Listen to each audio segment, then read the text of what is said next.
I didn't really want to register this deck. I played no games on it.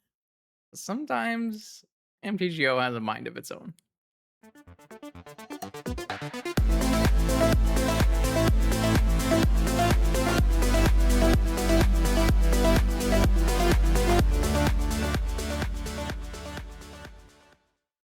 Okay, welcome back, Vintage Gamers, to a Saturday afternoon challenge that we barely fired with our new minimum required 44 players.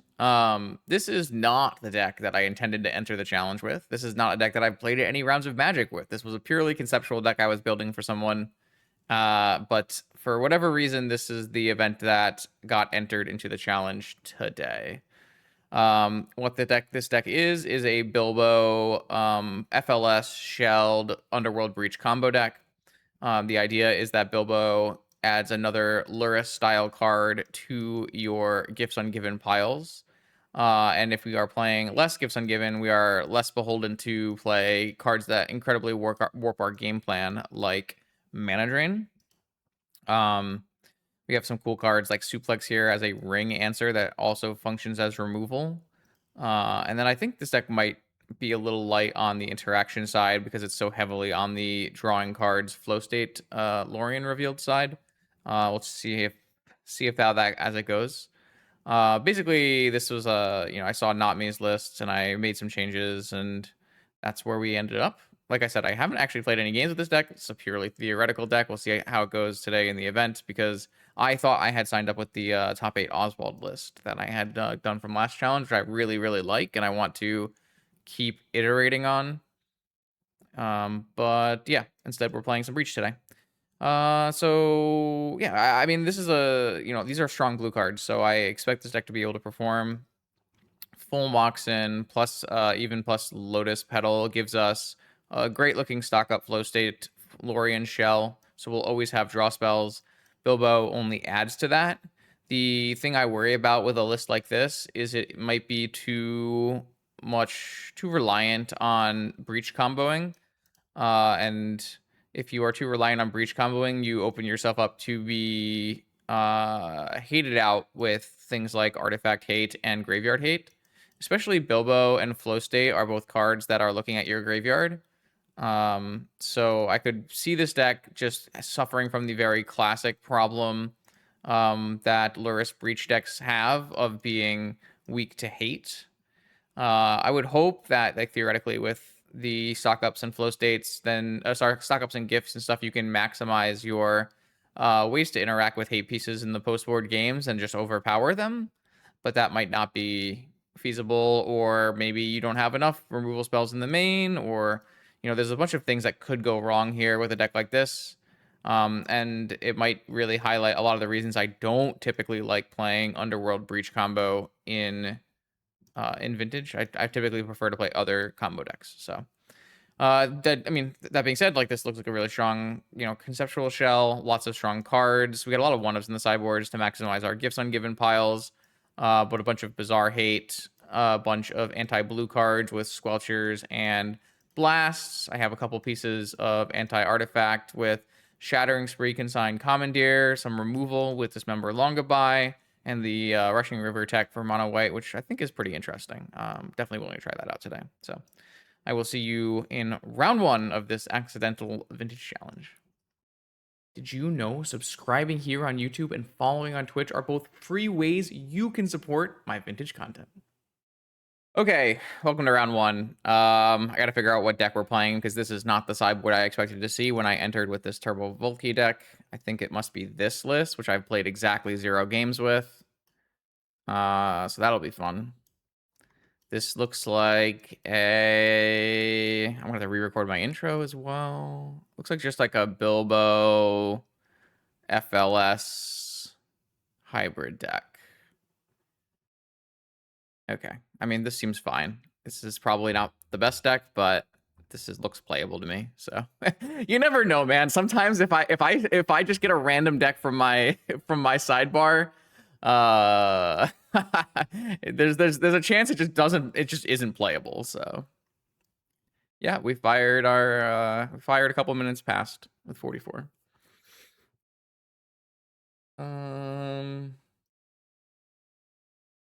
I don't know.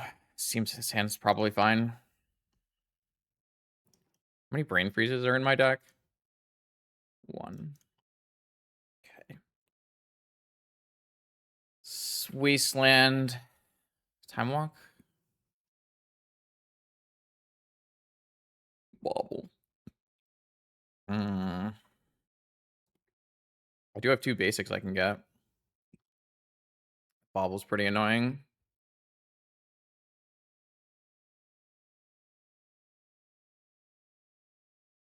I don't know. It's pretty annoying. It's an annoying card to try to breach combo through. That's part of the reason I don't like Breach. Is it gets kind of hurt by a lot of random things. It gets hurt by Graveyard Hate, by Vexing Bauble. I feel like I'm about to get Bowmastered, so probing is probably not a great idea. Because I assume this is blue-black Lurrus with an extra blue-black source. I don't really know how we're supposed to play the game, though.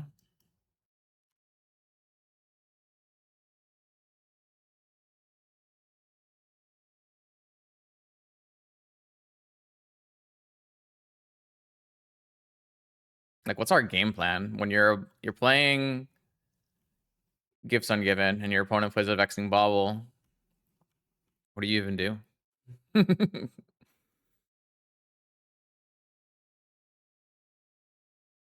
Yeah, I really did not want to show up today with this deck. Oh, cool. My basic got strip mined.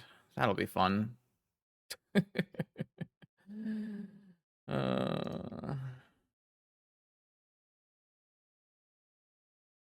yeah, I mean, all I wanted was to test out my Oswald deck. The problem is, if I like drop from this event and try to play tomorrow, we just won't hit 44 players and we won't be able to play. But like, how can I ever win this game, right? Just gonna get tempoed out by a Bowmaster and double a Wasteland strip mine. Can't play because of a Vexing Bauble.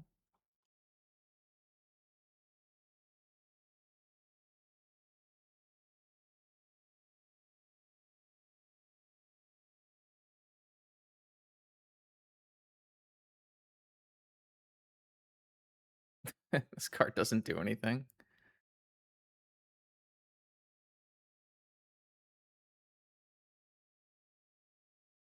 They just let the Saga trigger? I'm so confused. I guess I'll fetch. I didn't even think that was going to happen. I probably should have immediately fetched and played the Bilbo. Like, I just can't believe they didn't wasteland me in response. I mean, maybe they're looking to end of turn crack the Vexing Bauble. I would probably not crack the Vexing Bauble because then you can randomly get hosed by a negation. I'm not even sure if there's like a convincing spell that gets me out of this spot. Yep. Turned on their removal with my Bilbo.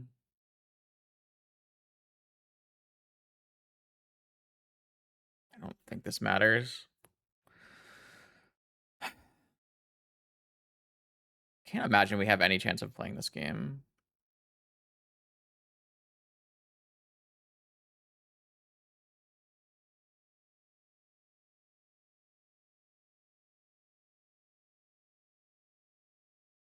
I'm gonna get this so I don't show them red.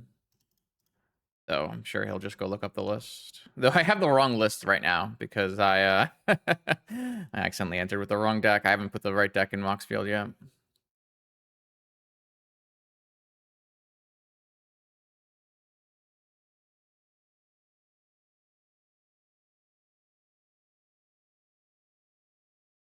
Sure, you got it. Okay, so we just basically got one tapped by a Vexing Bauble. What can we sideboard here? We have a Hexing Squelcher, a Long Goodbye, red Pyroblast, and red Elemental Blast. Probably it. I don't really like negations at all here. What else don't I like?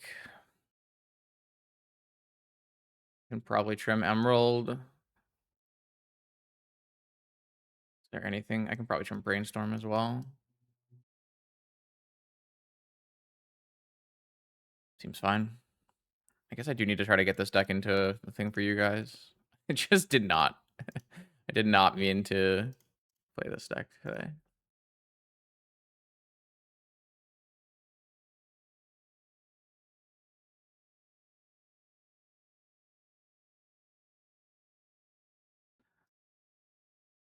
Oh, da, da, da, da.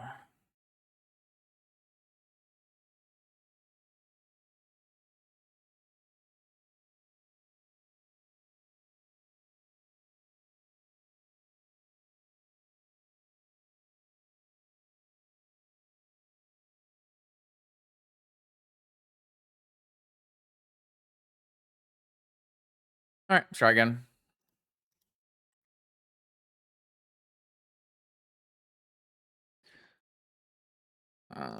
I thought that my hand in the last game was actually pretty reasonable. It's just, that's interesting. Yeah, I'm gonna keep that. So Sapphire, Lotus, Mox, Mox, Lurrus, Lurrus, Lotus, Bilbo. Seems pretty good. See if I get like null rotted or something. Can always brain freeze myself. Try to get action for my Lurrus and my Bilbo.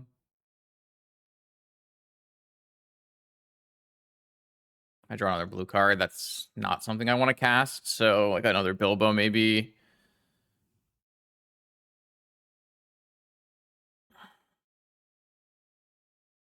I assume I'm getting fatal pushed on my Lurrus here. Probably just force it. I don't have to, but it seems like good value. Do need to hit action now, though. Do I have a Surveil land in this list? That's the question. I do. Surveil lands are broken. This is my not getting a red source, but that seems like an insane card to put into my graveyard and cast here.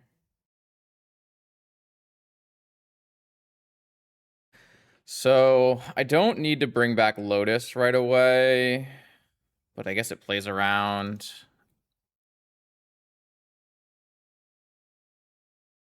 Is there any reason not to bring back Lotus right away? I don't think so. I'm always going to have to bring back Lotus. And then I attack and I flashback Gifts Ungiven. You know, Surveil lands are insane, by the way. That's really big. So what do I put in here? So I think I put Time Walk, Ancestral,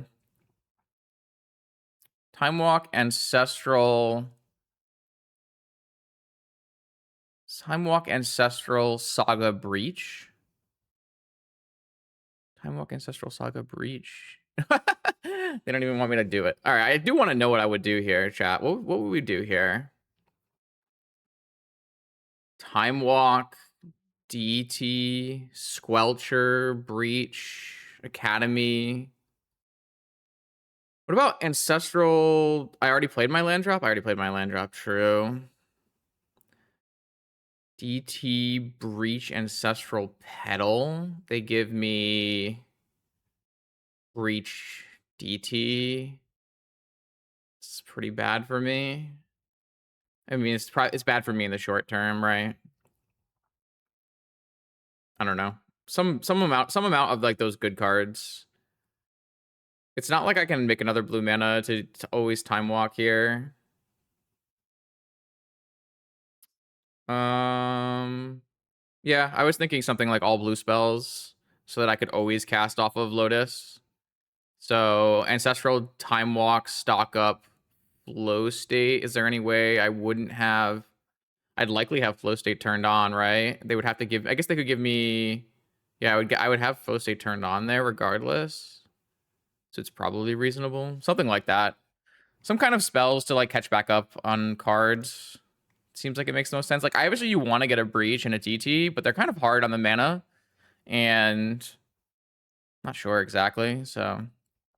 that was a pretty good Surveil land Gifts Ungiven, I will say. Do I want to have a Dismember here on the draw for an extra Frog answer? Don't really know that I need an extra Frog answer.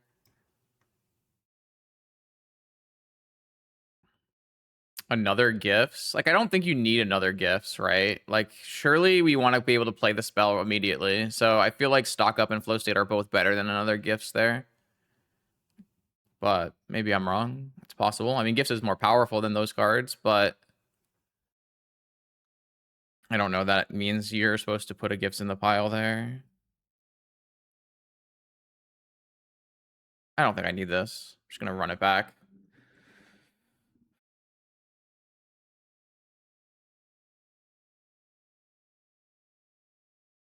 Those are powerful Magic cards. I can confirm that I'm in. I'm down.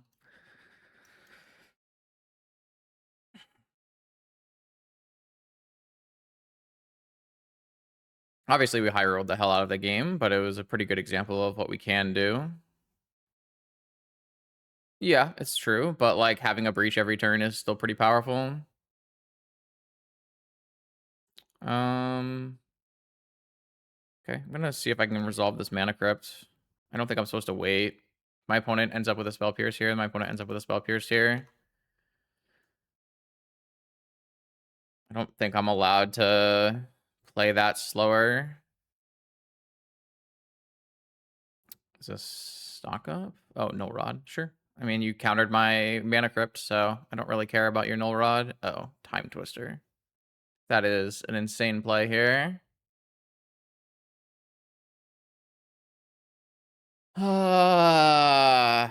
That could go so poorly for me. If I had a force, I would absolutely force this. But I just have nothing. So let's see what my 7 has. Yep, that went really badly for me. No, I think it makes perfect sense when they're down 5 cards and they use their Lotus to do it. It's just a good play. Obviously, it's really strong.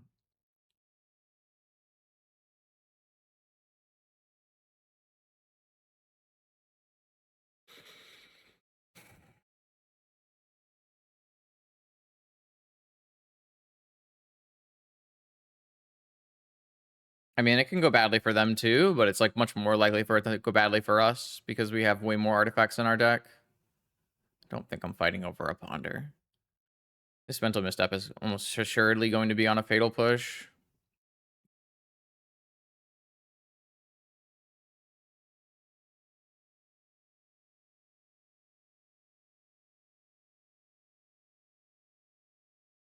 Yep. Frog is pretty good against Bilbo here, with me not having access to any of my removal spells currently. I still have no access to any of my removal spells. Another Bilbo. I mean, I'm probably just dead. I just got Time Twisted and I have no comeback really from that hand.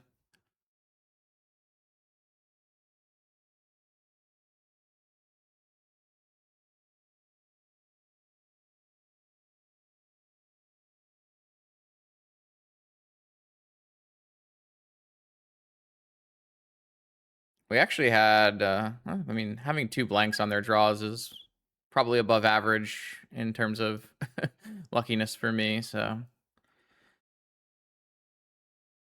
There's like not a whole lot. Like, I feel like there wasn't a whole lot I could do with the keeps I kept in my games 1 and 3, and there wasn't much they could do with the hand they kept in game 2. We actually kind of, in a weird way, I feel like we had feel like we had 3 non-games, which is very odd for a Lurrus versus Lurrus matchup. To have 3 non-games. But you're pretty willing to keep like low powered hands in this matchup because your opponent's deck is trying to grind you out. So like, and if you go like too crazy, then you run the risk of getting null rotted and stuff like that. So I just have drawn lands every turn since I got time twisted. I do have like 4 stock up, 3 flow state. You know, I do have good blue cards in my deck.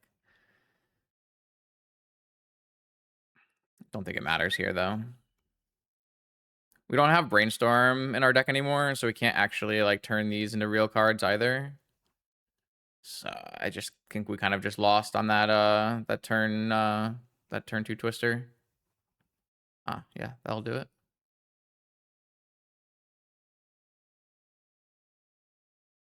Sure.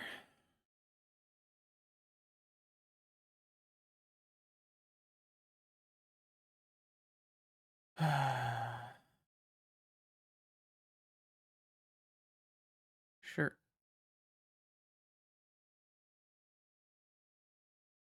Yeah, I mean that's like what happens when someone twisters. They have another wasteland in their hand. Jesus. We're not even gonna live through this unless we draw exactly. I needed to draw the Pyroblast is what I needed to draw. None of those are remotely playable from this spot. All right, whatever. GG. I don't know that I really want to play the. I mean, we had at least one cool play, but this is not really a deck I'm interested in playing. So, okay, here we go. Round 2. I'm gonna just do my best and play out this challenge with a deck that I'm not super thrilled with, but that's okay. I think there's always something to learn, even if it's not the deck you wanted to play for the event. We're probably against Grixis Tinker here. Our hand doesn't have any counter magic. It also doesn't have any Moxen. I wouldn't keep this in general. I don't even think I would keep this against Lurrus because we don't actually have like a solid mana base as well. So I'm gonna hit mulligan. This hand looks much, much, much better. It's doing something powerful. We get to just throw a bunch of cards to the wind and see what sticks. What is an order in which that makes sense here? I guess the first things first is we see if this Black Lotus resolves. And once we know about the Black Lotus resolving, we can choose whether or not to play Bilbo or Scroll. Assuming opponent only had a Force of Will. If we play Scroll first, they're more likely... I don't know if it matters. I guess there could be a trap as well. So in that case, we'd rather Scroll first.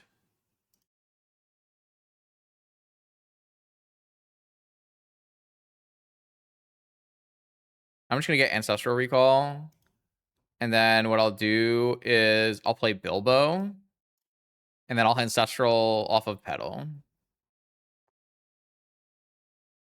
On their turn. No reason to do it on our turn, really. And then next turn we have a Bilbo with Lotus, Ancestral, Merchant Scroll in the yard. Seems pretty good. And I drew Forces. Okay, I mean, this is basically the most insane kind of Bilbo start you can have, right? This is the Bilbo start.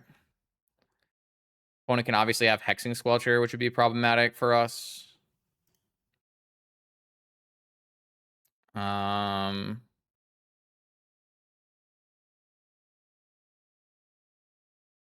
I think we've had, like, it's kind of crazy because we've played 4 games so far, right? And 2 of our hands were just completely insane. And then 2 of our hands were really medium. All right. Well, I am going to see if my Ancestral Recall resolves. It did the first time, but it might not this time. Could be like a Flusterstorm or a Spell Pierce or a Force this time. Force pitching stock up.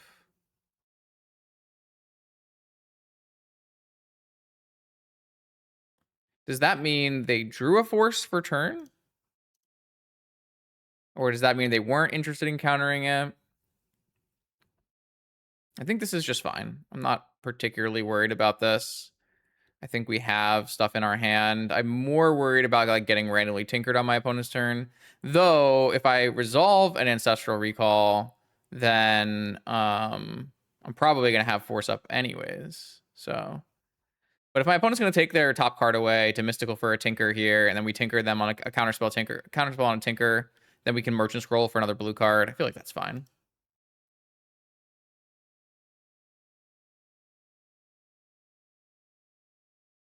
I feel like there's also like some amount of getting worried by open blue mana. I don't know.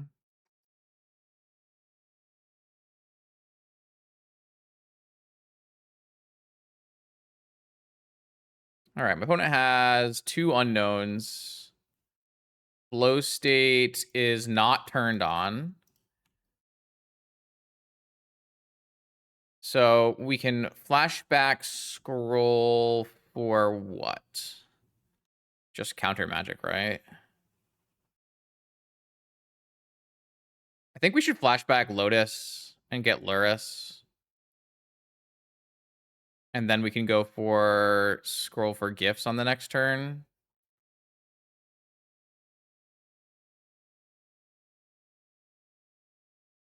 We just get like a huge mana increase. Try to win the game on the next turn, maybe?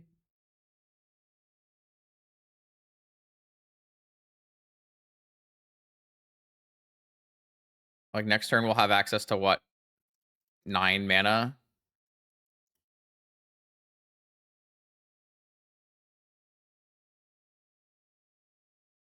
And if they force this, I just don't care. Okay. I mean, I feel like we're super far ahead, and we have a scroll that will get us some kind of good action on the next turn here, and I only have to tap 1 island for it. I don't think I'm supposed to mental misstep this. I think I'd rather just have force up for a big play like that. And then I guess their follow-up could be a flow state would be their best follow-up. Let's see what I draw. Flusterstorm seems great. So let's... Do I have a deterministic win from this spot? I guess that's a question. So I get a gifts. I assume I get a gifts. And then I don't think I use... I think I just gifts my opponent without using my Lurrus mana, my Lurrus thing. And then, so I have the ability to play a Lotus out of my yard, but I guess I won't be able to play a Breach unless I take mana here. Should have watched more Sean streams. So if I take Mana Crypt, Ruby, Sapphire, Breach,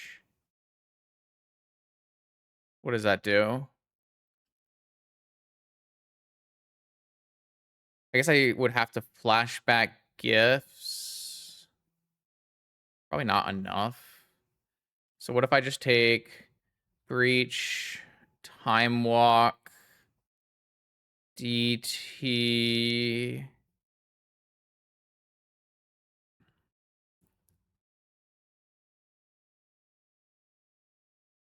Breach, Time Walk, DT. Problem is, like, what is this DT doing? It's like getting a future freeze, I guess.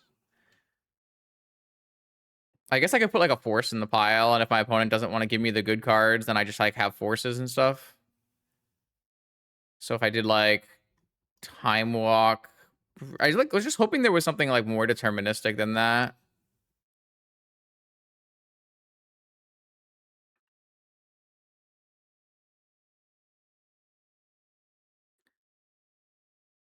I mean, if they put Time Walk and Breach in the yard, then what? Like, what does this DT even do for me?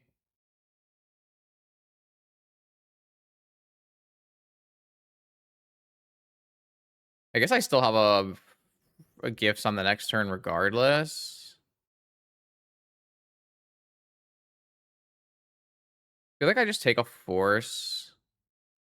What if I just take forces and put Time Walk and Breach in the yard?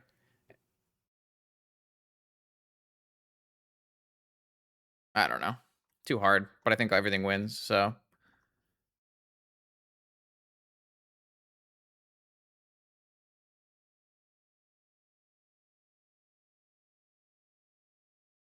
I feel like there's got to be something deterministic here.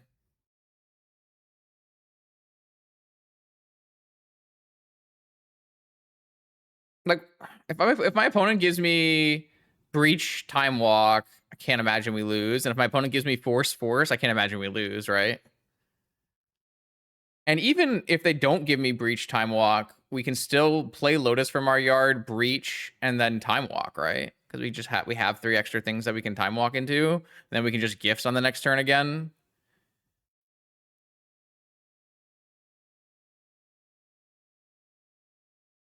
I have to remember that everything from the Breach costs 1 less as well.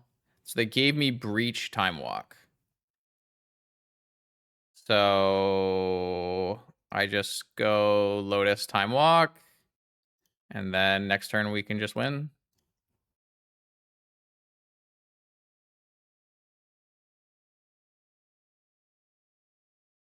So I play a Lotus from the yard. I play, I don't know, a Gifts from the yard probably. Just to put the Brain Freeze in the pile, and then we just win. Yeah.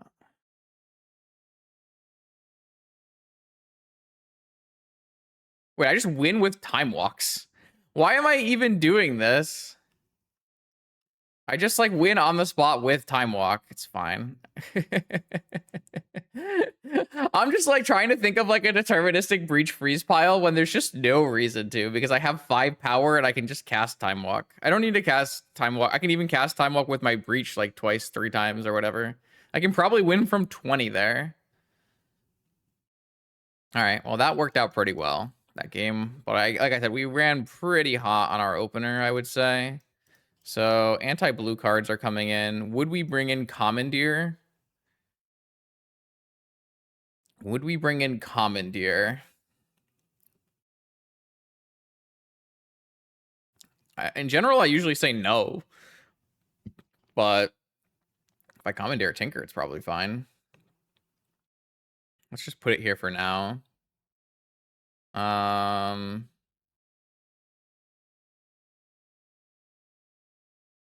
don't really feel like I need any of these other things. I definitely don't need Island. I definitely don't need... Like, I don't need Chain. I guess I could get Hull Breachered, but I don't know if that matters, really. I feel like I don't need removal spells. Like, that's not the kind of game we're trying to play here. Maybe I can trim a Bilbo. I don't know. Try something like this. Maybe this is going, like, too far. I guess this is, like, no answers to Hexing Squelcher, right? So I probably should have had at least one answer to Hexing Squelcher. I don't know if that should be Suplex or Long Goodbye. Probably. Like, Long Goodbye is, like, better at answering Breacher Squelcher. So probably the Long Goodbye it should have been.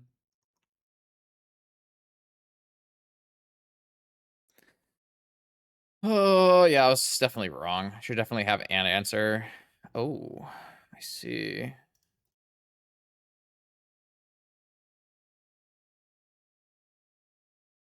Can get trapped, I guess.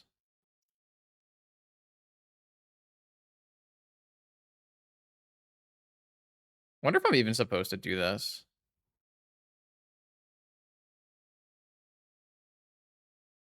Because I did lose my spell, but I can always get it back with Bilbo if I don't have to pitch. But maybe that was like too greedy to use my Lorien there. I could just play Bilbo, and I guess if I have to hold Lorien back for a negation anyways, right?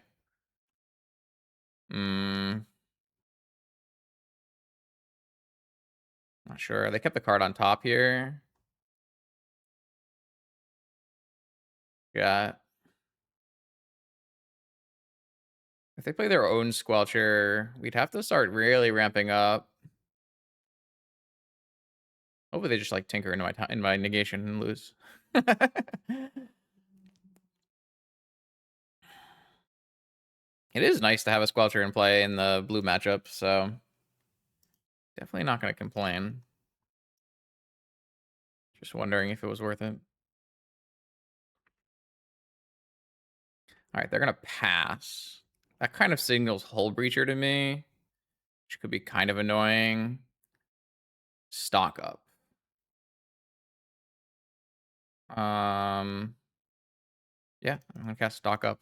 Probably before I play a land, so in case I draw Saga. Red Elemental Blast, I like a lot. And I feel like Lorien, I like a lot. This does mean I'm probably not playing a Bilbo this turn, but that's fine. And then I guess I'm allowed to attack here because if they play a Hexing Squelcher, I'm just Red Elemental Blasting it anyways. I guess if it's a freaking, if it was an opposition agent, then...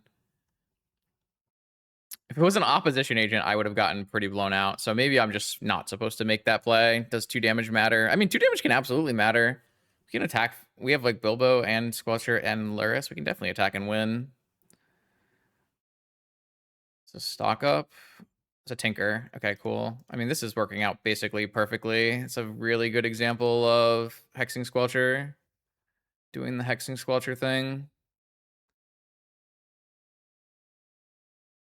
Maybe I'm just supposed to keep the Lorien revealed instead of the Bilbo, so I can just cast Lorien revealed on the next turn. I didn't really consider that. And now, I guess I can just go Lurrus, but that's not very good. Bilbo's better. I mean, if my opponent has like another payoff, that's when things get bad here. Rain Freeze. Yard it. All right. Oh, I should buy Lurrus. I should buy Lurrus. I should buy Lurrus. All right. Well, I have a Hexing Squelcher, a Bilbo, and a stock up in my yard, so... And my opponent doesn't have any Moxen, and they've already used their Tinker, so what's their best play here? I don't even know what their best player is.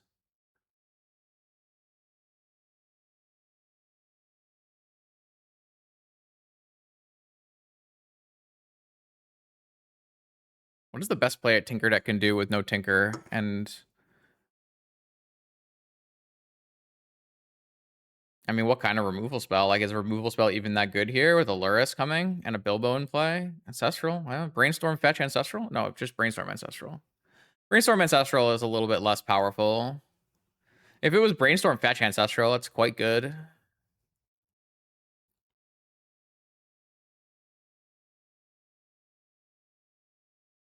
All right, Pyroblast on my Bilbo. Take 2. I guess it does prevent me from stocking up, so it's definitely not bad. Demonic Tutor. That's got to win the game, right?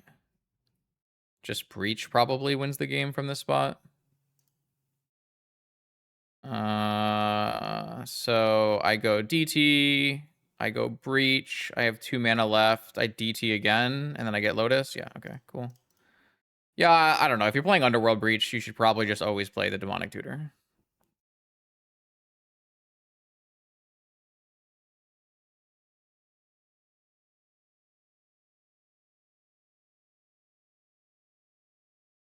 I can get Mindbreak Trap. This is the only thing I can get. Not on this spell, but on my DT or on my Lotus.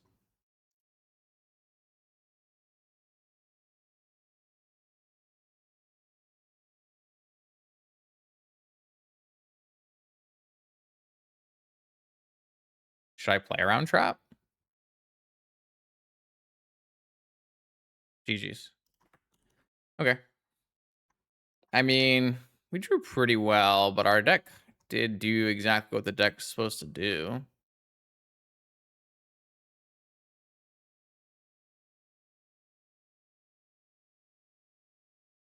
Pretty impressive, honestly.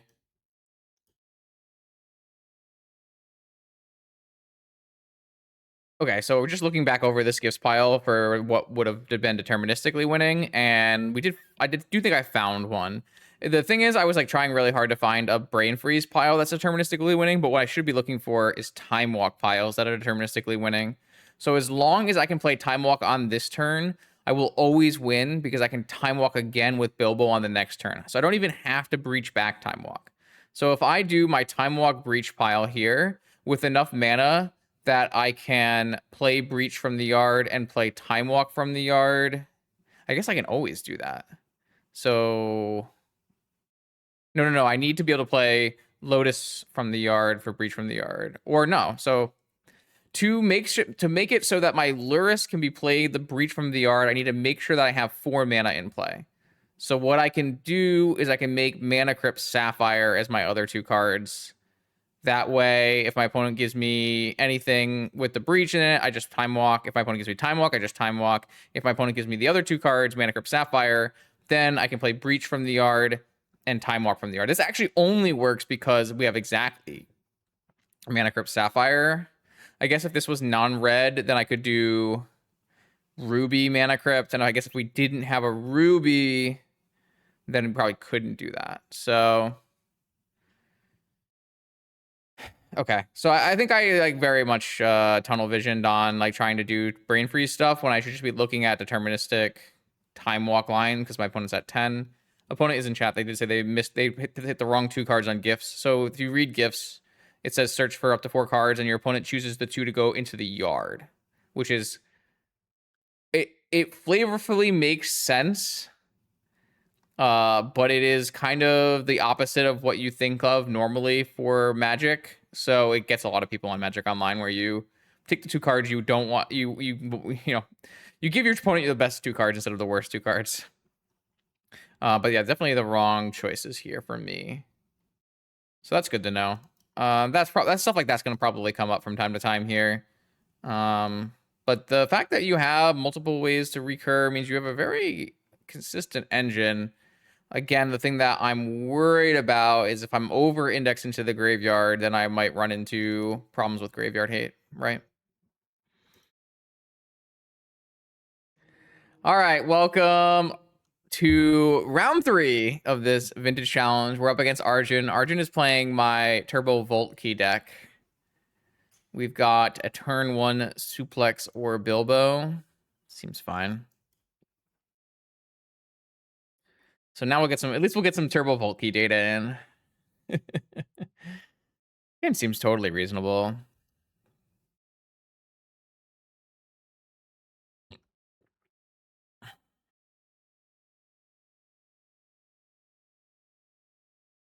They play a Bilbo or a Oswald. We can suplex it. If they don't have one of those kind of starts, then we can play a Bilbo of our own. Represent double suplex. This could be a pretty good game for suplex with exiling artifacts and creatures against the Lurrus Vault Key deck.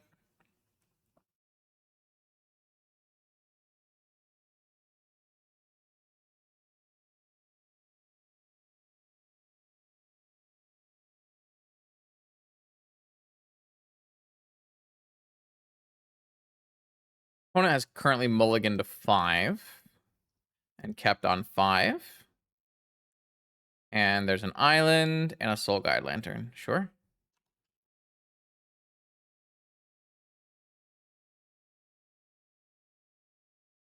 I am interested in Bilboing.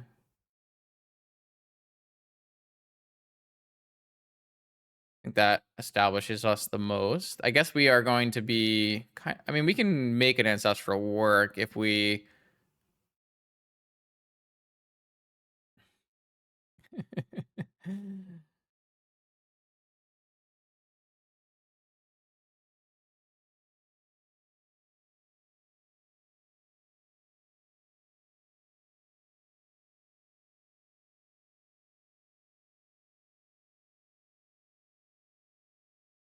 Bilbo of their own.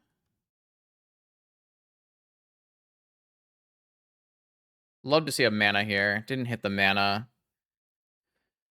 All right, so I think what we need to do is get a mana.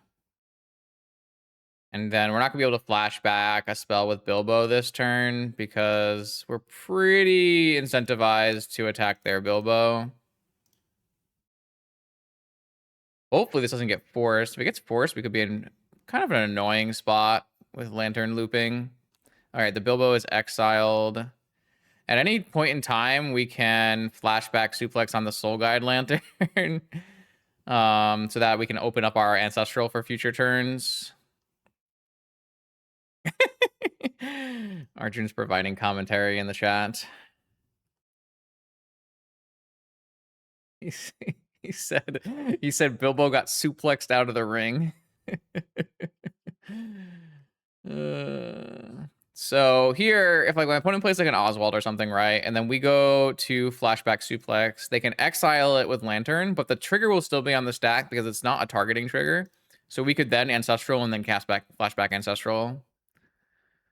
So far, I've been pretty happy with the idea of suplex in this deck. Obviously not new tech. This was a card that Ryan Hayes had used at the Black Lotus tournament last year in a fair frog, not a fair frog, but a frog breach deck. It's very interesting to me. The only reason I didn't really like it is because, well, I really wasn't playing breach decks, to be fair, but the reason I didn't like it is because I didn't think that One Ring was an issue. But the fairer your deck gets with like flow states and stock ups and stuff, the more that One Ring becomes an issue. Not that flow states and stock ups are like inherently fair, but they just like make your deck less streamlined into doing a combo. Force to the yard. Time walk. Okay. I mean, if opponent finds like an Ancestral, this game gets kind of interesting. I kind of like holding this suplex above their head, but obviously it won't actually kill anything. DT, there's the DT Ancestral.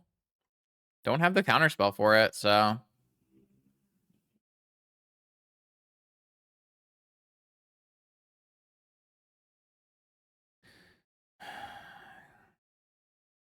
Yeah. Ancestral resolves. It's not actually even that good for me to suplex this Lantern. Could easily run into one of the two negations off that Ancestral as well. I'm not actually really happy with this spot anymore. That force probably makes it fine, though. So I am going to force this Lantern to be used. If I had another land here, I could at least, like, get them to use the Lantern, but I just don't have it, so. Yeah, I think I will just go for this. Because I do want to open up this Ancestral.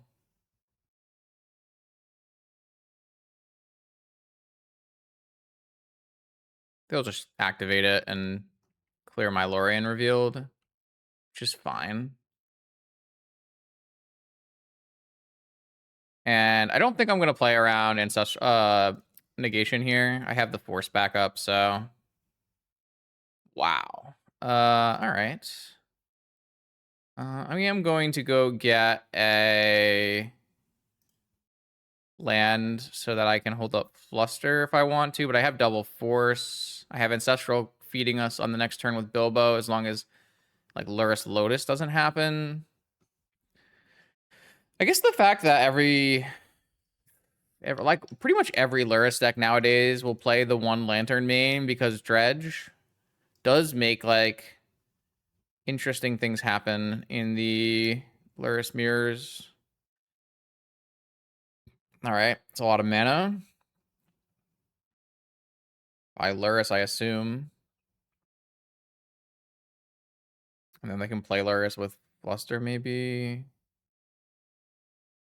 Not sure. Should be an interesting spot. Got a lot of counter magic here, so I'm not too worried.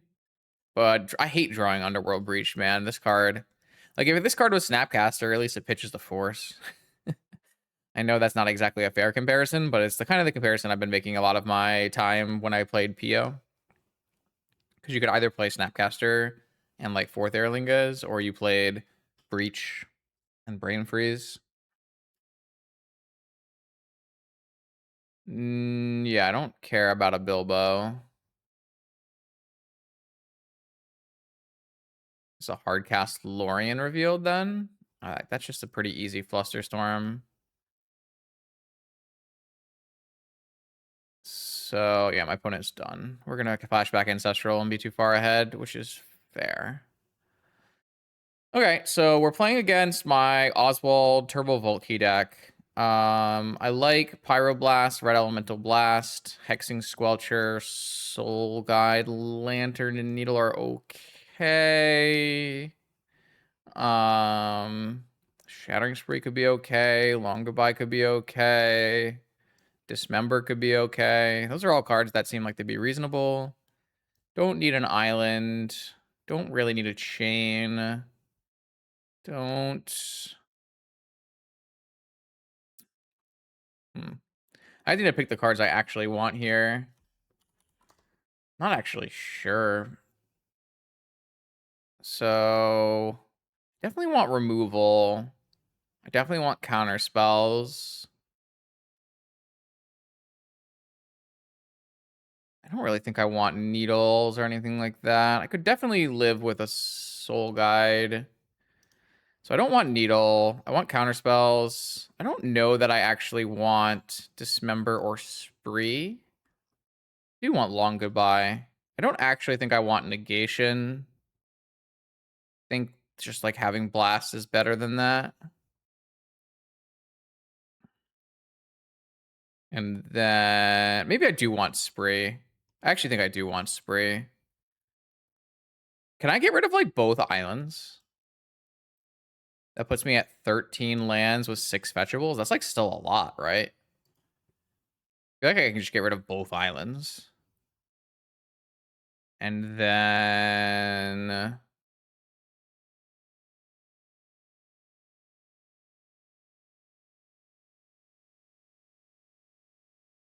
I'll just trim a Bilbo. Try this. I'm not sure.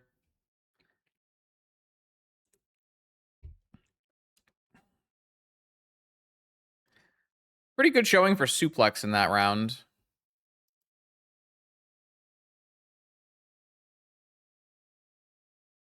I think I might have cut a land from your list already, but I'm not sure. You have 4 Lorients, so this hand seems perfectly reasonable. Definitely doesn't want to see turn 1 2 drop though. Oh, that's a pretty nice misstep target. Fantastic 4, huh? Forcing my mental misstep.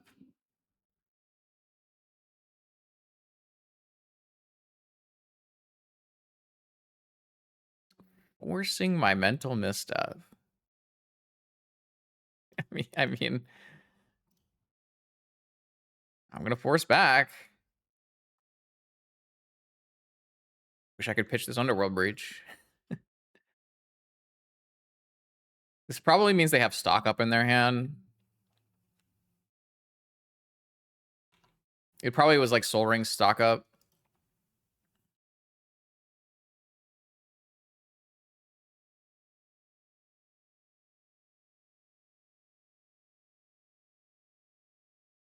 Lorien revealed. Fair. I'd love to see a Fluster or Pyroblast for a stock up on the next turn. I guess I draw a blue card. I could scroll for a force, but doesn't seem the best.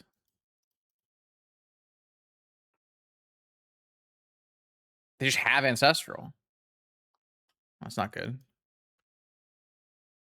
It's pretty bad for me.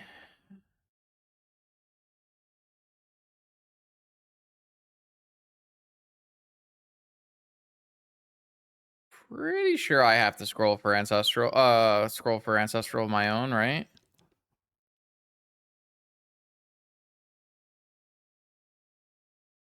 I feel like getting a force here is like way too weak. Just have nothing going on if I'm doing that.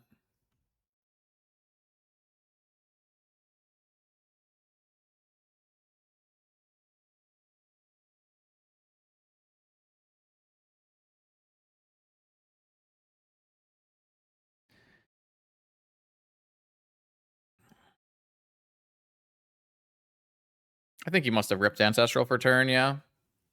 He's complaining about the Lotus Petal, but I feel like the Lotus Petal is really good in the deck. I kind of don't... I can't imagine myself not playing Lotus Petal in basically every Lurrus deck from now on. I think it's just been underplayed for too long.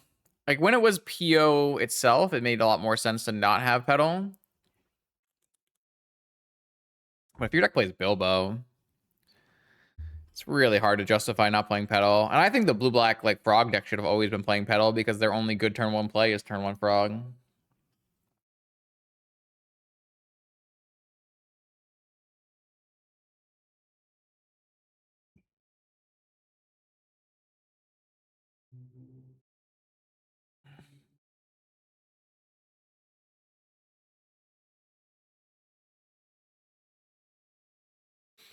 I think it's pretty likely my opponent ripped the Ancestral for turn because it looked like their sequence based on their force was trying to get Ancestral or trying to get stock up to resolve. So they stocked up here and didn't hit a mana source. So it means they're full of spells, which is probably not a good thing for me.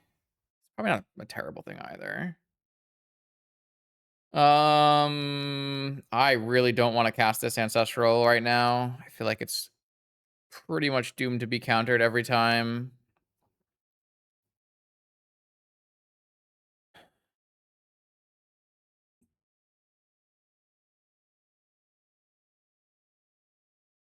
Pretty sure we should just Soul Guide Lantern away. I mean, there's 3 hits in the... this is too many hits in the yard. Probably Soul Ring is like the best one for just Lurrus. Or for Lurrus and Bilbo, where Ancestral is probably the best one for just Bilbo. Probably just hit the Soul Ring. I don't want to cast this Ancestral into like a negation that they found off of the stock up. I don't know when a good time to cast this Ancestral is, but I don't like it on my turn for sure. There's no Delve spells in the opponent's list. There's no flow states in the opponent's list. There's just Bilbo and Lurrus. So we can hold this Lantern if we want, or we can cycle it to try to build our way up to like stock ups and Ancestrals and counter spells.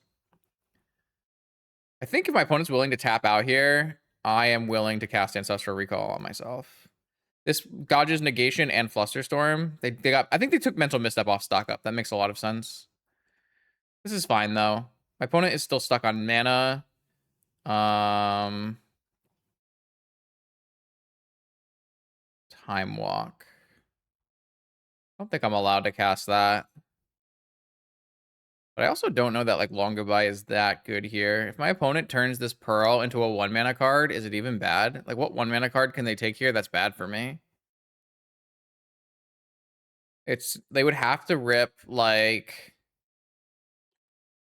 they'd have to have like Lotus and another 0 to be able to kill me.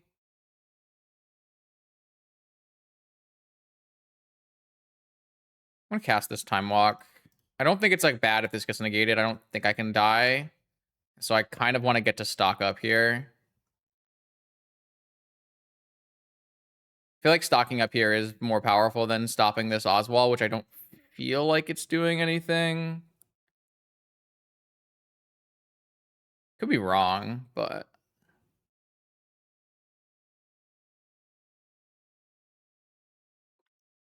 my opponent has no lands in hand and no mana. So like they have 5 spells in hand.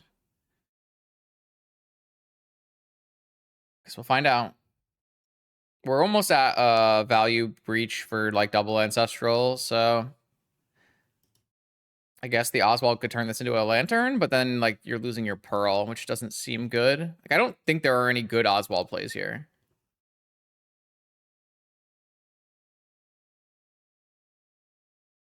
Yeah, I mean like a lantern is like technically good against my hand, which they don't know my hand. But it's like really bad for them when they have definitely had 3 things that are not mana in their hand, right? They've been stuck on mana after like ancestraling and stocking up this game.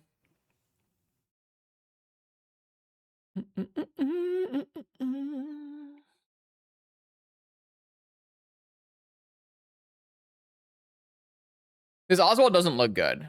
And it's just because it doesn't have the mana or the artifact base to support it right now. If my opponent had, like, instead of the 3 spells, they had, like, a Tundra and another artifact, then I would have had to long goodbye this because it's threatening to kill me immediately. I really like the sequence I took here. I'm not sure, like, I feel like you have to know a lot about the Oswald deck to make the sequence that I made because it, in general, you're kind of looking to probably long goodbye this. But if you know the Oswald deck a little bit better, you know it doesn't really do anything here because of the constraints. And I could be wrong anyways, but I don't think I am. There are only so many different 1-drops you can get. Like, if they had a Soul Ring in their deck, I might have wanted to kill this because this can turn into a Soul Ring, which can turn into a Stock Up, which is a card that's likely in their hand, right? A Stock Up is definitely a card that could be in their hand right now. So if there was a Soul Ring in the deck, then changing a Pearl into a Soul Ring to cast Stock Up is pretty good. Then I would probably have killed this because resolving a Stock Up here doesn't seem good for me. And the good news here is this is a sorcery only activation, so if they don't go and get the Lantern, then we can still go for Breach Ancestral. Though I think they might still have another force. It seems pretty reasonable to say they have a negation, but we'll see. Blue-white Time Vault. Yeah, okay. So they're stuck on mana, and they're going to go for a Vault Key on the next turn. I think if they took so long to do this play, it means they don't actually have a counterspell, but it doesn't matter because our long goodbye is uncounterable. So I mean, they could just like draw it and kill us, but I think I just like long goodbye Lorien for the Surveil land.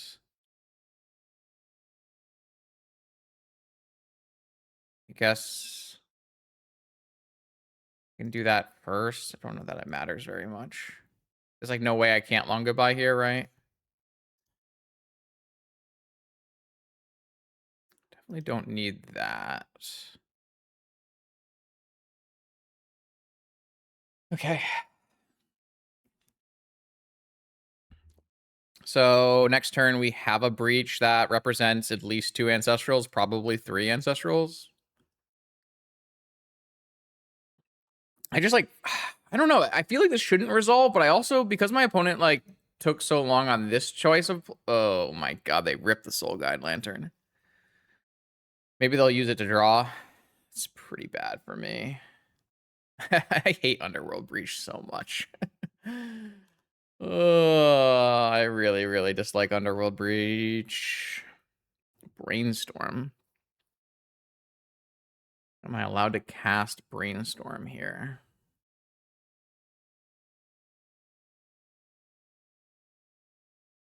Could buy Lurrus and then cast Brainstorm. Turn them into real cards because there's a soul. I mean, like, if they crack the Soul Guide Lantern, then I still have a crazy yard. But if they never crack the Soul Guide Lantern, then my breach draws are just bad, right? I think I should just Brainstorm without buying Lurrus. Then I can only keep how many cards? 2. What would I even keep? Fetch land, stock up. Flow state's pretty bad here. Lorien's pretty bad here. Bilbo's pretty bad here. This Soul Guide Lantern's really... This is my problem, right? Like, our deck is just... really doesn't want to see a Soul Guide Lantern. It's actually really crazy.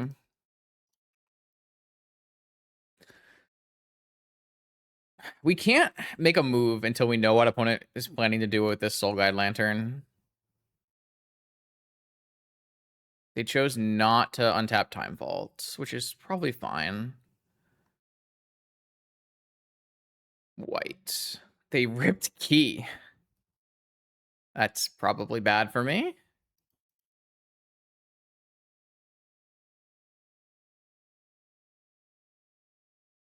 Okay, I die. Well, the game was interesting until Time Vault Key happened. uh... Yeah. I think it is what it is. Those draws were not going to be very good for me anyways, so I don't think it was a huge deal.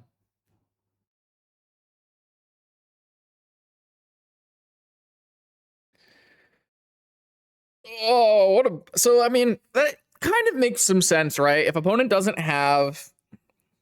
If opponent doesn't have mana, and they have all spells, but they didn't seem like they had another counter spell, then it makes sense that they have, like, a bunch of Time Vault adjacent cards. This is a nuts hand. We keeps. I think we just make opponent have a force. They might have one trap in their deck if they're on my 75. I have the ability to play Saga here as well, so I think I just like Mana Crypt, Lotus. I guess I don't really want to show them Saga information before making the call on Lurrus. So this is our second time we've had Mana Crypt, Mox, Lotus. We are running pretty hot today.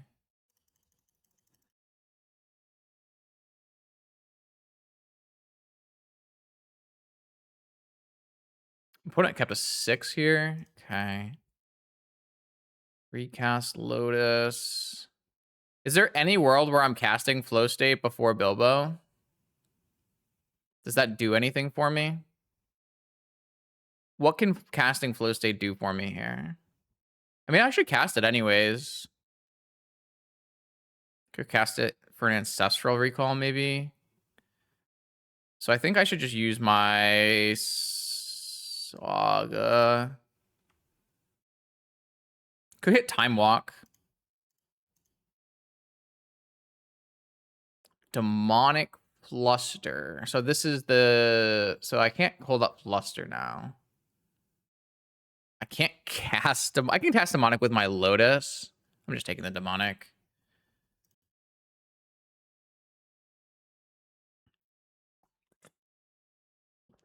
I can't cast 2 Demonics with my Lotus.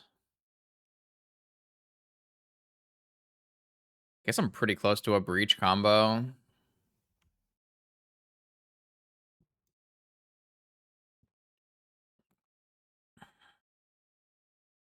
Maybe I shouldn't have played Saga.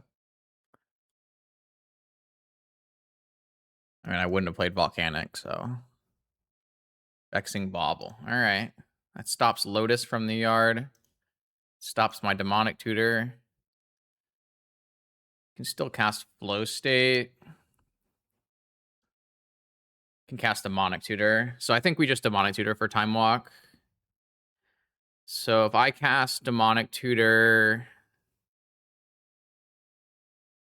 If I cast Demonic Tutor and I cast Time Walk, I don't get to make a construct.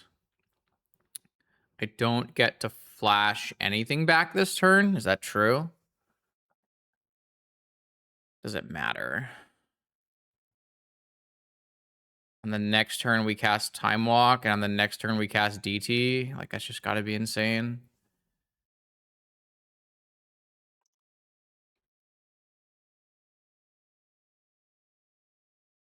I guess we do make a construct.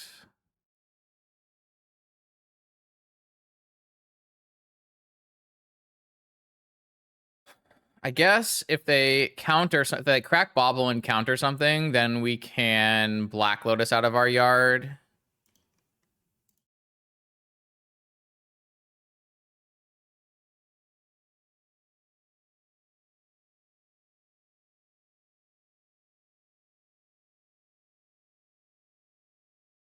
GG's. I don't have Vault Key in my deck, but it's probably GG's. I guess if he cracks and nothing gets countered here, then I bring back Black Lotus and I can do one of them on this turn. So I don't know the exact way we win, but we certainly looks like we're winning. This is definitely like the high roll situation, right? This is like the most high roll you can do. That's not like a breach kill. We have turn 1 Lurrus, Lotus, Bilbo. DT, Time Walk, Recast, Time Walk. But again, this is also not a unique thing, right? Like, my opponent's deck can make this exact same sequence for the most part. It doesn't have a flow state in it. It could if it wanted to, but like, this is just a product of Lurrus, Bilbo, and restricted mana, right?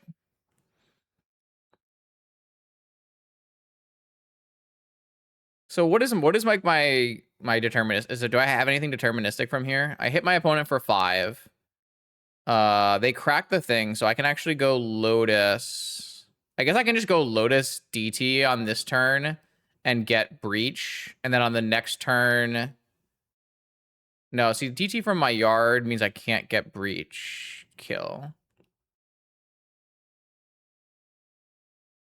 I don't know. I don't know if there's like a, I guess I could DT for like a gifts and gifts into a Breach and a Brain Freeze maybe. So this is 5 damage. Making a token on the next turn is at least a 5 damage. So that would be a 10. Oh, I guess I'm just attacking and winning again because of the token, right? Yeah, you're right. You're right. I feel like I would definitely want to DT here, though. Because if this Time Walk resolves, then I can go Lotus. Cast a spell off of Bilbo. I guess I could... Wait. What about, like, Lotus? And then cast DT off of Bilbo and get a Mana Crypt? I can't get a Mana Crypt. So I'm thinking of a way to make a construct this turn.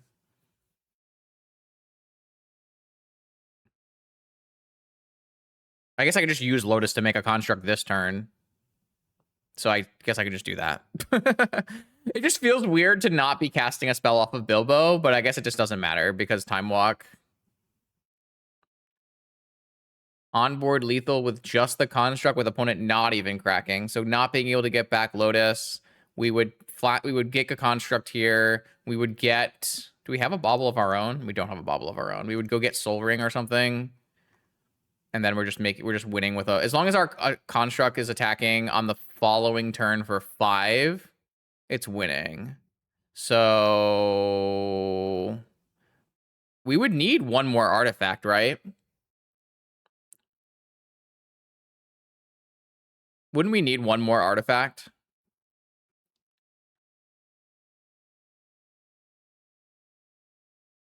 Well, we can't get back Lotus if they leave Bauble in play. So there's 2 different lines we're thinking about. I feel like you have to make a line. You have to, like, I mean, I guess we don't have to think about that because our opponent cracked the Bauble, right? So like, if opponent doesn't crack the Bauble, do we have, like, what is our deterministic line? And I don't know that there is one.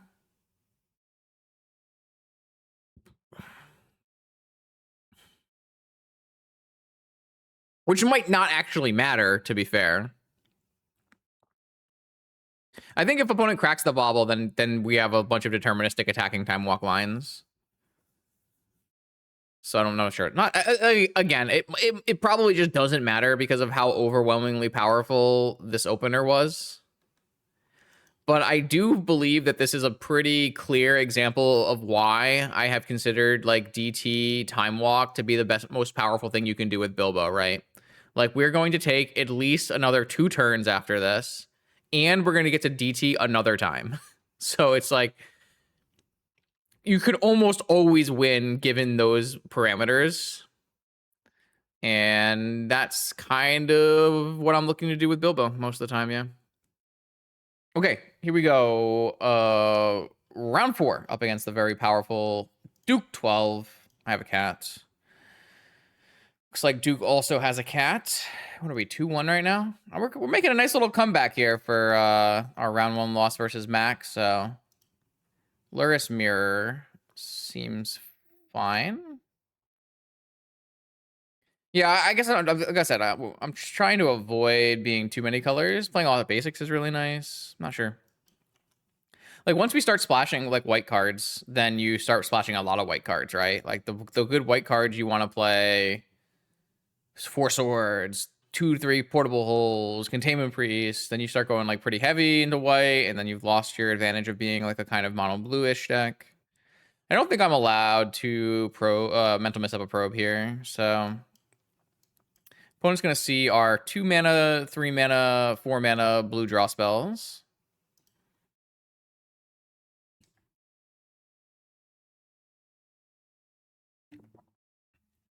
But I feel like mental misstep is like too important in these blue mirrors to be firing off on a probe unless you're like really hampering your opponent in some way or keeping some very important information. They did not even crack their bauble first.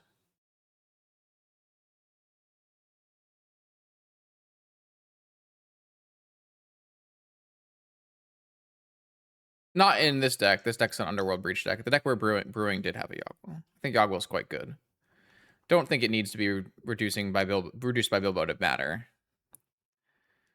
This is quite the start from our opponent. This is kind of what I had in the last few games. So we see off-color Moxen, we see Bauble, we see Bilbo. I think that means I'm going to go for an Undercity Sewers here. We don't really have a lot of great main deck removal for Bilbo. Post-board we do. Put this Breach in the yard. Certainly doesn't do anything at the moment. But we are pretty far behind based on our opponent's multiple Moxen, multiple cantrip Bilbo draw. Not exactly thrilled about drawing the Brain Freeze. I've been really unhappy with the Breach part of this deck. I feel like the Breach part of this deck has just been so miserable for us.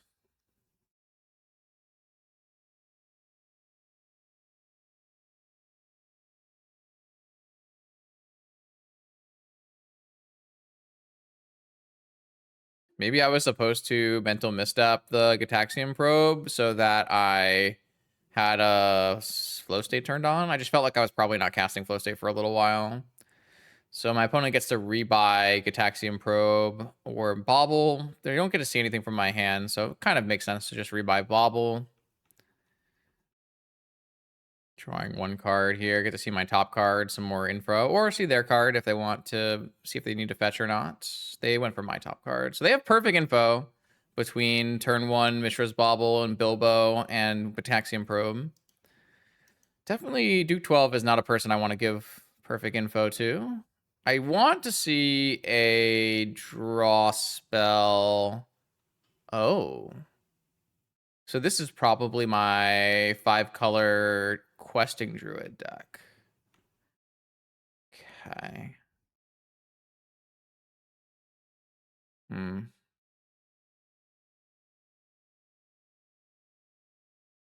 Yeah, I'm definitely not playing on my turn here. Means opponent probably just gets to resolve a Seek the Beast, and I'm pretty much getting buried. I'm just so getting buried here no matter what I choose to do, right? I just like a super Mox start from our opponent. They hit Lorien, revealed another Moxen. I think I just need to hit the Ancestral here.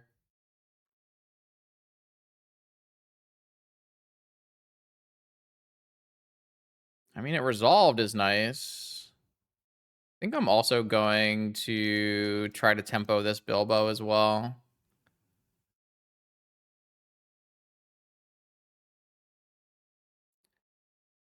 Okay. I mean, this, so having made both decks that are being played here, which is, I guess, a frequent occurrence on this channel, I am not a huge fan of the deck that opponent has registered. But if anyone can play this deck better, like Duke 12 is certainly a better Magic player than me. So we'll see how he utilizes the card advantage inherent in this setup. The biggest problem I have with this deck is it really lacks closing power and like raw power level cards. Casting the Lorien from exile. I'm gonna negate this. I'm gonna just pitch the gifts because the gifts is 8 million mana.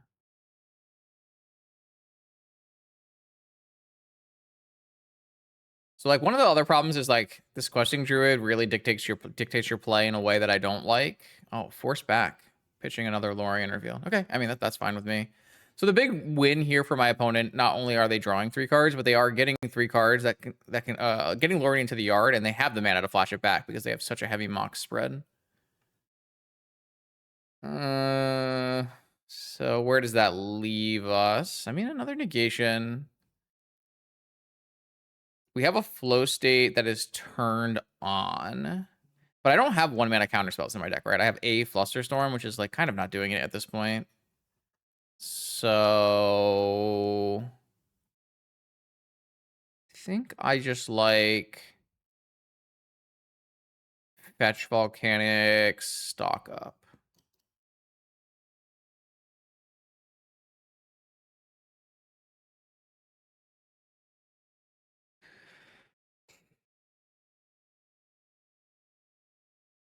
Negation pitching Bilbo. Okay.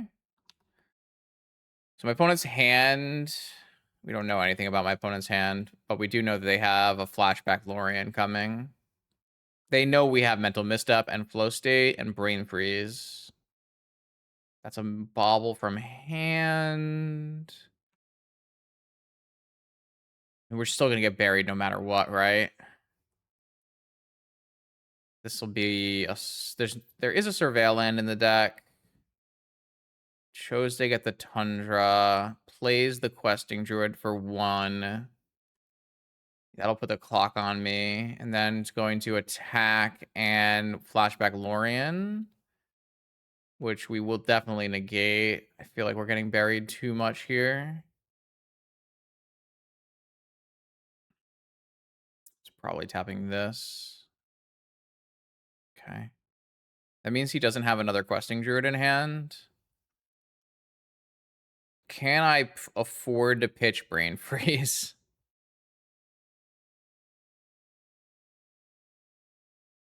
I feel like I need this flow state. I mean, the only spell I really want to counter from Mental Misstep is Ancestral and One of Swords. And if he draws either of those, he has Bilbo bringing them back anyways. So let me go look at my last video. Hold on. Bill Grow. 2 prismatic endings, an ancestral, a brainstorm, 2 swords, and a lantern. I don't know if he's playing this version or the first version or an edited version. Not sure. I think I want to risk it and just exile the mental misstep because I feel like I need this brain freeze to win the game.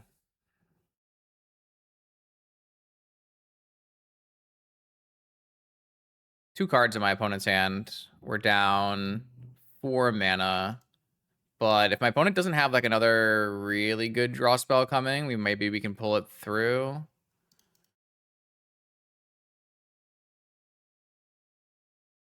Jet Brainstorm. Guess so.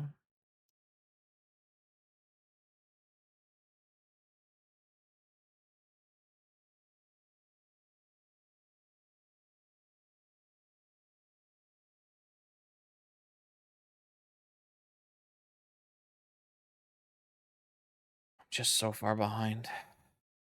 Time Walk Lorien.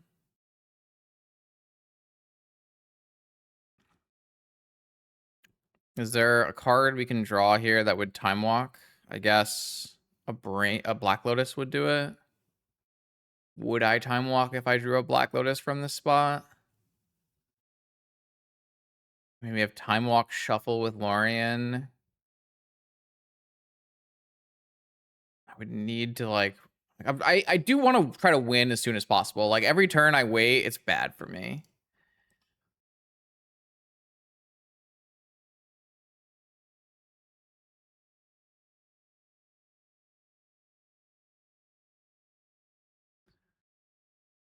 Okay. I mean, we have Lurrus Breach, Brain Freeze stuff. It's just It's just gonna be too late. It's gonna be too late.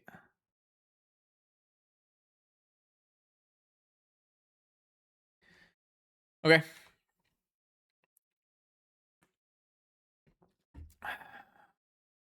Okay, pretty sure we have to shuffle away those next cards, and then hopefully between Time Walk, Lurrus, and Brain Freeze, we can put together something. We might just, like, die this turn. Like, if my opponent hits Time Walk, we're just dead. With between Druid and Bilbo. Honestly, we put up a pretty good fight for how badly we were bullied by opponent's turn 1, right? Like, oh, main deck Squelcher. Okay, so he's playing an edited list, at least. That's good to know. We won't make any assumptions based on my published lists. It does mean that we're probably gonna die.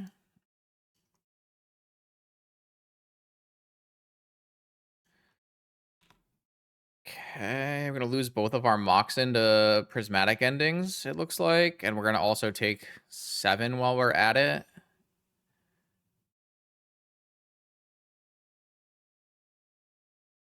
I feel like that makes the most sense. Oh, probe. Okay, sure.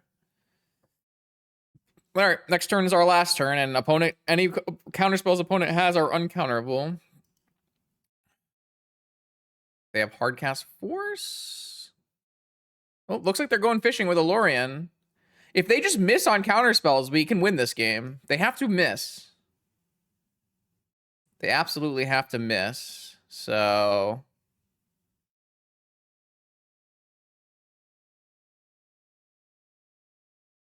I'm short on Lurrus no matter what. So I cast Time Walk and see what opponent does.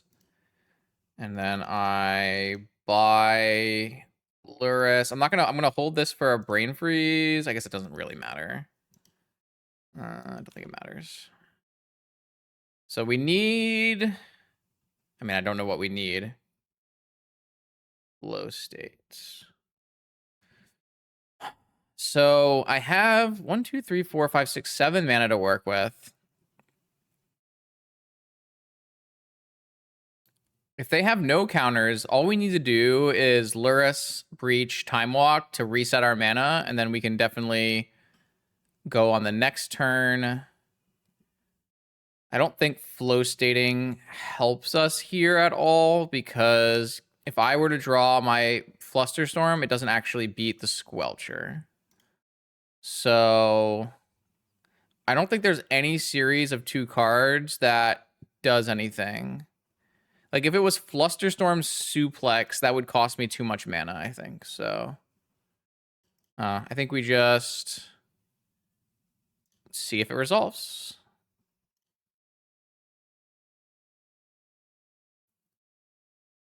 That resolves.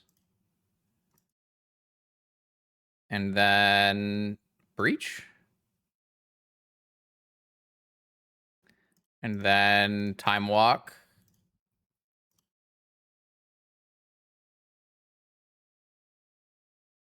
I think we win. I think opponent just didn't hit another counterspell.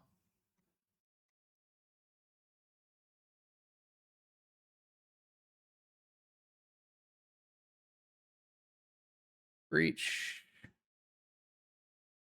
Gifts for all mana.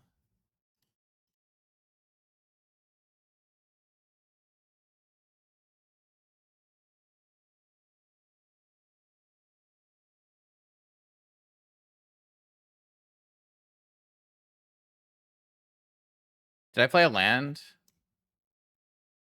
I think I didn't play a land, right?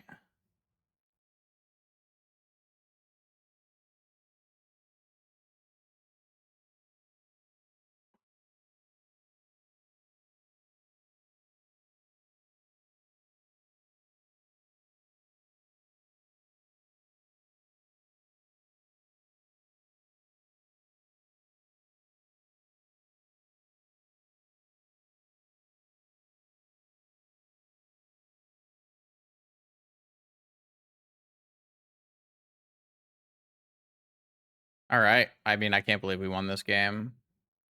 But this is exactly what I'm talking about from, like, my issues with the opponent's deck, right? Like, my issue with the opponent's deck that I made, to be I'm not attacking my opponent. I'm attacking me, the creator of the deck. I really don't like how bad it is at closing.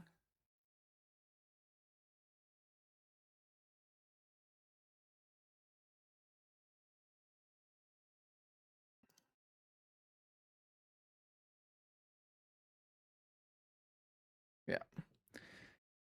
I mean, this was a showing for the card Underworld Breach. Let's be perfectly honest here. We spent the first couple rounds saying Underworld Breach and the red splash was bad. And this was absolutely a time where the red splash was good. It is worth noting that the only reason the breach was really good here was because I freaking milled it over off of the Undercity Sewers on the first turn and didn't have to draw it. Because drawing a breach is just miserable. But that was good. Okay.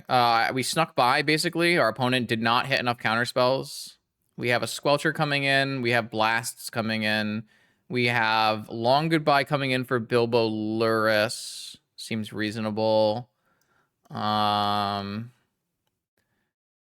Lantern, I think I like. I feel like Lantern is worth playing in Lurrus mirrors that involve Bilbo.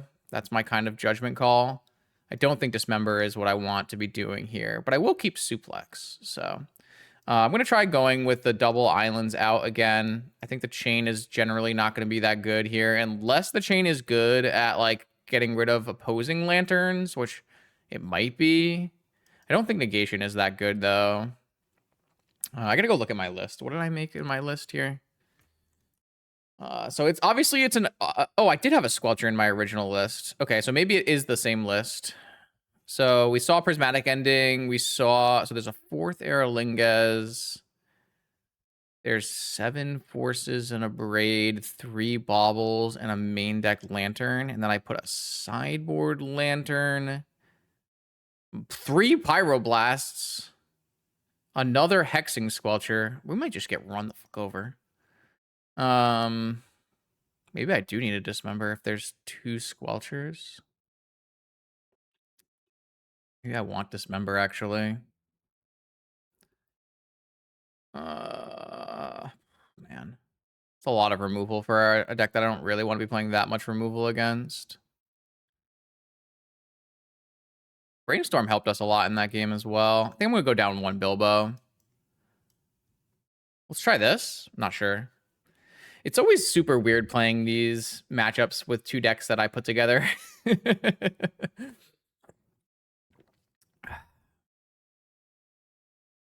All right. Because the one thing that this deck is designed to do, my opponent's deck is designed to go way the hell over the top of the other blue decks. Definitely always keeping a high mana density like this. And we have very reactive cards that are good against creatures, but bad against, like, Seek the Beast.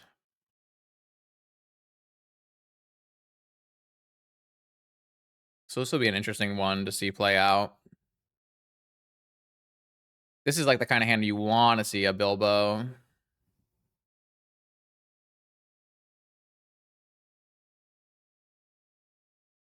Not my Bilbo, I meant their Bilbo, but that's cool too. I think here I ordered this in the exact wrong way. Oh, I ordered this in the exact right way. Okay, I did not expect my Mox to get spell pierced there. So I think now I'm still buying Lurrus.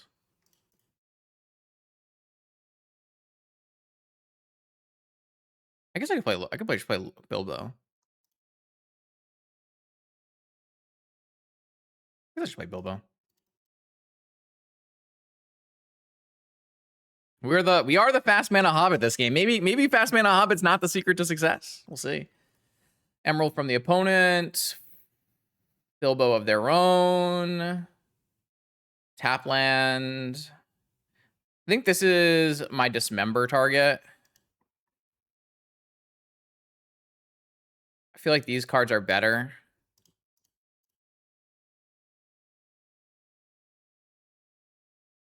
And then this is... Oh. Wow. That's interesting.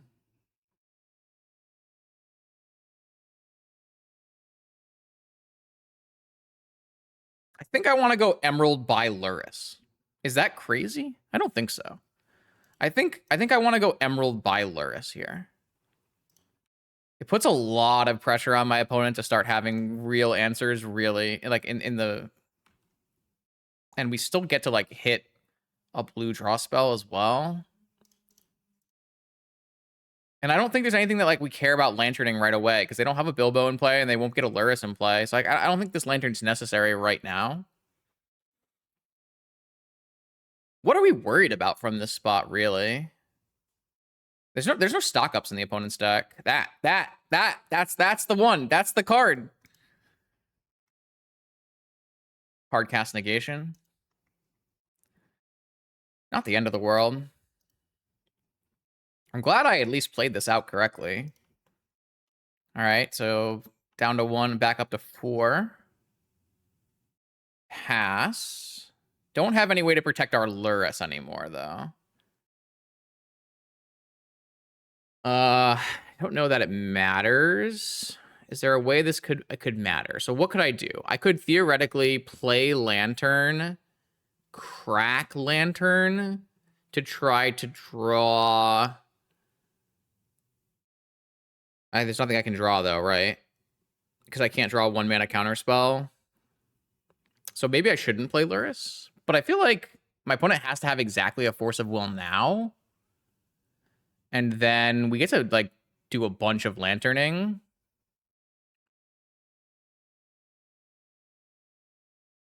Maybe I should play Lantern first. I don't know. I think I'm going to play Lurrus. I think if my opponent forces this, like, I'm not actually upset about it. Okay, they forced pitching a Bilbo. That seems fine for me, right? So then I think I just like play Lantern. I feel like I should draw a card. No, I can draw a card at any point. I feel like I should just wipe the yard and then bring it back, and then I have the option of like holding everything up and they think I might have Pyroblast. I think so.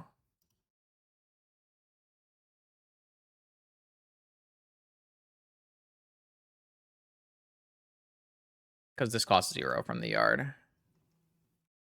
Oh, that exiles my land. I guess that's fine. And then I can crack this if I want to. But this at least represents a Pyroblast or Fluster. And there's no need for me to long goodbye anything immediately. Oh, yeah, I guess that is a problem. So now I have no threats. They can buy their own Lurrus here. Oh, I mean, it's pretty even, though. Okay, so they have Lurrus, and that's it, right? And so we have... I'm cracking this. And then we should have way more draw spells we can hit, and that's definitely one of them. And this can't get countered, so I'll draw. And then... Probably just pass. We have Force Pitch Probe, then on the next turn we can Lorien Revealed.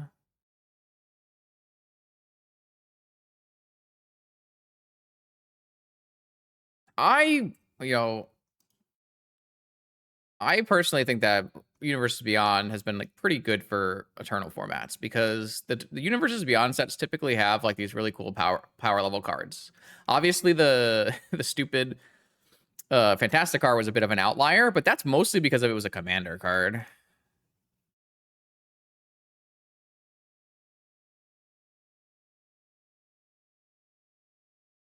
Gifts. I think I'm just gonna start with Lorien Revealed, build out our mana. I don't think I need the gifts yet. That did not build out the mana in the way I was hoping. Let's look at my opponent's card they drew for turn. Lands. Okay, well, I have fine because I have a force, and then we should just be winning on the next few turns here. There's kind of no cards my opponent can draw at this point that should pull them away. So, what the fuck is my correct line from this spot? I feel like everything is good from here. We just want to get to a breach. I feel like we just cast flow state.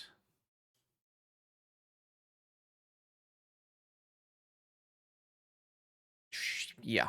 Yeah, I'll take those magic cards for sure. And then what? And then what? What am I even supposed to fucking do from this spot? I guess we just pass, right? I guess I'll discard. Does anything matter? I guess I don't have a great counterspell for a Seek the Beast, but I could just force it. All right, I'm just going to go to discard and pitch the suplex, and we'll just hold up everything, and then I can end of turn gifts if I want to.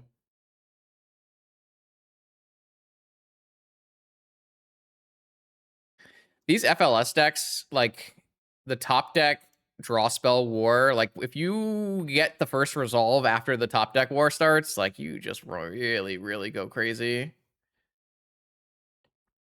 I guess I'll cast Gifts Ungiven. I really don't even care if this resolves.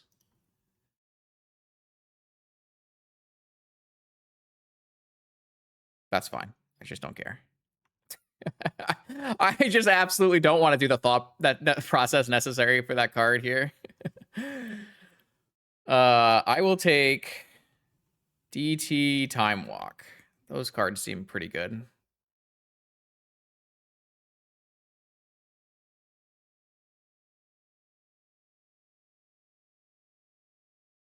How many these? I guess I can just. I probably want another land, right? I'll just. It's fine. Another blue card's also pretty good. We're gonna breach kill our opponent.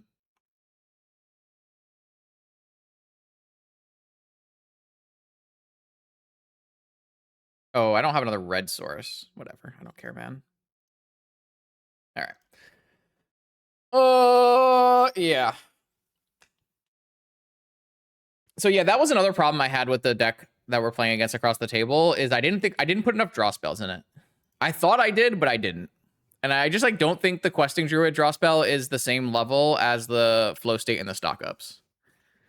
So I am personally completely off the Bill Grow deck. I do think that the questing druid is sweet and powerful. I just don't think the rest of the shell makes sense. So yeah. All right. Welcome to round 5 now. We've made quite the comeback. We started with a nice round 1 loss to the 4-0 player. So if we can continue the way we are, we might have some decent chances here. Got the draw. I got the play versus John. John was last seen published on Countervine. Not sure what he's playing these days. I will obviously always take this and never complain. Countervine. I mean, we have a Tabernacle. That's more than most of my lists can say. We don't have a Vexing Bobble, though, if it is Countervine. I don't know. I would have to go look at the actual data and see if there's more recent publishings than the 16 days ago. Either way, we have a very powerful hand. Let's see what we can do with it. Ancestral Recall, target me. Force pitching.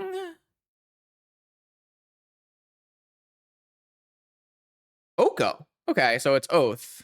That makes sense. That's pretty reasonable. That makes me. I think I have too many stock ups, right? So I should probably just pitch a stock up.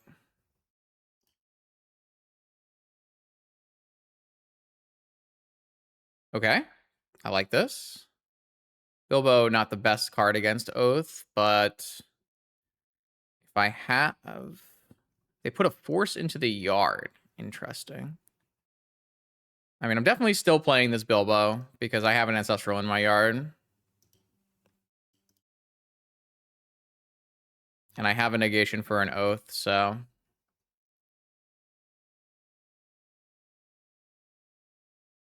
This time I think I'm pitching the Mental Misstep because I do want to have access to the second stock up.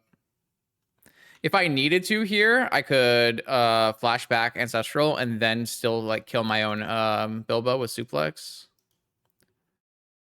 I am definitely interested in getting my Ancestral value here.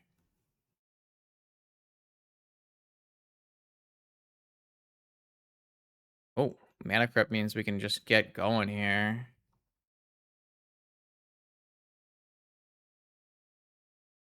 Stonks. Negation. Blue card, probably.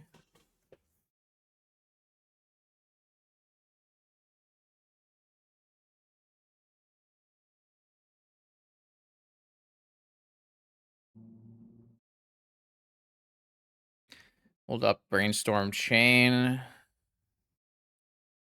5 cards left in my opponent's hand as well. I think I might... What do we think about just letting this resolve? Getting my flashback stock up.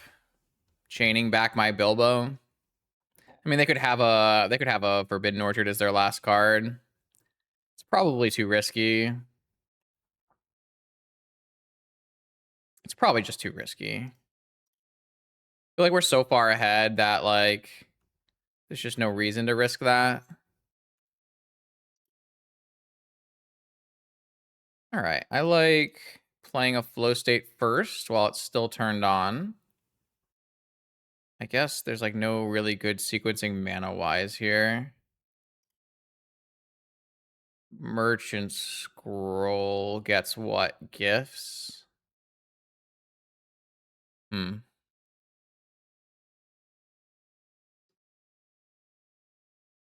I guess I could just get Force, blue card. It still does not get Time Walk. I wish. Be quite good.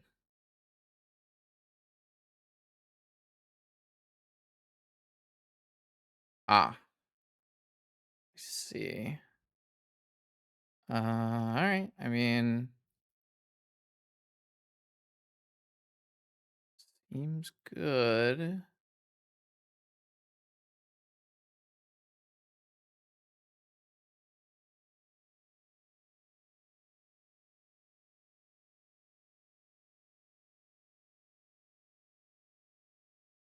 Well, I think I'm getting Force off Scroll anyways. So... I feel like having a Gifts is better, right? And the Scroll puts a sorcery in my yard in case I want to flow state on the next turn.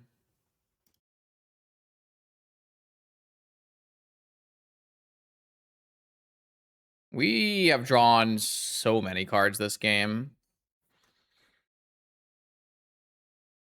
I guess, yeah, I guess I could get the gifts off of the Merchant Scroll and keep the 2 forces. Those are exactly the same lines.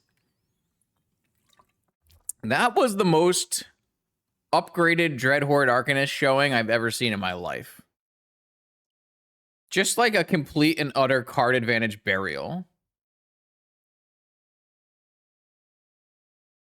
I think Bilbo is pretty great.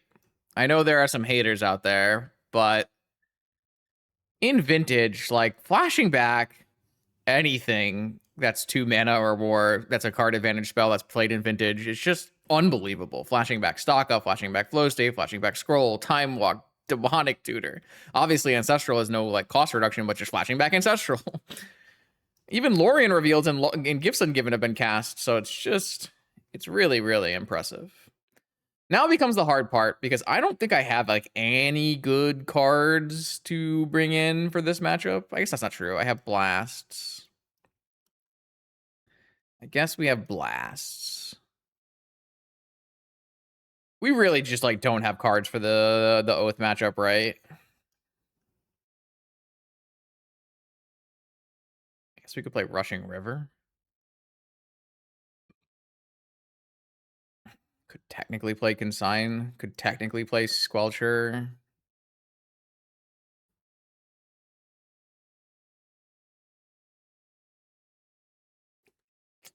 Suplex is probably bad. Don't need as many Bilbos.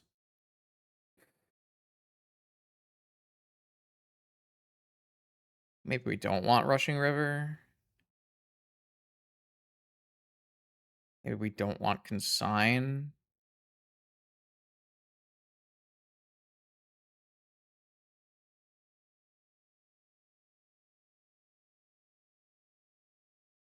Try this.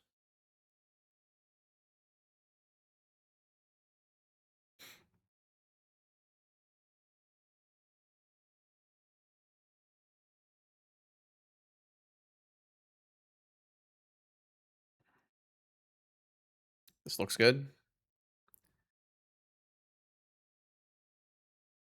Don't hate the look of this hand.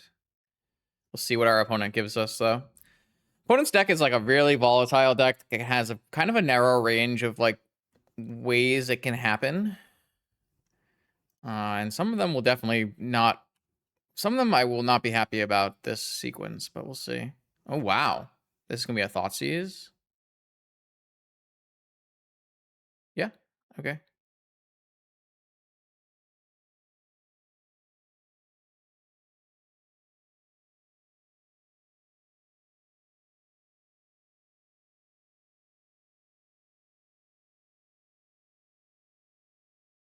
Stock up.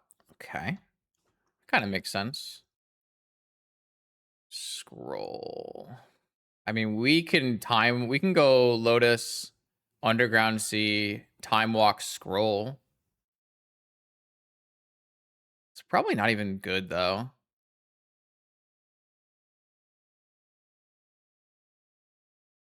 We could just go Scroll Ancestral.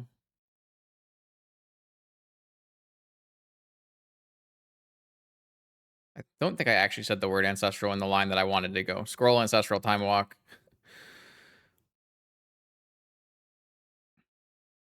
I don't...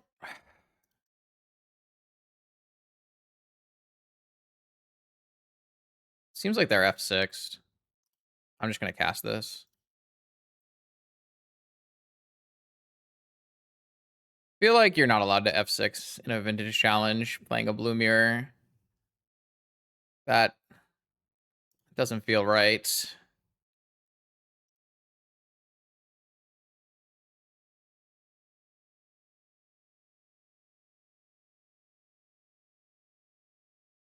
Okay. I guess maybe I wasn't supposed to fetch a Vault here.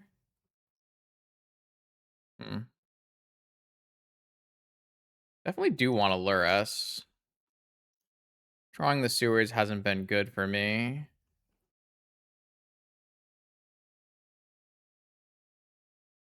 Rainstorm off of Orchard. I mean, they must have really powerful cards in their hand, right? To keep Forbidden Orchard, Thoughtseize, Brainstorm. They must have some really powerful hits in their hand.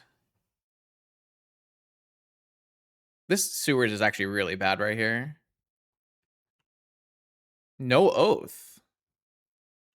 Surprising. That's a good draw. It's quite a good draw.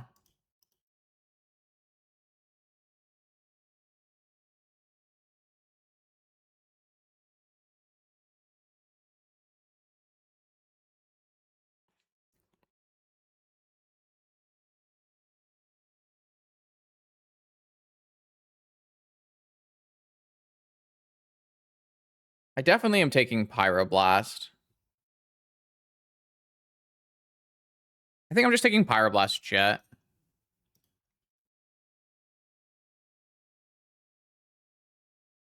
I don't think I want that.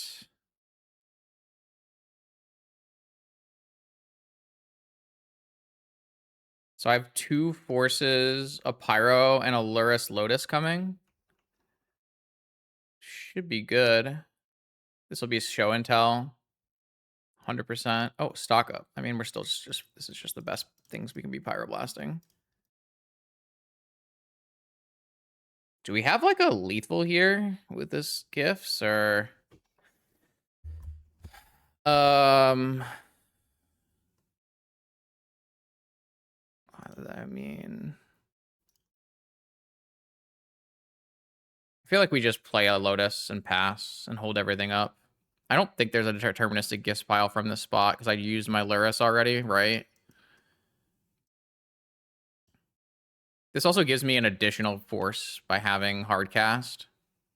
And I have 2 attacks to win, so Time Walk is probably going to win if they use an Orchard.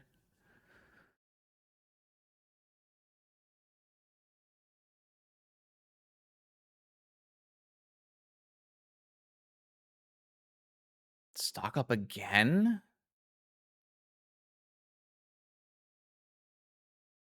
I think I'm just still supposed to hard cast force on this.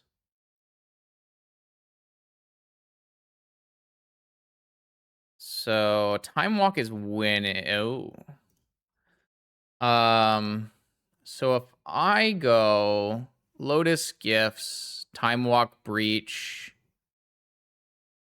is there a third card I can? I don't need to go Lotus. If I go, this is the mana pile, right? This is the mana pile again. Oh, Time Walk is already in my yard. So every breach just wins. It's just breach and mana. I have force backup. As long as I have... Oh, I won't have enough mana, though, right? Because I can take breach, and they give me 2 Moxen, and I won't have enough mana. And... Oh, I could go Academy, though. Mana Crypt, Academy.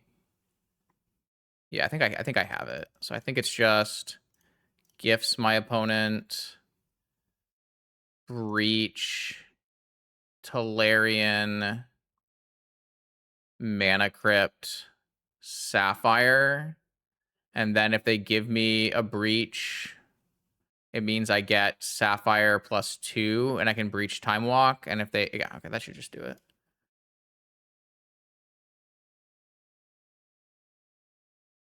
Yeah, that's the pile that's come up the most. It's like between Bilbo and Lurrus, like you just have so much attacking damage. Like you just build a freaking Time Walk pile every time. Those were weird games. I feel like we kind of I feel like we've kind of high rolled all day, honestly.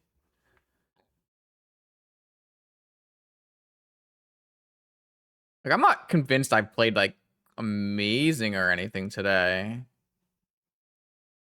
It feels more like I've just been rolling really high, but who knows? Maybe I'm not giving myself enough credit. Okay, here we go. Sixth and final round of Swiss. We are 4-1 with OK Breakers here versus another 4-1 with OK Breakers. We're likely facing a Jewel opponent. We'll see. I have a cat. We lost the die roll. Jeez.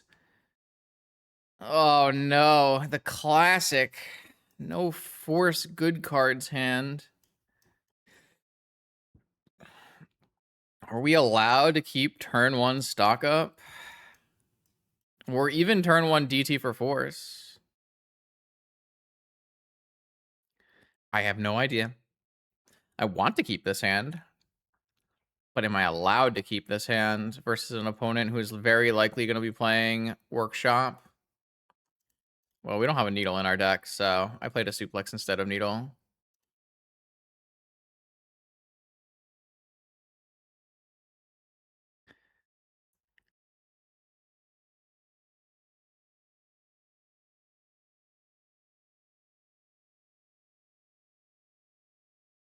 I can't put back a Mana Crypt hand. I'm just going to keep it. They mulliganed once. See what we can do. I just can't do it, man. I can't be putting back a Mana Crypt stock up, Mana Crypt the DT hand.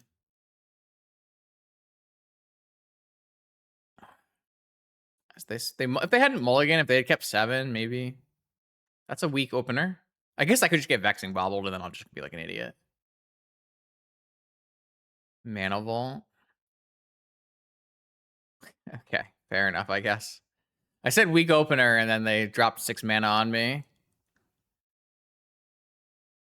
Transmute artifacts for a ring. Guess we die.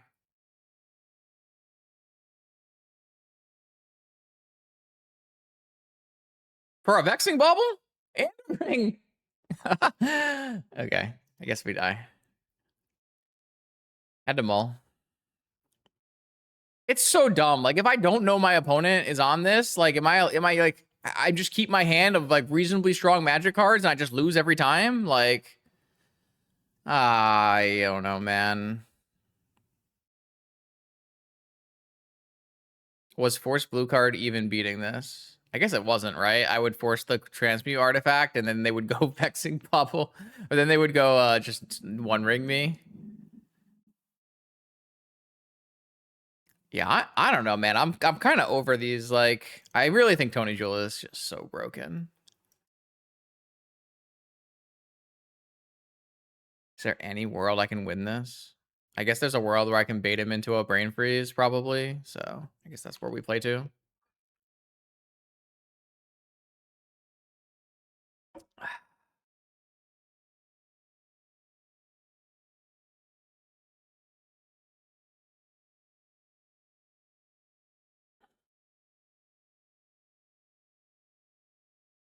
Probably supposed to go for sewers.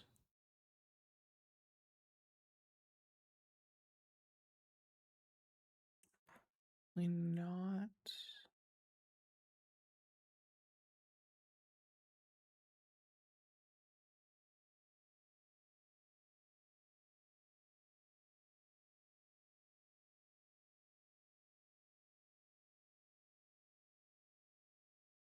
I think the only thing I can do here is like see if my opponent messes up.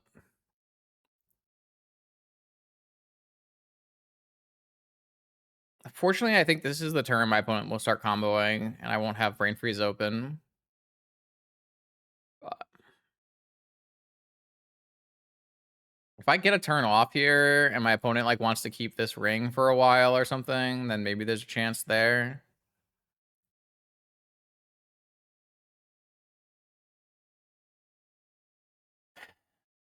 The problem with the brain freeze combo is actually the one ring, because the one ring gives them protection. So if they play a new one ring, they gain protection. If there wasn't freaking protection on the one ring, I actually think brain freeze would be pretty good anti-artifact combo. Okay, well, Academy is probably game losing. Jewel. Well, they could brick here and then next turn.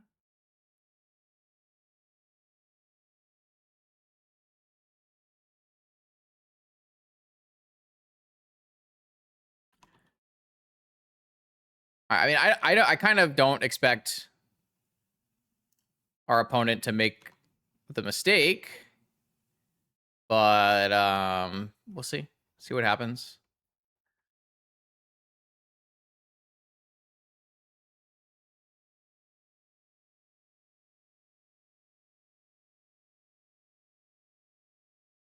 I want them to think I have negation.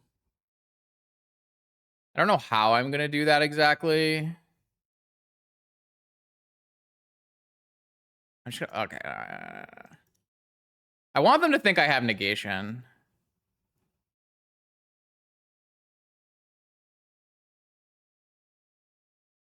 If they pick ring here, we just lose. But if they pick jewel, we still have chance.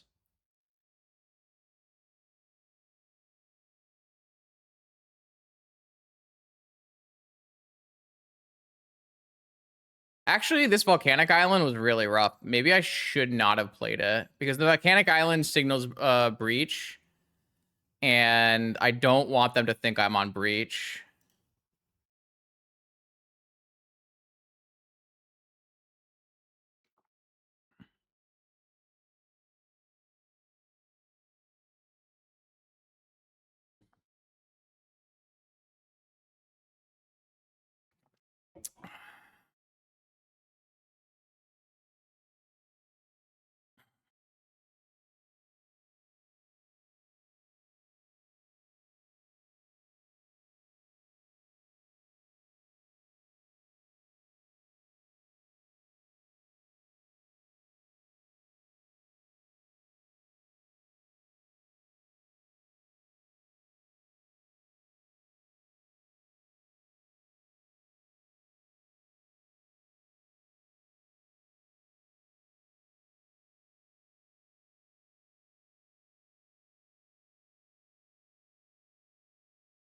I mean, we're up to 15 so far.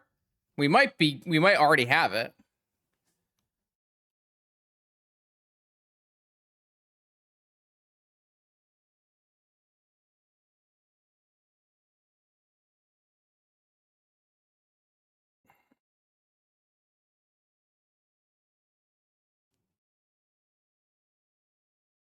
Probably could have done it in response to that one, but I kind of want to get a couple extra copies for like forces and stuff.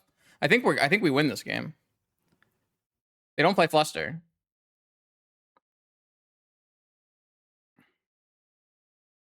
Played to my out, you know?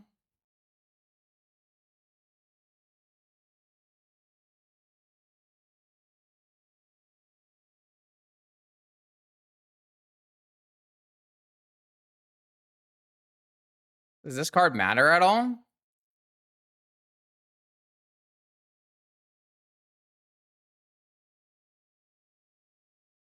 I don't think so.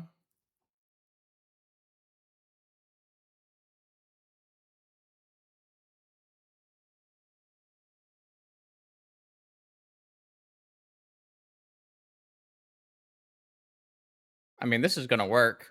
I probably should have done it in response to that one, right?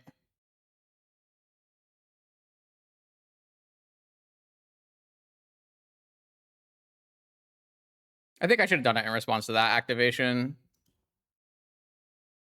That works. I'm gonna do it now.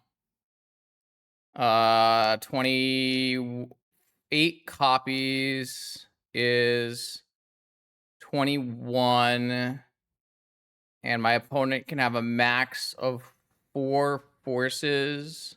So I would have 4 copies, so I would have 12. Okay. I think this is fine.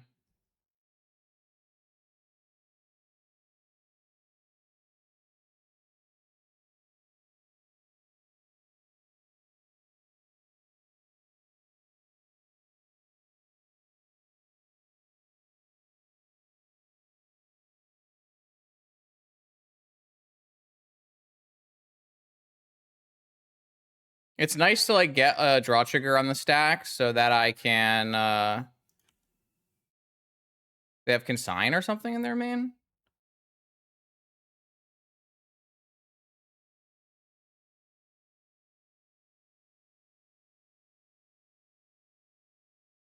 They can force 4 copies and they'll still die. Right?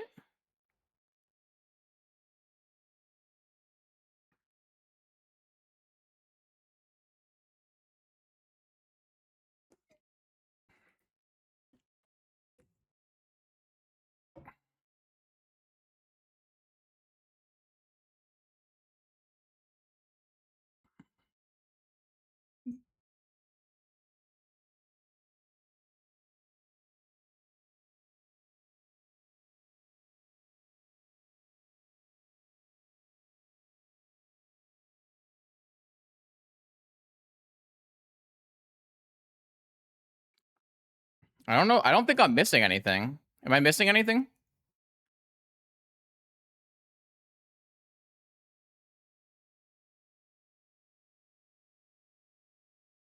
Oh, yeah, maybe a sync. Maybe sync. Maybe I'm missing sync. I needed to wait longer. Fuck, I forgot about sync.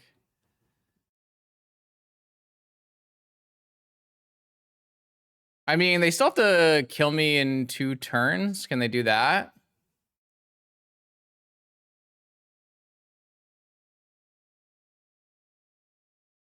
I mean, if they have enough syncs, right?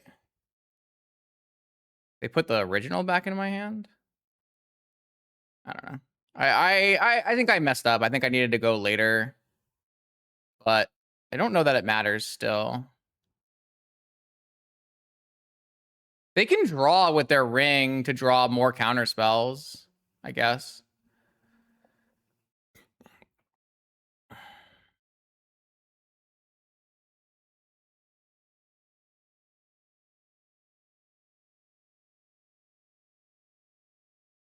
I still can't force back because of Bobble. But I guess I should be waiting to see if they crack Bobble. I don't think they would crack Bobble, though. So that's all 4 forces in a sync. It puts my opponent down to... I needed to wait one more freaking spell, probably. This puts my opponent at 0 cards, though. How do they win? They can't win, right?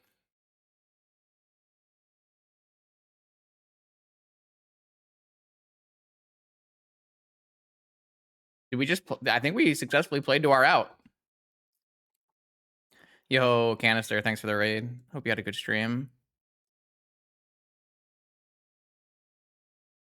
Oh, that is a steal, man. That does not happen every time. I think I needed to wait one more spell too. But yeah, so this is like a hard lesson you learn as a Jewel player, is that you do need to weave in a one ring during your combo turn for brain freeze. It's a tough lesson. Yep, that's what Brandon said in chat.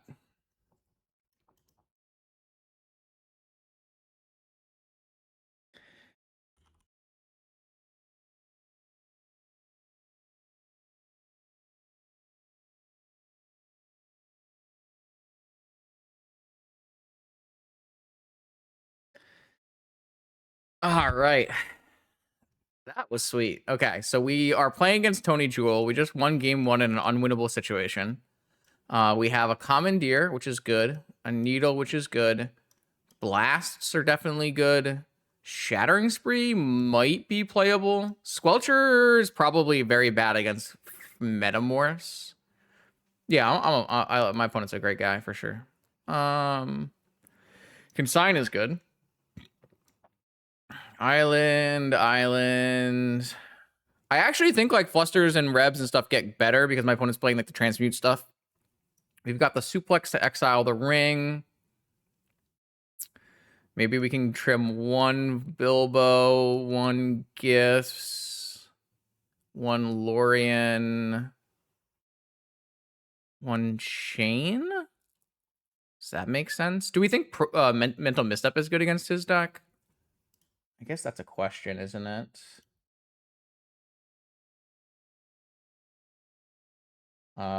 Key, Vault, Soul Ring, Bauble, Ancestral. Maybe no. Maybe Messed Up is not that good.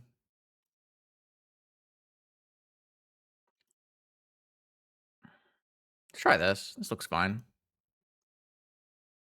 I wish I could bring in Squelcher, but... Oh, boy. Okay. I have no problem with this hand.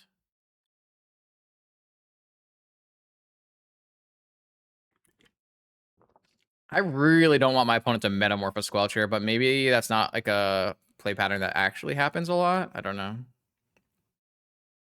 Turn one Ring, or is it turn one Relic? Turn one Ring. I will pitch this Force and Brainstorm. Okay. Got a counter spell there. That's good. Bilbo. That's interesting draw. Because we can go stock up Bilbo. We just won't have access to Flusterstorm. Which, to be fair, isn't doing anything unless my opponent gets to, like, transmute stuff. I think what we need to do is just start with, like, Lotus stock up and see.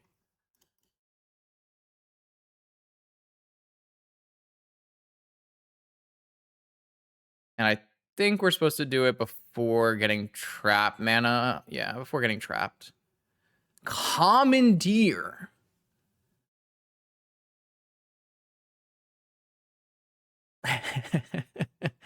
I mean, I think we just take the two blue cards and then... I mean, we can play a Bilbo, right? I think we just play a Bilbo. We have a stock up and a Lotus. Okay, that's pretty good. Stock up is helping.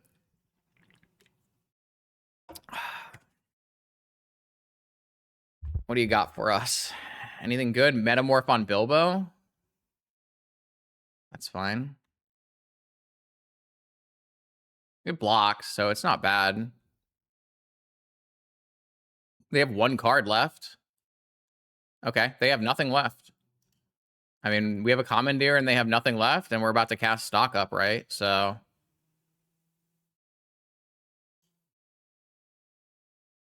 could we cast Lotus instead? Does that help us in any way? We want to hit a mana source. I mean, we're just going to cast stock up. 2 mana stock up. Lotus Petal, Soul Ring, Lorien revealed. Feel like I like Volcanic.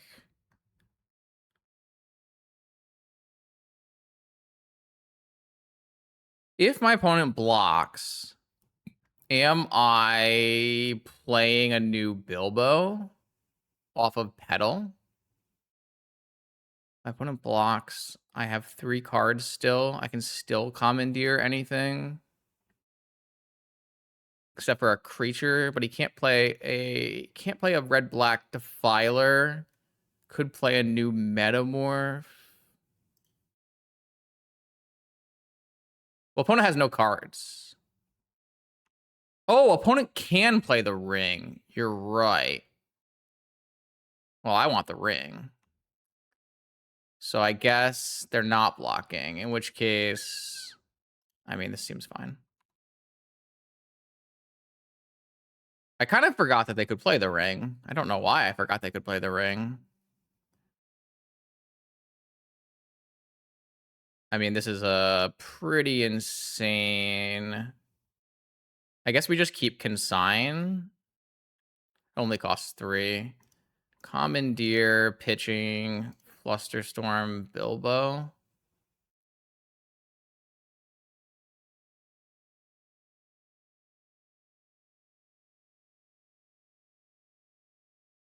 Raw. Wait, did I just gain protection? I probably should not have gained protection, right? Don't know that that matters. I'm pretty sure I wasn't supposed to gain protection there.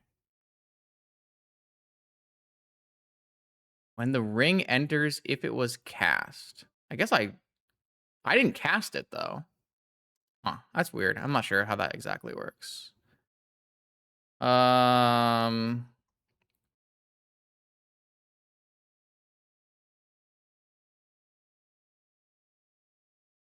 think we just... I could go surveilling. I guess I should go surveilling. There's a lot of really good hits. Rain freeze.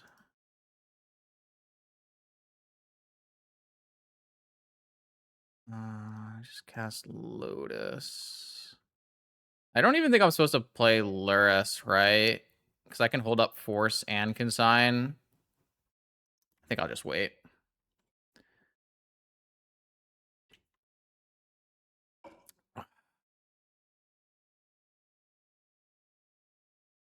Oh, I guess if they draw a thing, they can replay it. That's kind of nuts.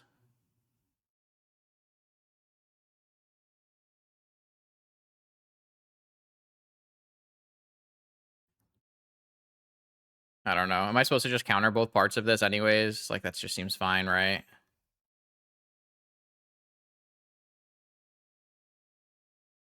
Don't really want a Lodestone in play. Oh, though it will just go back in the yard again.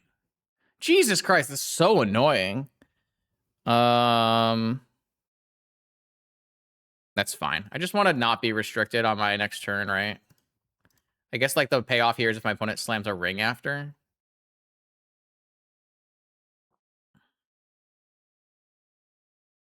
Uh, 13 life. I just need a time walk, right?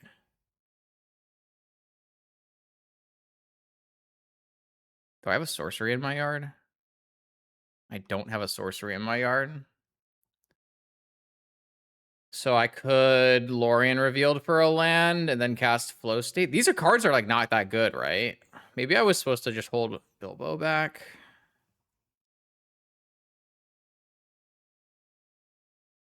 Do I need 2 cards? Is it imperative I hit 2 cards?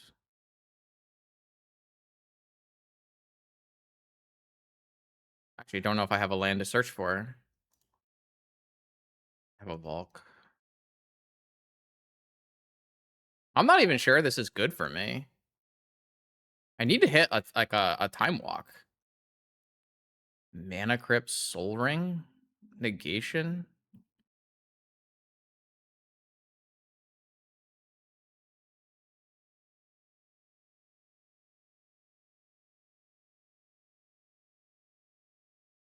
Maybe I'm just supposed to get a Lurrus in play.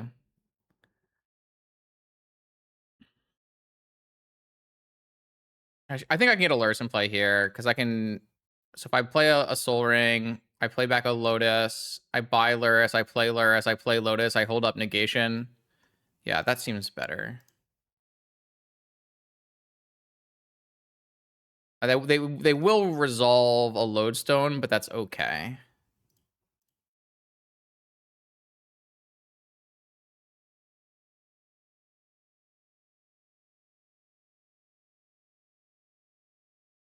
Buy Lurrus, cast Lurrus, play Lotus. We have a negation for like the worst possible things, and it's okay if a Lodestone resolves. We should still be able to beat it fairly reasonably. I hope.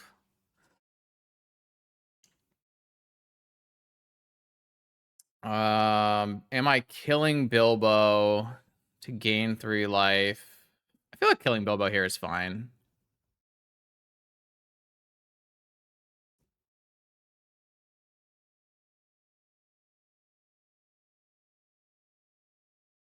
I don't feel like I need to have this Lurrus in play, and I feel like having them have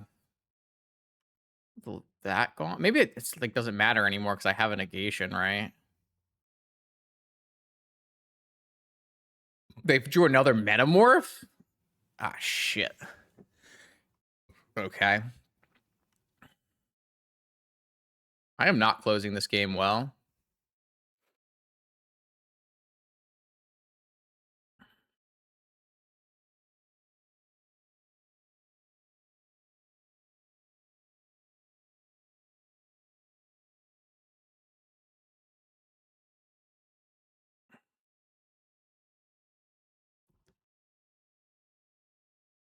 I mean, that's gotta win. I just like don't exactly know how it wins. Do I have any ways to get this stupid One Ring out of play? I don't, right? So I can DT for suplex both of these things. Is there a way I can win with Breach Kill here? I mean, maybe there's a way. I can't target them with things, so I would have to do some crazy stuff with like Consign, right? I don't really know how to do that. I won't lie. Like I'd have to consign my own end step breach trigger so I could play on their turn, and then I would have to cast enough spells to brain freeze my opponent somehow. So I think we just need to pass the turn in a way that is the best for us. So what I'm going to do is I'm going to draw with the ring, and then I'll DT for suplex, and I'll suplex these things and try to pass with as many counter spells as I can play. That's going to be my plan here. So that's my plan. DT, demonic, suplex. I guess I should probably do. So I'm like worried I will die to my own One Ring. So I don't think I'm going to take the Time Walk turn.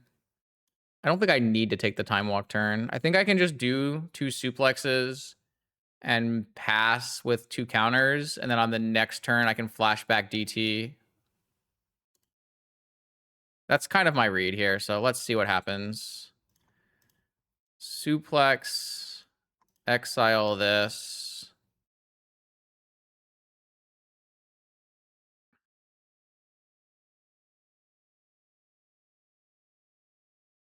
They have a counter spell here. a hard cast force. I definitely am just gonna negate it, and then I'll get a force after. This is fine.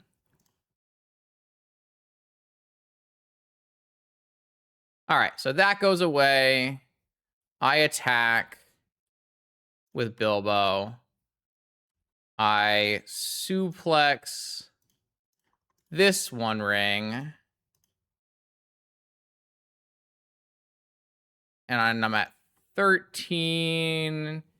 And then I scroll for Force of Will. And then on the next turn, we DT off of our Bilbo and we Breach kill our opponent. Well, I put the suplex in the deck because it exiles.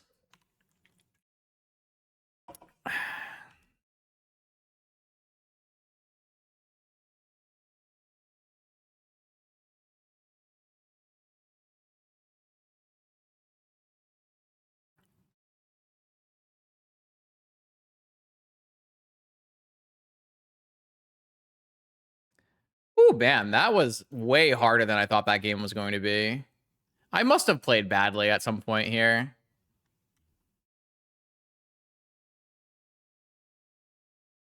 There's like no way that I actually played this game correctly, right?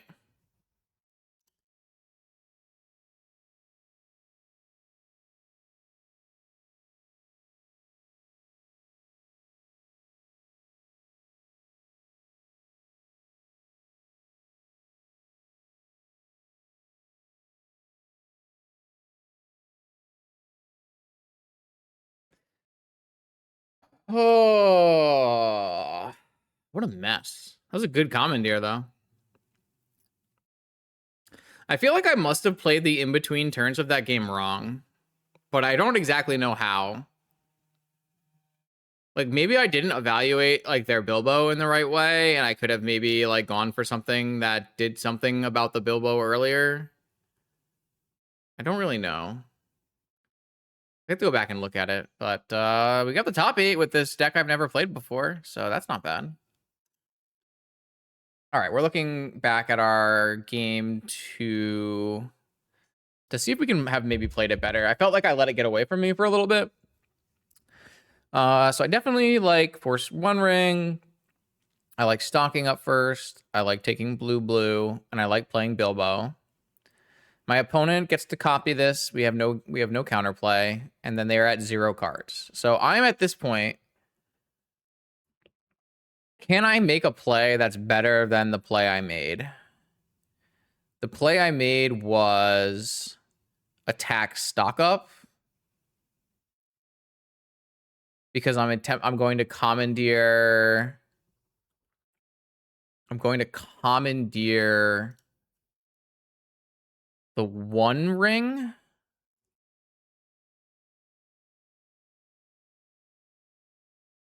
How can that go badly for me? If my opponent hits another spell that I need to counter this turn, that's how it goes badly for me, right? There is not the option to commandeer the Metamorph. You and another YouTube commenter actually made that one mistake last time. Commandeer is a non-creature spell. Metamorph is a creature spell. Even when it copies a One Ring or whatever. So I stock up and I hit Volk Petal, but I don't have to take Petal here. I could have taken Volk Lorien Revealed, which would have given me access to different commandeer pitches. It would have, but Lotus Petal actually plays around like a Lodestone Golem first into a One Ring, which is, I guess, interesting as well. I think this is fine. And then I like pitching the non-consign, and I like getting a ring, and I like drawing with the ring. This all seems fine. So it's this turn that... So I just draw with the ring and I hit land. I guess that's part of the problem. But maybe on this turn, I was supposed to just buy Lotus and then play Lurrus, right? Because if my plan is to force and then consign an artifact that they draw twice, it's so bad for me, right? Well, I don't need to block with Bilbo because I can buy Lotus and play Lotus Lurrus, and then I can still hold open consign once. But consign once is like not good enough, right? If they have 2 spells they cast, it's pretty tough. So what did I choose to do here? I chose to try to find a good spell with my fetch land, and then I missed, so I played Lotus and held open Consign Force. Is that really that bad? So what was my other option was play Lurrus so that I could block with Lurrus, and then I would only have 1 counter spell, so I would have to not counter their first artifact that they play. That's kind of hard to do, right? But like the fact that if I counter this, they just replay it is so bad for me. Am I in a better spot if instead of having 3 mana here, I have a Lurrus, and I can just still wait and play a Consign with Replicate on a second spell? They won't attack with their Bilbo. There will be a resolved Lodestone, and I will have Lurrus Bilbo in play, untapping against their Lodestone Bilbo. I don't even know if that's better. I mean, doesn't it feel like pretty good to just like throw the 2/1? Like it's a 2-for-1, right? But it's not that bad of a 2-for-1. And then we just have another ring activation. I feel like this play makes sense in my head. I feel like the answer is our ring activations were kind of bad, right? What would be good here? A Shattering Spree would be really good here. Killing Bilbo and Grim Monolith, maybe.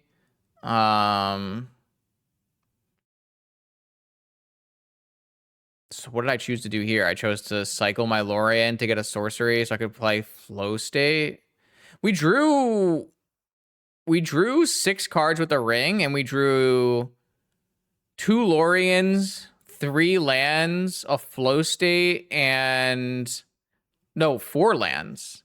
We drew 4 lands, 2 Loriens, Flow State. Yeah, I guess that's pretty bad. That's probably a contributing factor to why this felt like we were having problems. So then I tutor for a new land. I flow state, and it's a negation and mana. I take mana, and then I choose to Lurrus. I mean, that seems fine. Like, this seems fine. They bring back Lodestone. I get rid of that, and then they play a second Lodestone. I mean, this seems fine. Like, maybe I'm just over... Maybe I'm just like over... It just felt like it was way closer than it should have been, and that seems like it's probably just because of the cards we drew, right? It's not like we drew different cards that we could have cast. We just like drew 4 lands and 2 Lorien reveals. And like when we get to this spot, we obviously have a lot of choices.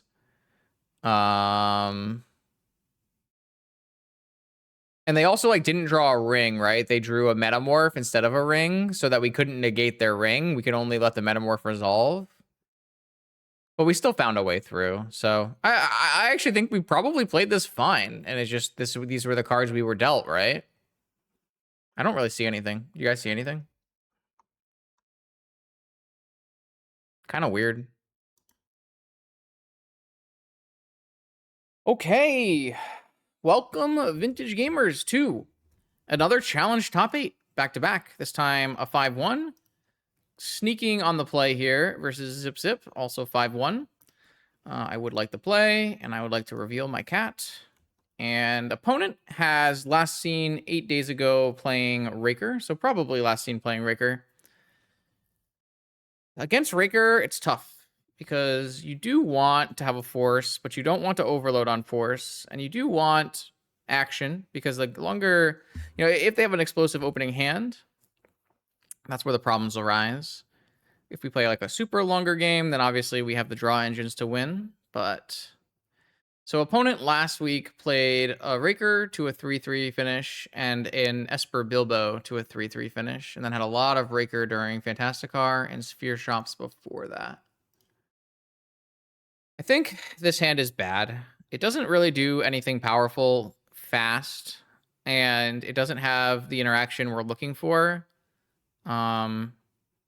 If this hand had maybe a Mox instead of like a Breach or something, or maybe you keep the Breach because you have DT, you have a Mox instead of a Brainstorm or something, then maybe this hand is actually totally reasonable. But I think without that, I would rather mulligan it for something more powerful.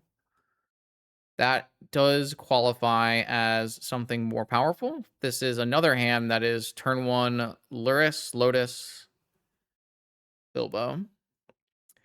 That, unfortunately, isn't amazing hand versus Raker. My opponent has a lot of sequences on turn 1 that will make this hand not as good.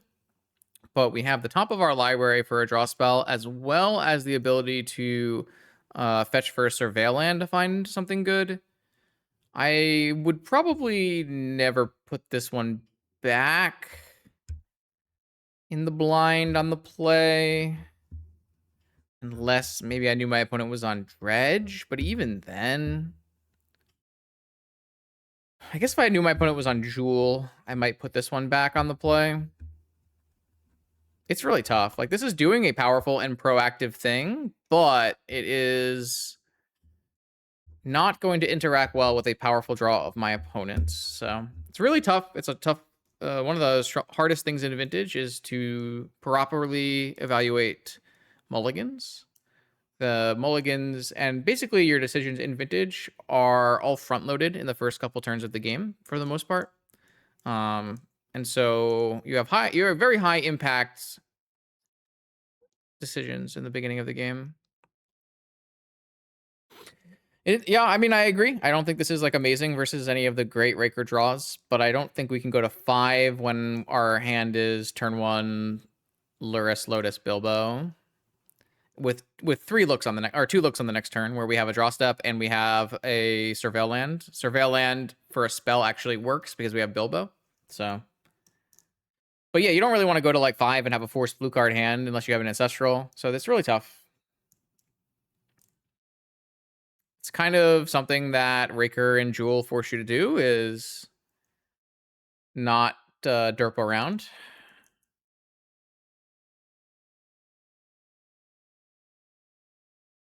Opponent kept 7, which is definitely not what we want to see, but I do what we gotta do.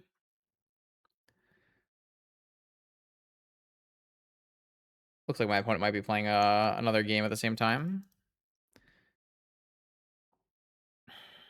We are under the assumption my opponent is going back to playing Raker, but that is not a guarantee by any means. I'm gonna get an underground. No, I'm gonna get a volcanic island because I'm probably gonna get a sewers next turn. Just gonna get a volcanic island and go Lurrus off of Lotus. Replay Lotus. Cast Bilbo. See what opponent does. This start looks really powerful, but there are a lot of sequences opponent can have here that are really bad for us. See what happens. Ancient Tomb, Mana Crypt, One Ring. Raker, Fantasticar. All of those things are rough here. Sensei's Top. 2 Sensei's Tops just kills me straight up. Yep. All right. So they had turn 1 lethal with Raker, 2 tops. This is infinite damage and I die.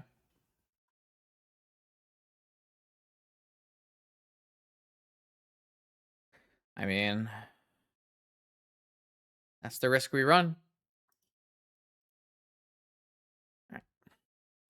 My draw was going to be Misstep and then obviously Surveil. I already explained why I didn't think this hand was a mulligan on a Multi 6. So, I mean, you're allowed to have a different opinion, but I told you why I chose to keep it, so. Needle. Shattering Spree, maybe. Dismember. Long Goodbye. Commandeer. Consign. Yeah, I mean, that's certainly a high roll hand from the opponent, right? Definitely I'm not going to get too worked up over their 3 different card combo on turn 1. If it happens, sometimes it happens. Flusterstorm's pretty bad. Don't know how good this chain really is.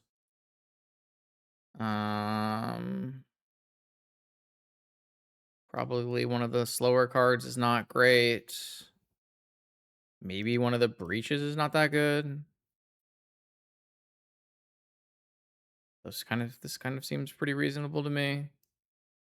Try something like that. We could always play Squelcher for Bauble, but I don't really think that's what we want to do. This looks fine. Rushing River is primarily for mono white initiative, where they put multiple stacks pieces in play.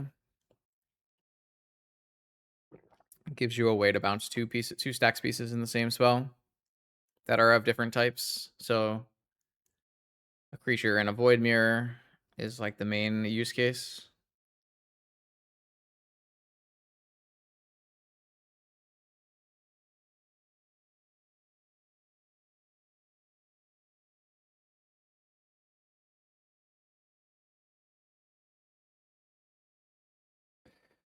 All right. We kept a okay 6, and then opponent kept a better 6, better 7. So this hand has a force, a suplex, a Bilbo. I definitely like this one. This is kind of nice because we don't actually have to force a turn 1 ring with this hand. Kind of a nice hand to have in general. Still a little bit on the lower power side. If this C was a Mox, we would be in like an even better space, but let's just pass with our ability to get sewers and see what opponent has for us here. 7 card hand. Talon Gates. Mana Vault. Flesh Raker. Certainly something we could suplex, but runs the risk of extreme issues. I actually think I like just forcing this. That way we can get to maybe a Bilbo this turn, and then we'll have multiple options. Actually, maybe I'm not supposed to go for sewers because I might want to cast 2 suplexes in the same turn. I didn't really consider that. I'm going to force this, pitching Lorien revealed. I think this is like the way to reduce what my opponent's doing the most. It means the mana vault's not, it puts them on like low mana, whereas if they get to get a bunch of things off this, it can be really rough. So the question here is, am I supposed to get Undercity Sewers because it's a good value play on this turn to try to like get something to cast with Bilbo? Or am I supposed to get a Volcanic so that I can cast 2 suplexes in the same turn? I'm just going to get a Sewers. Scroll.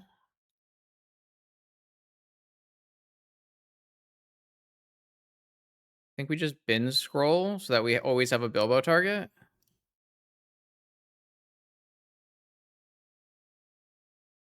Maybe that's wrong. I don't know. Force. Certainly feels like a worse draw. Am I going shields down here is a problem? If they have a second Raker and a top and the mana to play it, it's a problem. I think I'm willing to risk that.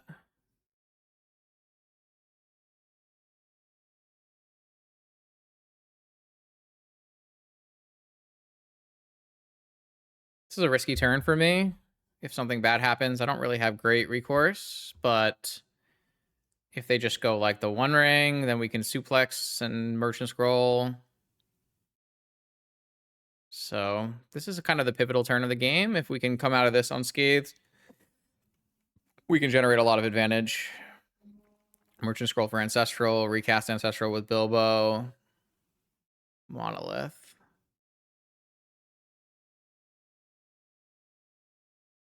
Monolith. The 1 ring? Okay, that's fine. It's not bad. We can trade the 0 for 1.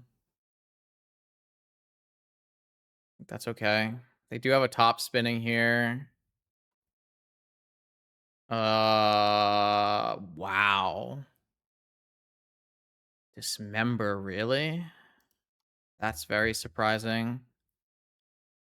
That is very surprising. That is really bad for me because, yeah, I can answer the 1 ring, but they have an active top and I don't have my card advantage ended anymore.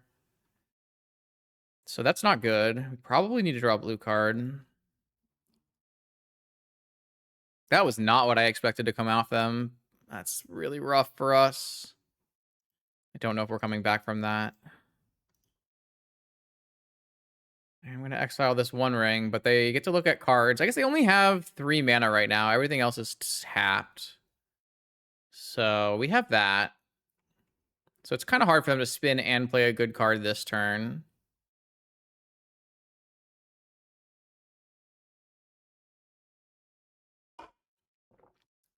See what happens.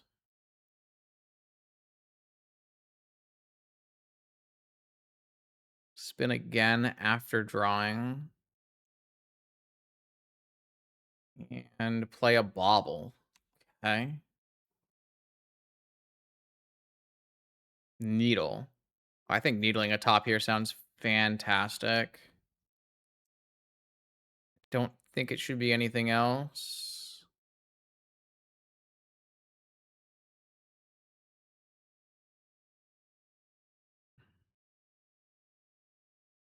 And at some point, we Lurrus back Bilbo, so... And then when we Lurrus back Bilbo, we have Suplex and Merchant Scroll as options.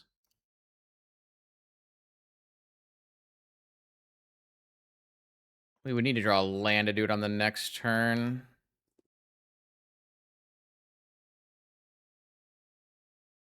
They're at 13. They have a Scrawling Crawler.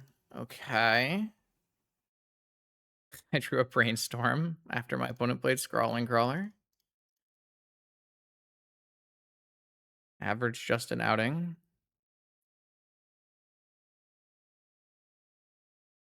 I think I'm just supposed to pass.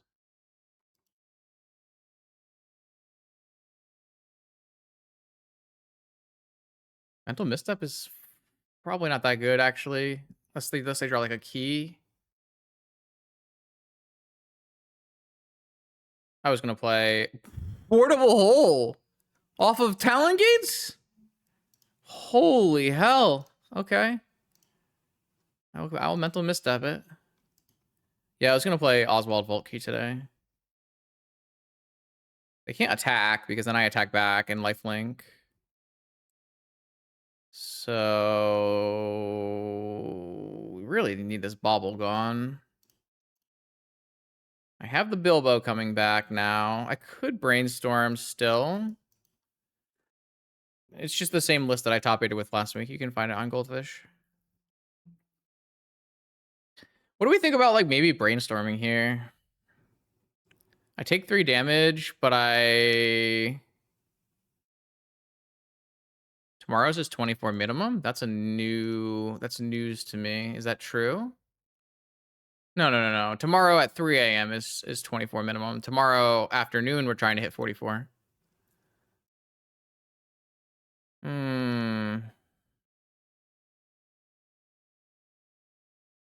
We would have to hit a fetch to be, or I guess we could hit like a flow state or something. But we would have to have a land to even play flow state after this. We definitely want to play Bilbo this turn. I think I'm supposed to wait.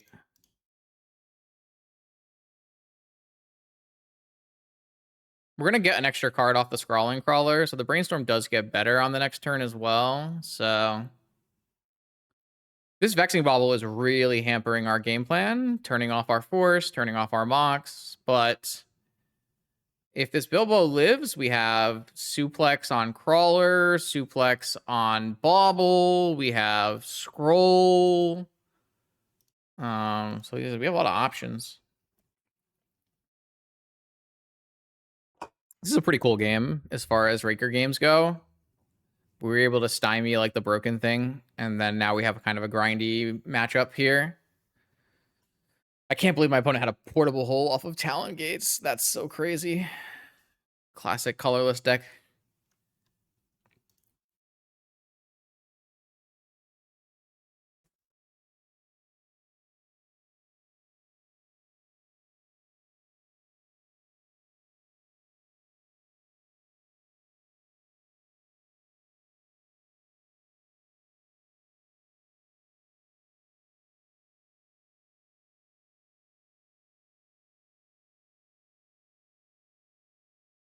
Do we attack with Lurrus after we play Bilbo? Yeah, I mean we might. The EV isn't actually bad. That's a misconception. The EV is pretty similar to all the other challenges. It's just the highest upside is not as high because there are less players. Yeah, I mean, I think this attack looks pretty good. I don't feel like we need this Lurrus anymore, and I feel like giving my opponent extra cards isn't that good, and I feel like 3 life is pretty good. I'm pretty down for this attack. Like, what's my opponent gonna do? Block? And then what? Seems like a free attack. And they can't really attack back. Like, if they just attack back, I can trade with the Bilbo. And I can replay the Bilbo. Academy's a great draw. I guess it's not a great draw. Academy's just an okay draw. They're at 8 life. They sack the Bauble. That's great news. We can force something. We can let a ring resolve because we do have suplex still. They didn't do anything. So now, I mean, we're just off to the races now, right? We get to do anything we want. We might have a deterministic gifts line here. Do we have a deterministic gifts line here? I mean, a time walk is lethal. Merchant scroll, gifts. I don't think so. I think we're short on mana. And we don't really need to go hard because we are in such a good spot. I think I'm interested in suplexing this crawler, hitting for 5, and then holding open counter magic. That seems like the best play to me. Like, we can force a 1 ring, so there's not even like a lot of ways we can get punished at this point. I think once you take away like your opponent's ability to Raker combo and you make the 1 ring less good, that's kind of how you beat Raker.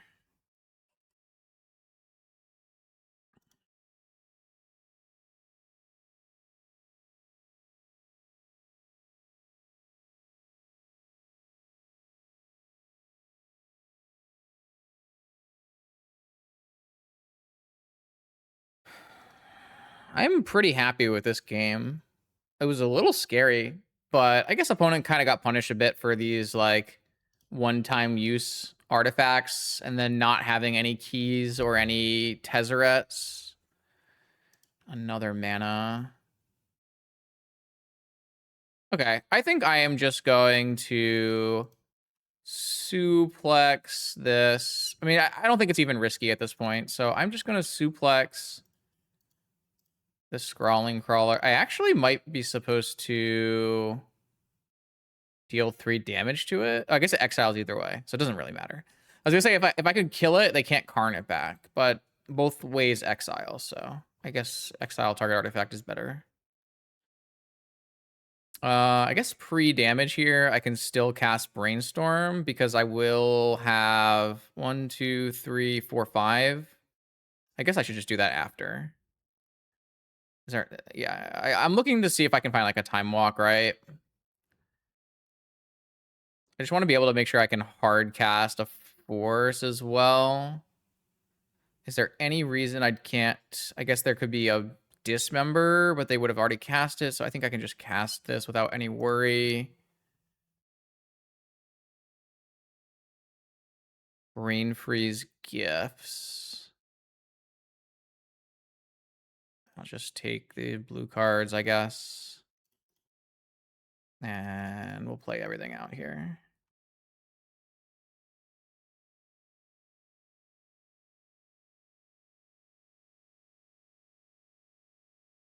Oh, it's one less round, Arkin, and are 32 people gonna play? And like there's a ton of different variables there. I don't think it's a big deal. If people want to play Magic, they can play Magic. We were barely even firing with 32 people. We've missed like 5 of the last 6 Sunday 3 a.m.s didn't fire without the change. So I don't know. I'm not really worried about it. But I'm also not playing at 3 a.m. anymore, so. Do I want access to any bounce spells? Do I want access to Hexing Squelcher? Do I want access to Hexing Squelcher? Does anyone have like big feelings about Hexing Squelcher against Raker shops where they are a 5 Chalice, 5 Vexing Bauble deck? Like maybe it's better than Brainstorm, but I kind of want all the blue cards I can for Commandeer. I feel like the first one is fine because the first one is always, I mean, like you always have a tutorable option, but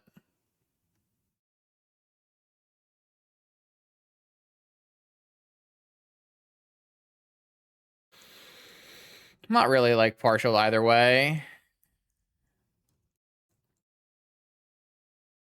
That's not remotely why, CRK. Why am I getting rage baited in chat? It's because I'm actually looking at this objectively. Like, if you look at it objectively, it's not a bad thing. It's really not. You guys are like super biased. And Archon's like one of the worst because Archon's like always complaining about chess prices, always complaining on Twitter about chess prices. And like, this is how you fix chess prices, by not making it free to free roll every tournament where it's insane EV. Like, this is literally the solution.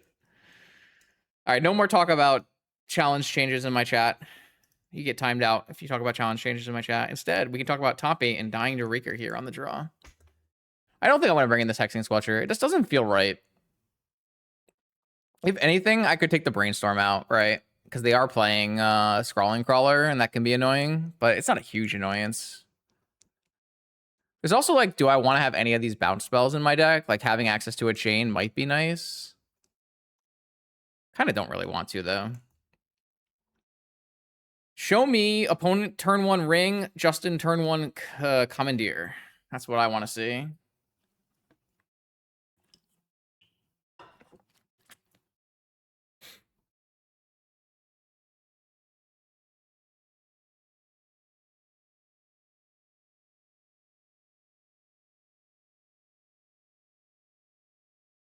That is a true statement, not me.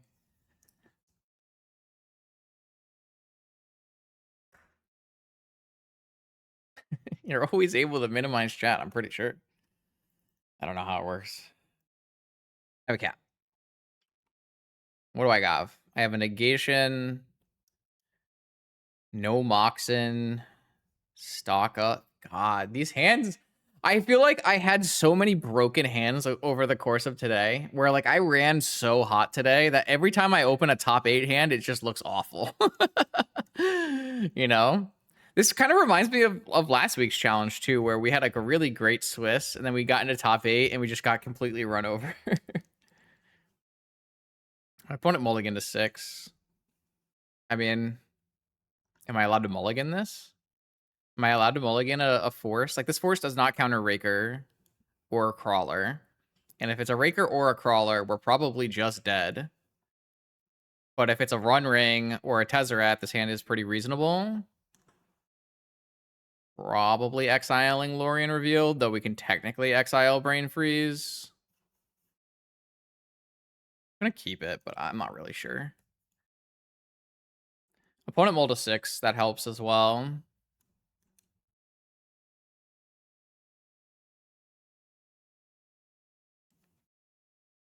Crawler might help us, that's true. Oh, I guess technically you could maybe Brain Freeze on a Raker combo on tops. I'd have to see what the math looks like for that. You would have to have enough life and enough spells so that you can get a draw trigger on the stack at the same time as your Brain Freeze. It could definitely happen. I don't know if you saw us do that to our poor Jewel opponent today. It was great. It was lovely. I've been there. I've been casting my POs, not caring. At least PO has Flusterstorm usually, so you can kind of get away with Flusterstorming a Brain Freeze. But all right, opponent kept a 6. Let's see what they have for us here. Ancient Tomb. Manifold Key is fine. That's it?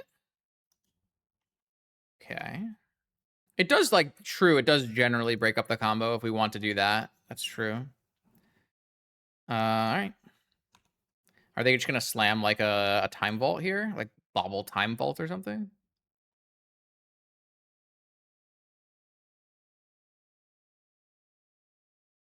Mox.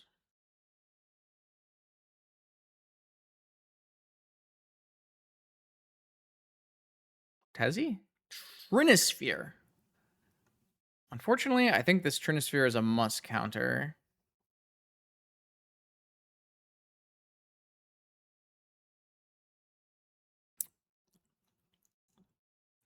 What I could do here is negate the Trinisphere and then cycle the Lorien revealed so that my flow state is turned on, and then I could flow state instead of Bilbo and try to make sure I hit another piece of counter magic.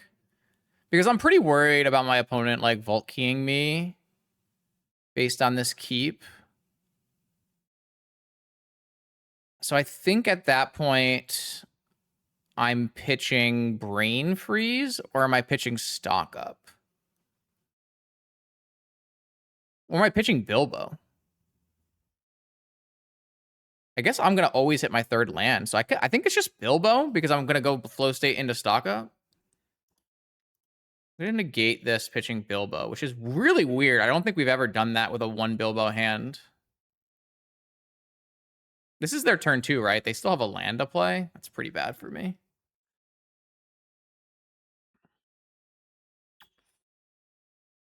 I'm really worried about Vault Key, but I don't really know what I could do too much about it.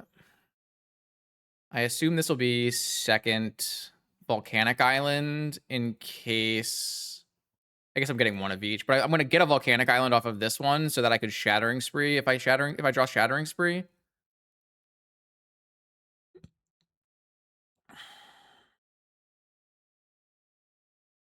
We've had some pretty sweet games here in the top 8, so can't complain too much. Obviously, or I guess we've had one sweet game. We did get turn 1 to the first game, but I feel like these games have been pretty cool. Like multiple early game decisions that are definitely impactful. I like that a lot. When those games happen, I'm pretty happy. Saga Gaming. Uh-oh. Okay, Saga Gaming. I'm kind of glad I didn't keep Bilbo then. Get a Volcanic. Let's search for an Underground Sea, and that's an instant and a sorcery for our flow state.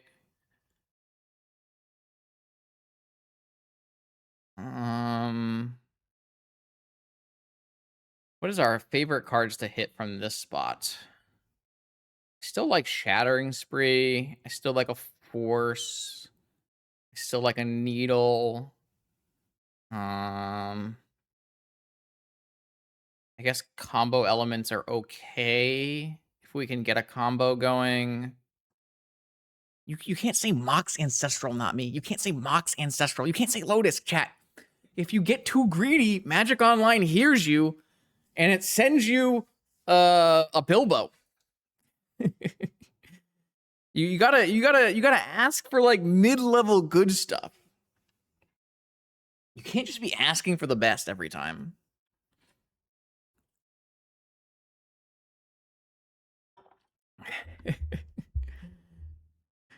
I don't know that Bilbo would be the nuts. I just pitched a Bilbo because I didn't think it would be the nuts. I mean, a Mox is fine because it means we cast Stock Up instead of Flow State, right? Exactly. Sanity Well gets it. I still want good cards, not me. You just don't ask for the best cards.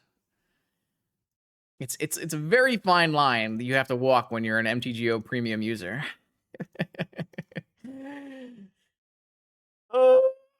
All right, what do we hit? Gifts Ungiven. No, man. No, not that stupid card. Okay, it's fine. It's fine. No problem.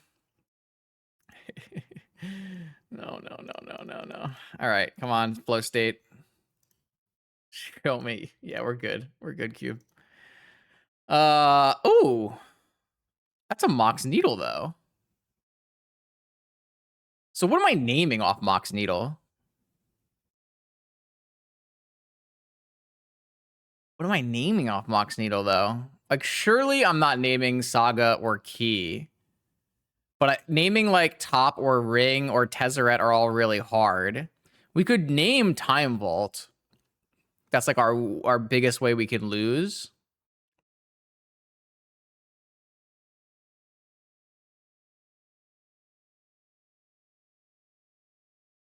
You don't really want to name Key typically because they have other key options usually with like Tezzeret.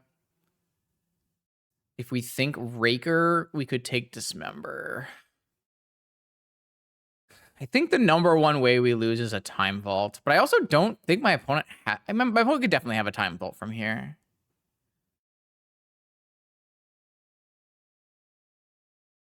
We still have a stock up on the next turn or a gifts. I'm gonna name Time Vault. I mean, we could lose the Saga. I'm not saying we can't lose the Saga from here. I just don't think that's the like Saga is gonna be slow enough. We should be able to cast our spells. So I'm pretty okay. My opponent plays other key options. They could even play a Voltaic Key, but they definitely play Tezzeret. So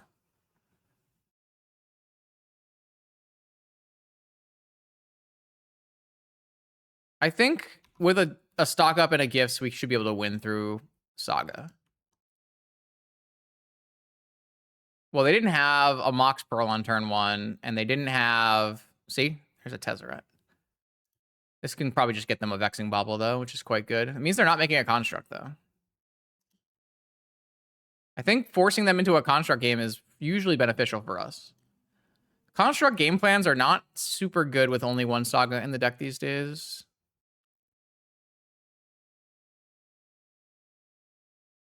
I just think the best, like the most common way we lose from this spot was, oh, Jesus Christ. Never mind. That means they're still constructing. Untapping Mox Pearl is odd. Okay. That's not a very good draw.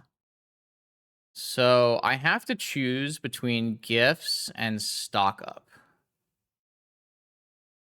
Mindbreak Trap? Yeah, they could have Mindbreak Trap. Mindbreak Trap is a good reason to not cast gifts here, or stock up here. But I guess if they play Mindbreak Trap, it means that they don't make a construct.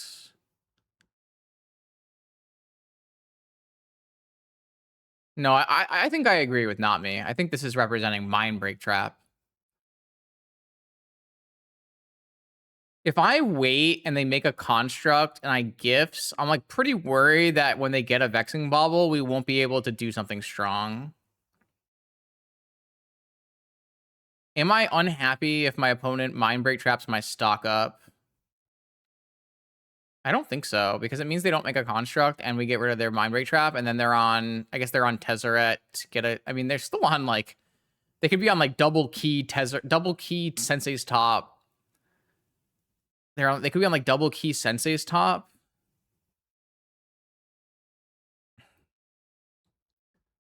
It's gonna be tough. It's gonna be a tough game. I'm gonna stock up.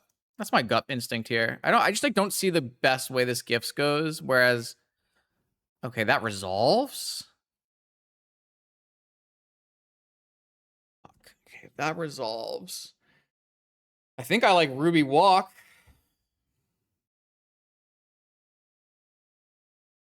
Ruby Walk runs into alt cast Mindbreak Trap into construct, I guess. I guess I could go Ruby Bilbo. That's pretty bad into constructs.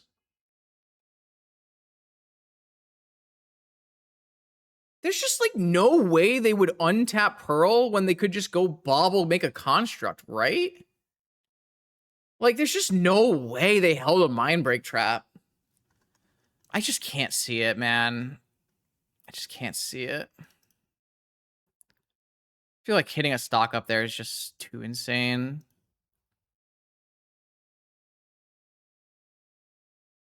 All right. So we're untapping with 5 mana. Brain Freeze Gifts Lorien. 6 mana. Is there a gifts that is deterministic from this spot? I assume no. What about like, yeah, I can't imagine there is a gifts that is deterministic from this spot. We could cast Lorien. We could buy and play Lurrus, which would have been better. I guess we wouldn't have been able to do that if we had taken Petal. I just like don't think there's a deterministic gifts from the spot. I'm just thinking really quick. There's Breach, Lotus, Shattering Spree DT or something. Yeah, that's the same pile I was coming up with. Breach, Lotus, Shattering Spree DT. They give us Breach DT or Breach Shattering Spree.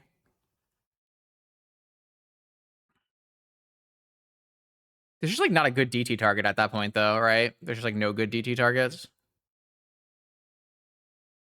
Breach DT, Lotus Tolarian.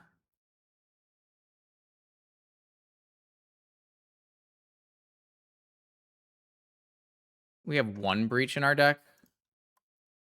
Yeah, we have one Breach in our deck. DT. I just don't think this DT is good because we don't have a second Breach in our deck, right? The thing is, if we pass the turn, they're going to get a Vexing Bauble.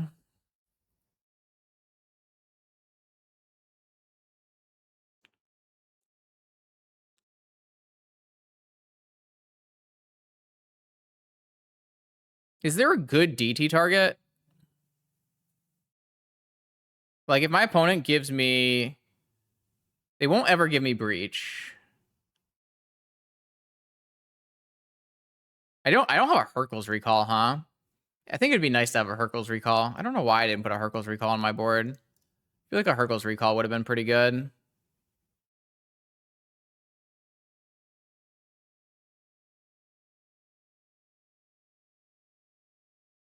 I feel like a Gifts is better than 3 random cards here because like drawing Forces is kind of bad. I guess if I go Breach and put it in the yard and then they Lantern me, it's pretty bad. I don't know. I'm gonna try this. Tolarian, Breach, Lotus, Crypt, Spree, Ancestral. I guess I could get an Ancestral here. It's pretty sick.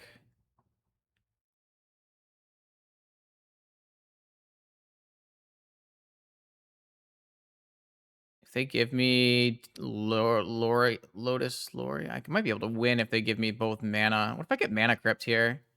And they give me Academy Mana Crypt?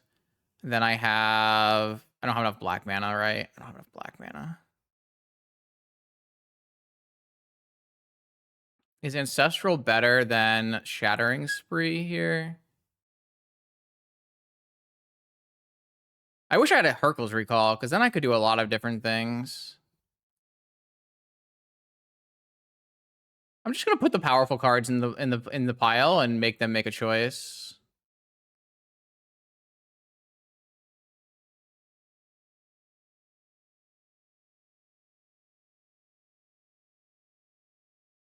Jet. Yeah, Jet doesn't do it because Jet gets me Lurrus and then Lotus back, but that's nothing. That's it. I can make red without Academy. I have a fetch land I can still play here. I guess they always probably give me Academy here, but giving me Academy gives... If they give me Academy and Breach, then I Breach kill them. And if they give me Academy and Lotus, then I Lurrus, Lotus. Oh, it's so... And then it's one short. It's one short. I'm gonna do this. I think this is close. If this isn't right, I think it's close, and I'm running out of time, so... They might just give me like Academy Ancestral here, in which case we can just cast Ancestral and then probably buy Lurrus, which seems fine, right? I guess boarding out the second breach was pretty bad for me in general here. That's not ideal. I didn't know that. And I think not having a Hercules has been pretty bad here. So this is just me learning from not playing enough breach and enough gifts in the recent times. I have to play this back part a little quicker too. I spent a little bit too much time there. If they give me breach, I win. If they give me Lotus, it's pretty good. So I kind of feel like we're going to get Tolarian Ancestral, which does also still seem really good, especially given our current mana situation. So, I don't know. This seems like pretty good to me. They don't know about this, but they might be able to infer it. Well, I don't know that that's true, CRK, because my opponent can get both a Vexing Bauble and a Soul Guide Lantern if they have one in their deck, right? So, like, the ability that my opponent has to stop us from being able to combo kill is probably very high. Lotus Tolarian would have been lethal if I left Volk up. I don't know. Maybe. I think I'm just supposed to use this.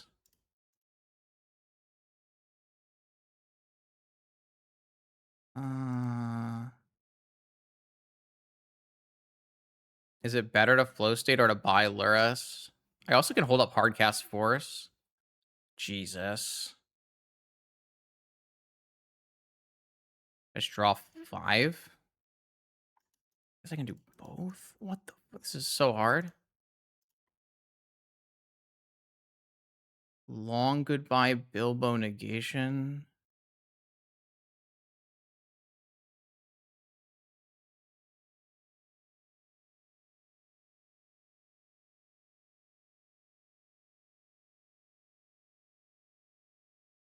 I don't know. I just made choices. These might not be the right choices.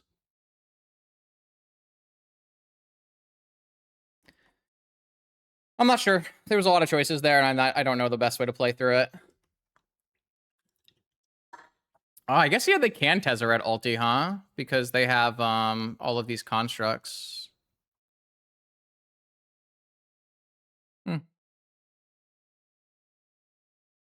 There's the Soul Guide Lantern, so we're not Breach comboing in this game. And then they're going to Tez ulti me. Oh, maybe that's going to be really hard for us to win then if they have a Tez ultimate and I can't Breach combo. Okay, so I think maybe I should have just killed Tez then. All right. I didn't even reconsider that, so... maybe I should have countered that so they can't ulti and play it. Yeah, okay. I have Shattering Spree in my deck, so it's definitely not over, but I definitely made this harder for myself than it probably should have been.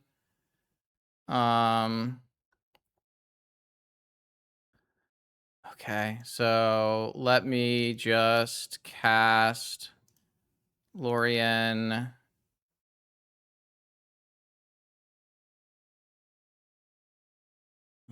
These are not what I want, right?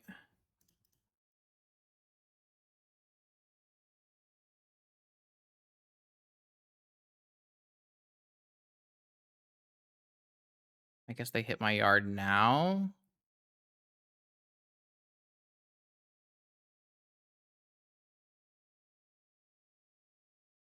Okay. Yeah, I played this pretty badly. I think maybe if I had killed the Tezzeret with the long goodbye, I would actually be in a good spot here. But again, like a Shattering Spree wins this game, I think, still. I can just kill the whole board.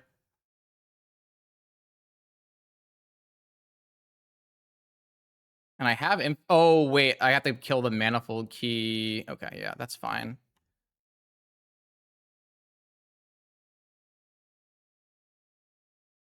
I could take one. I could just block, though.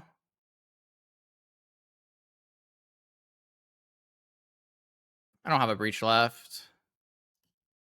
Maybe I should have not blocked so that I could flash this back, but this is fine. This lets me attack back on the Tezzeret, so I think this is actually all fine. Don't think those were the right attacks from my opponent.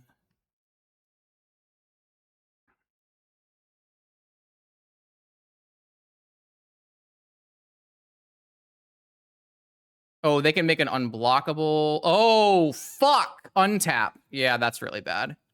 All right, now I need to hit Shattering Spree, probably.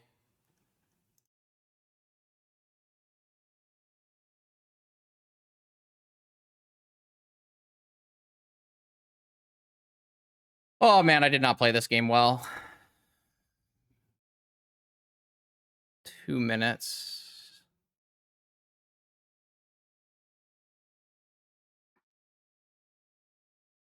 Suplex is fine. All right, suplex. Exile this. I think I win then. I think I'm fine. I think this game is over. Play this.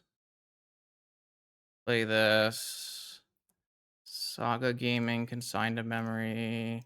Saga Gaming. Attack, kill Tezzeret.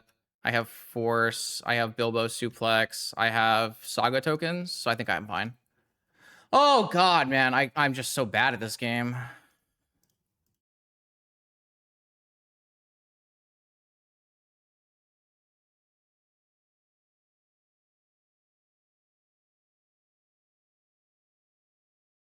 Okay, so from here, I make a construct, make mana, cast flow state, take shattering spree, take force, shattering spree, these 3 things.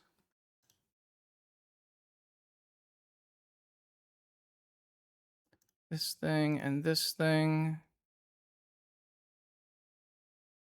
Just attack. Attack, just attack, just attack. And then just counter anything they play here.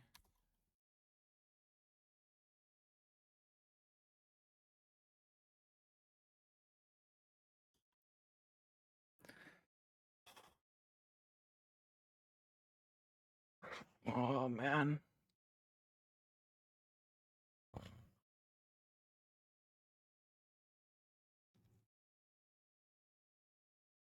Yeah, lots of mistakes there at the end. I think the biggest thing is I didn't reevaluate the long goodbye. Okay, welcome to the semifinals, I should say. It's been a wild ride. We are on the draw versus our opponent who was last seen on Mono White Initiative, which is probably an abysmal matchup. I can't imagine it's anything other than awful for us. We'll see if that is the case here. I can't keep this hand. It has no mana. This hand looks fine. It looks pretty bad against Mono White, obviously, but probably just gonna keep this and bin the misstep and see how it goes. Okay, no Chancellor. No, bidding this misstep could come back and bite me if my opponent is on something like a Tinker deck. But Mox Emerald doesn't give away anything yet. Mox Emerald go?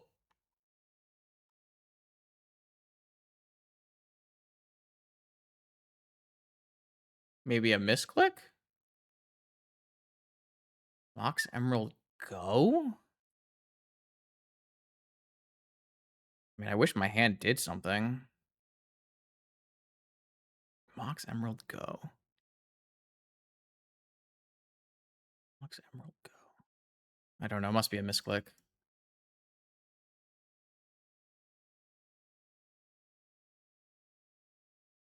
Okay. Not a misclick.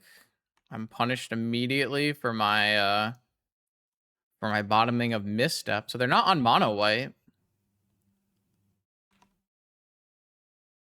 Not having a mental misstep there was really bad. It must be a heavy force hand. My opponent must have ancestral, mental misstep, force of will. That's the kind of hand that I would keep for this spot. It's going to be like a really good payoff card and then multiple pieces of free interaction. That's the only way you usually keep hands like that.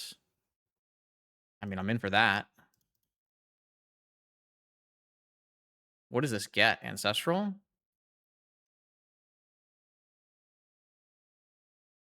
Lotus?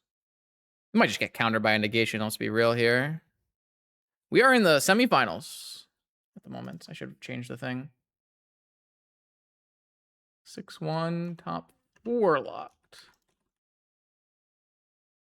Okay, force pitching show and tell. Okay, so it's Oath. It's Oath. So my opponent probably has an Oath in their hand, or they had show and tell Atraxa in their hand, and they might have even another force. Okay, that's fine. That makes sense. I'm not sure like you always keep this kind of hand, but I don't hate it. Like if they have Emerald, they have all these free forces. Like I think that's okay. They could have Ancestral for sure. Flow state. So I don't have an instant because I bottoming that misstep has been pretty bad for me. I could go Lurrus here. I technically can't win with a brain freeze at the moment. I could go Lurrus. I think I should just go flow state though. Do I care if I'm holding open a mana of one color? No. I guess yes. If I hit like suplex, I would probably suplex. So I guess I will play Island in flow state. Time Walk Force Lorien revealed.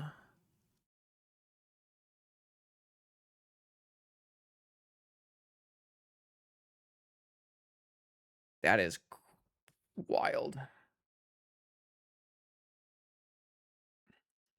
I want all of these Magic the Gathering cards.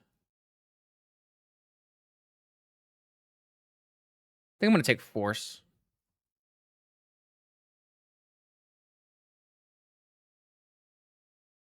And pass.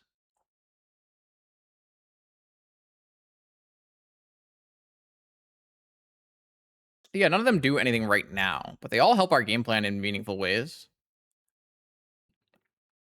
I think I'm willing to like take another turn here. Not in the time walk sense, but in the waiting for let my opponent do thing. They drew Lotus.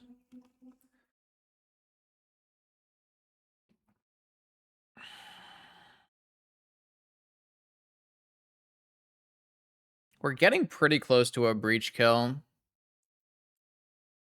5 cards in yard. We just need a little more help to get to a breach kill through TT. I think I'm forcing this. I think the reason I'm forcing this is because they can have Ancestral plus a card that matters. Go and tell number 2. Okay, so we'll see what opponents got for us here. Is it Ancestral? Is it Show and Tell number 3? Is it... Okay, it's Ancestral. That makes sense. Yeah, I mean, opponent's hand was probably Force Blue card, Misstep, Ancestral, Emerald. That makes a whole lot of sense. Stock up. Yep.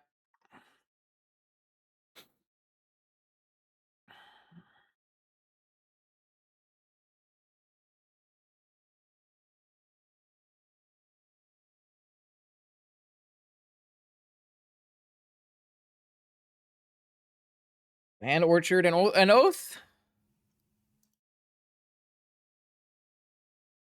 Yeah, the misstep putback probably lost us the game. That is a true statement. Okay, I mean, there are winning draws here. We are very close to a breach combo. We'll see what we can find. That was kind of the card I was thinking of.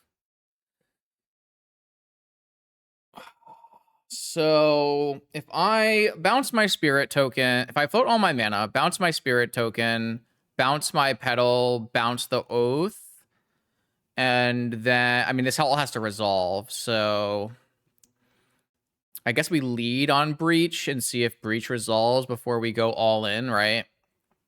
And then we bounce this, bounce this, bounce this. replay this. I might not have enough if I do that. If I just have Breach Demonic, yeah, maybe I need to. I mean, I don't need to bounce their Oath. I can just bounce these two. I don't think that gives me enough things in my yard, though, right? Because this is going to give me 3 additional things in my yard. So I'll have 3 for DT, but I still need to. I still need to get 6 mana somehow.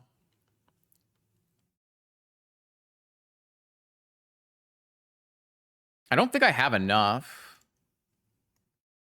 I guess maybe I could Soul Ring. Does that help me in any way? If I lose all 3 of these things and all 3 of these things, and then I have 3 mana left, I play a Breach. I have a Lotus Petal. I play a Lotus Petal. I replay a Lotus Petal. I DT, and then I use this. I'm 1 short. I think I'm 1 short. Because these 3 pay for the first petal. These 3 for the second petal. Pretty sure I'm 1 short. 1 cast short. Breach. Chain. This. DT. 1, 2, 3. Petal. 1, 2. I need 1 more spell, I think. I think I need 1 more spell in my yard. Yeah, I was already sacking all 3 lands. My whole idea was sacking all 3 lands.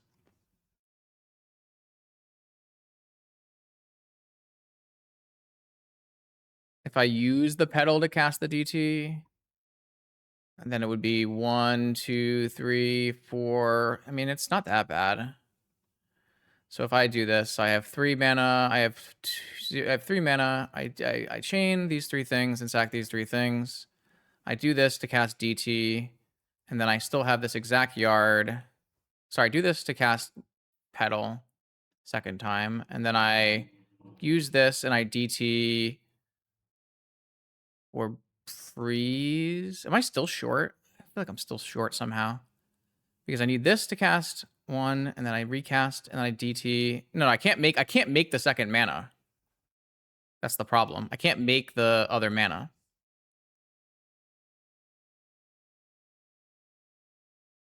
I don't think I have. 1, 2, black, red, this.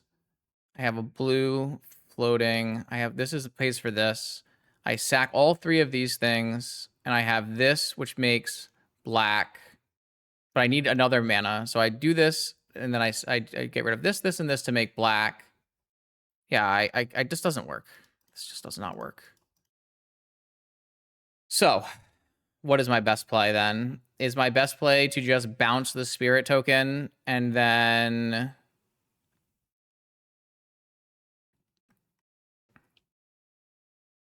I feel like bouncing the spirit token means I can't.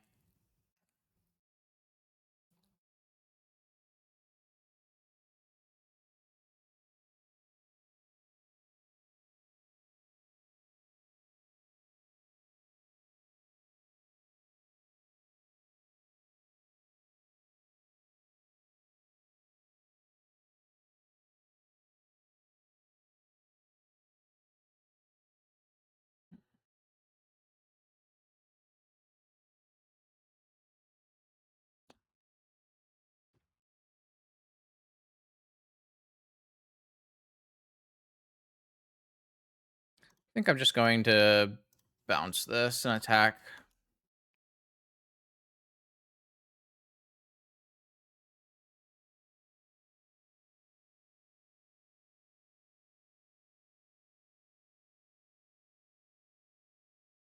I don't know. Maybe there's a way I can win there. I didn't see it, so I don't get to win with it.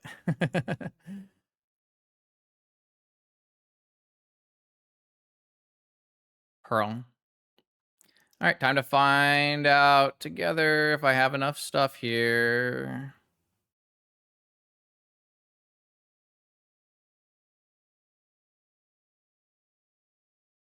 They can have a Beseiju now. Okay, they just had force backup. Okay, that's fine. 3 forces, pitching 3, show and tells. So I have to buy Lurrus here and hope their Atraxa hit is bad.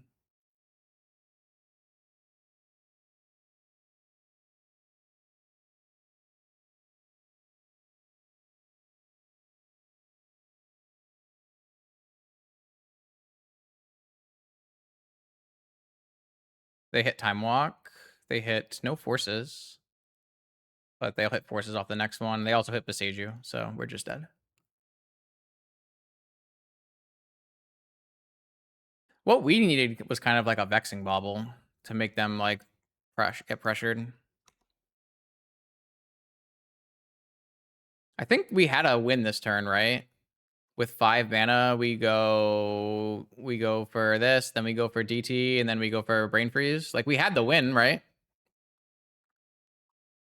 If they didn't have a third force, we had the win.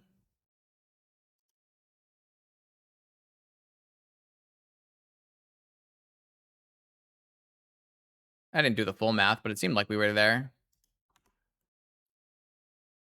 They're going for 2 Oath Triggers here. I just want to see their deck. I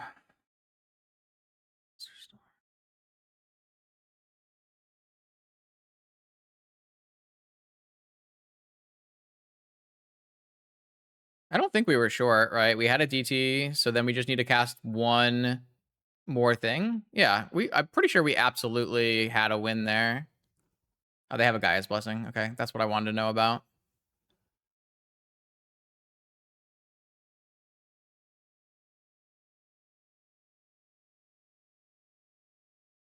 I'm pretty sure it was, right? Like all you have to do is recast one DT, one pedal, and then we play the Brain Freeze.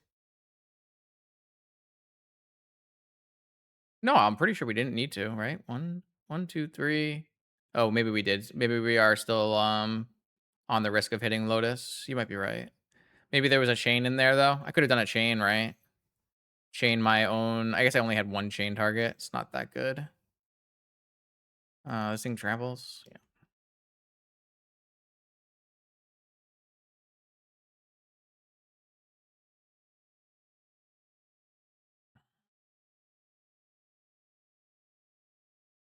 Yeah. I don't know. It's possible that there was something there, but again, like they probably just had the third force anyways. We don't know that for sure. But certainly seems likely. Okay. Oath. We don't have like the greatest cards for this matchup. I like Spellcher and Pyroblasts. And did we already play against Oath today? Is that why I feel like I've said this before? I feel like I've said this before. I think we just brought in Squelchers and Pyroblasts and took out do we probably want a Null Rod answer? What did I take out? A Bilbo? I think it was just a Bilbo for some blasts. Something like this. Maybe I brought in Rushing River, but I feel like that's kind of not that good. Just drawn like this. That was pretty brutal. We did not have the amount of power we needed to go up against a hand like that. Though again, like my opponent did draw the Lotus as their mana source, which was pretty brutal as well.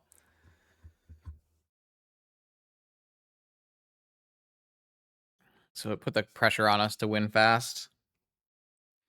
I would love to have seen how that game played out if we hadn't bottomed the Mental Misstep.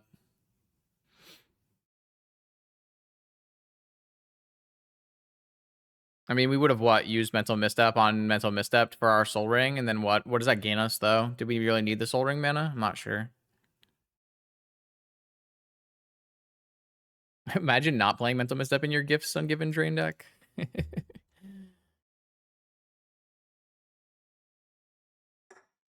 No one would ever do that, right?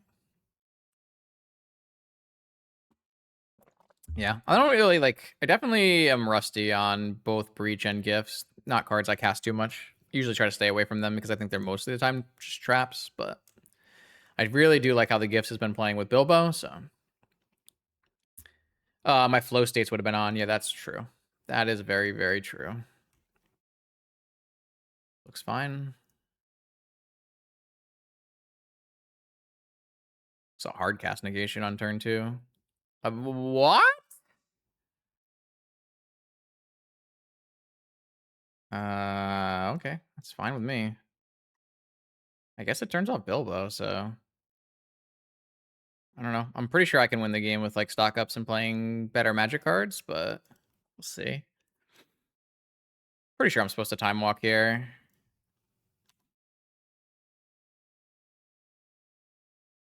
I mean, this is again another absolute classic Underworld Breach showing where it's in your opening hand and the card just does not do anything. I really dislike this card. It's funny because I really like Yogwill though.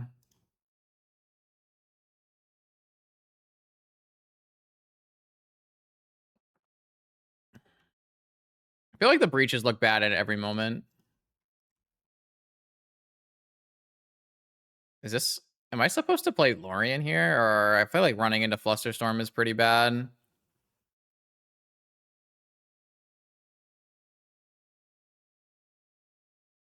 I guess I just like lose the game if I run into Flusterstorm and then they play an Oath, right? But also it's like really bad for me to buy Lurrus here.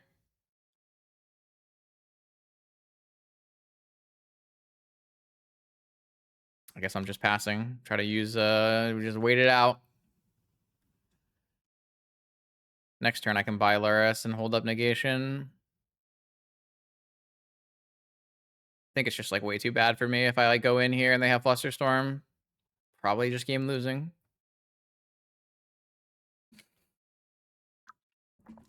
Playing through double Leyline does not sound fun, but I'm also like not that mad about it. But it is another example of what I was saying where I really I thought that this kind of build might suffer from the same things that previous Lurrus Breach decks did, being too reliant on the graveyard. Yep, we have Saga, we have Lurrus. We have options. Like, we have good spells in our deck still, so we might just be dead as well. We only have one counter spell. So if they have Atraxa Force backup, they have Atraxa Force backup, you know? Bilbo in it. All right. I am gonna draw 3. Gifts Ungiven. Another card that really dislikes if you Leyline of the Void it. Though I can still get piles that are like flow state stock up something, so I just can't get any cards that I want because I can't get cards out of my yard. So any card that goes in the yard, it just bloop. Oath. Ugh. Am I forced to counter Oath? Is that like where we're at in life? Because I have to win the game on the ground, maybe? I don't really want to counter this.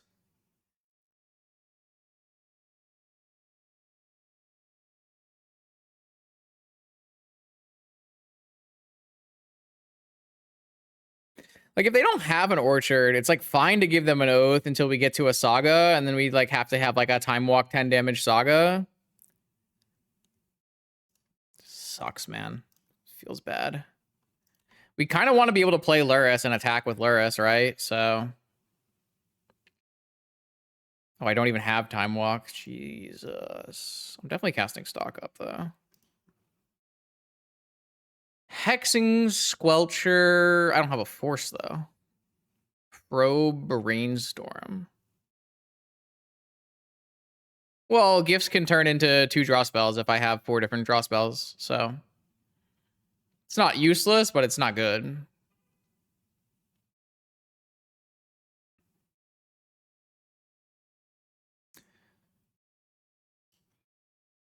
I'm gonna take Brainstorm Lorien Revealed and try to transmute these cards into good cards.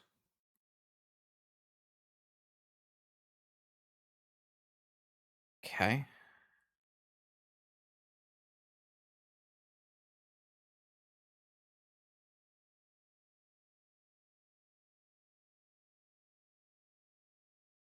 I don't think they have anything. I'm going to just cast this Ancestral now. All right, I mean, I think we're winning, so... Our deck is just, like, a lot better at playing a game of Magic the Gathering than theirs is. They kind of need to subvert the game of Magic by doing something really broken. Like, we're going to just outdraw them like crazy, and eventually we will win.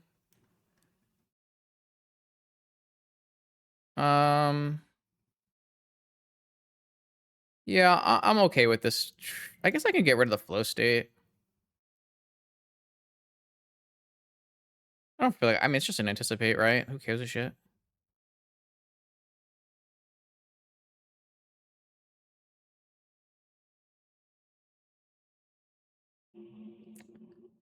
Okay.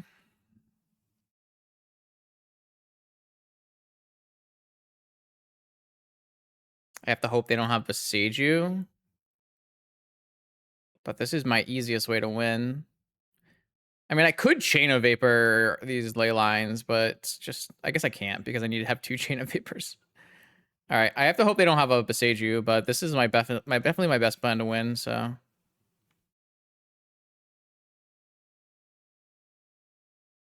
I wasn't going to buy Lurrus because I wanted to hold up Hardcast Force. They just have Besage immediately.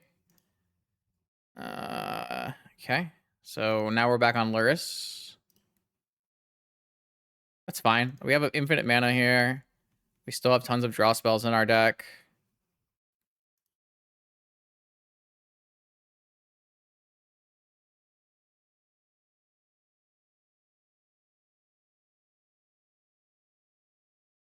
We've got a 3-2. We just need to attack 7 times. It's not a big deal.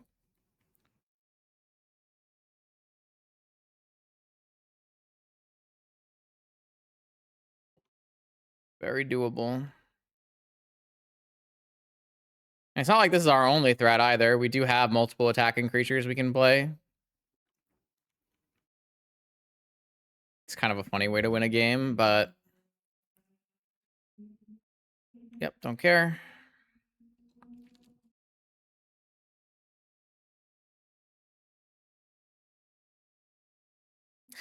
Just be the better blue deck.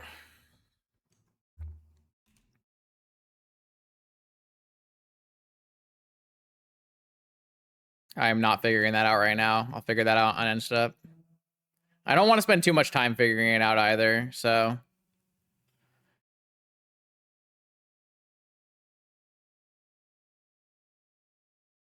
I can actually get creatures now, so... And I can get counter spells. Yeah, that's fine. Don't care. Just don't care. Not a relevant card. I don't need to spend mana on this. Their hand is Leyline Misstep.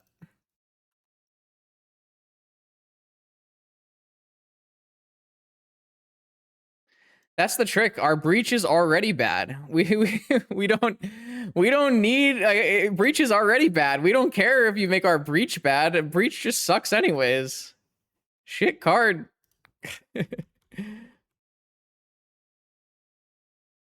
Sure. Spend 3 cards in this game shutting down breach. Who cares?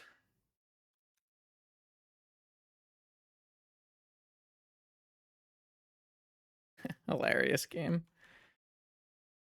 All right. Kahira Control strikes again.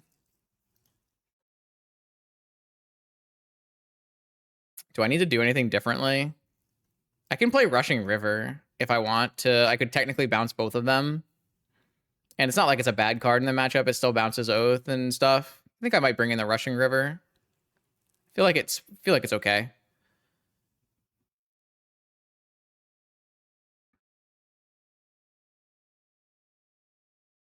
We didn't see a lot of our opponent's deck. We don't know if they have null rods or not. I think I might just go down to 2 Bilbos. Seems fine. All right, I have to play pretty fast. I have 9 minutes on the clock here. That looks fine. Leyline again.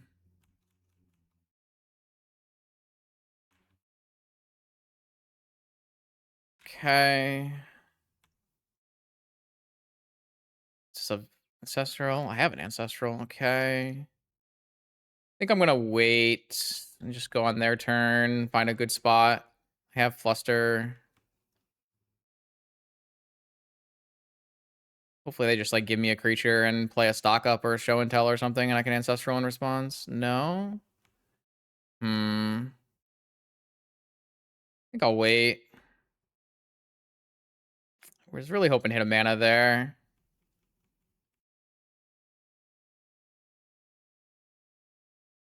They can actually recast Leyline in this game. I might just try to hit this anyways and see what they do. Like, if they fight over this, isn't that fine? They did not do anything. Okay.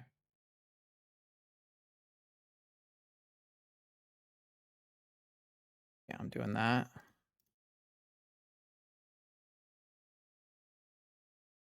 Maybe that's not supposed to be second Volk. I'm going to make some, like, pretty snappy decisions here. So they're stuck on lands, it seems.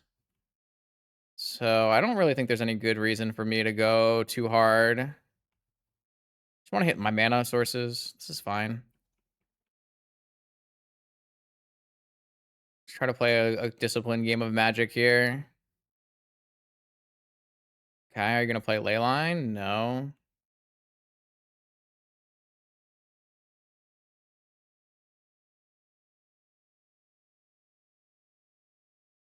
I mean, overdrawing for me is, like, still pretty bad, right?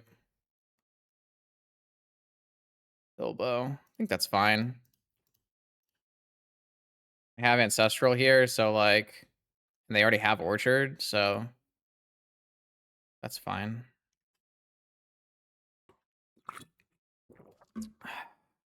I'm looking for a better spot than that, Ploof. Like, I kind of want them to put a spell on the stack, me to Ancestral in response, and then having a Flusterstorm winning over the stack is kind of where I'd like to be. Maybe I'm playing too conservative. It's absolutely possible, but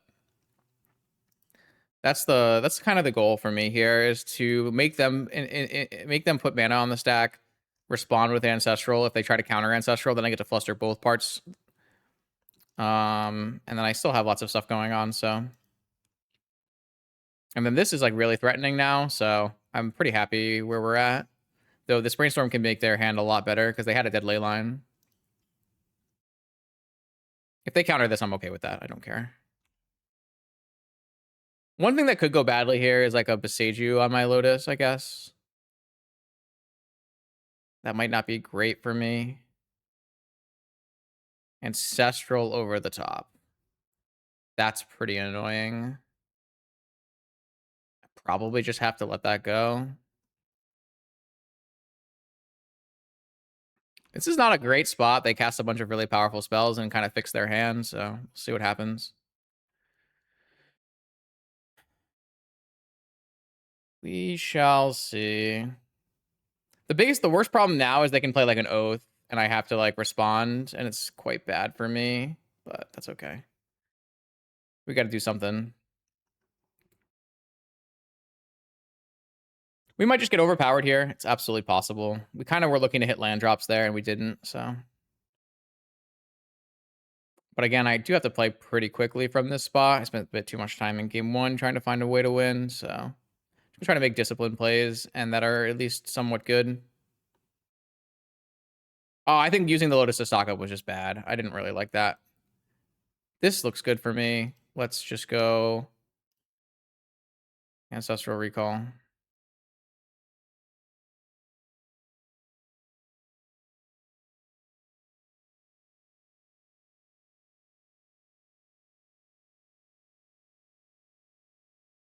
I think going any faster than we did in this game would have been, like, too greedy. So my opponent has... So there's 4 copies right now. So if I put 2 on each, then they can pay and get 1 countered. I think that's actually fine, though, right? They tap out from here. They probably also have their own fluster. See what they choose to do. Maybe I should have forced the show and tell first, but I really didn't want to.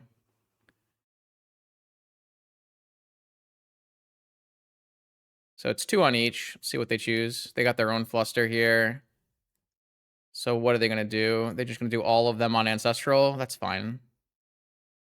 We don't really need Ancestral here because we have Bilbo, right? So I'm just going to let all this happen and then counter the show and tell. Hopefully our 2 counters is enough after. We'll see what happens. Opponent going Brainstorm into Ancestral on my last turn there was really, really bad for my chances of winning this game. It was certainly like one of the bigger ways we could get punished for the line we took here. What are they doing? I would just put them all on Ancestral, but it looks like they're putting a bunch on... I can't really tell what they're doing. I'm probably just going to let this whole stack resolve and then counter the show and tell. I really don't know what they just did. They countered a bunch of Fluster Storms, but they also put 2 on the Ancestral.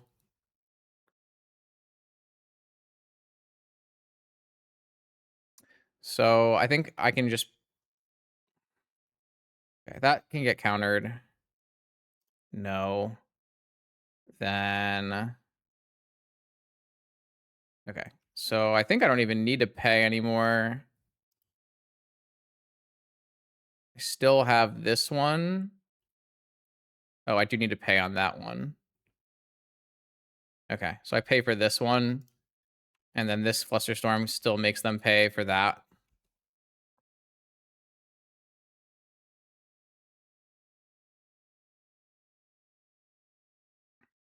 Annoying ass stack.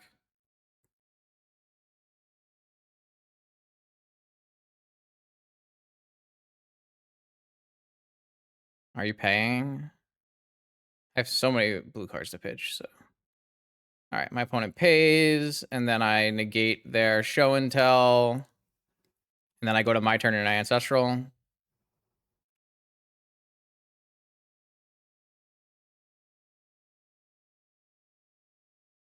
I think that's probably better than Black Lotusing.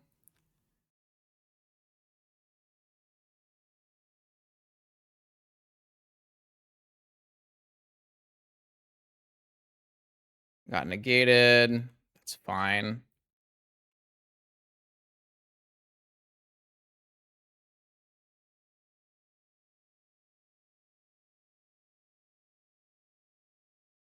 I mean, they could easily have multiple more payoffs on this turn.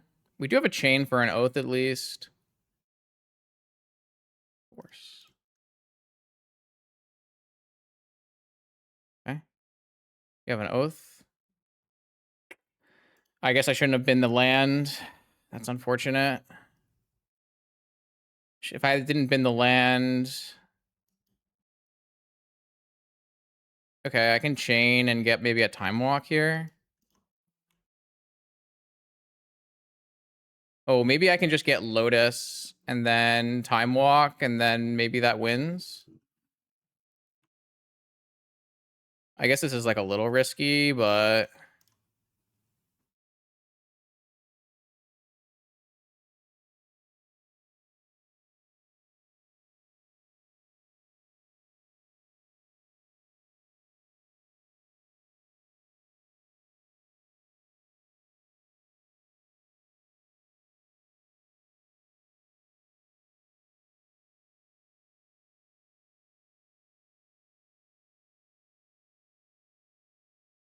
Almost there.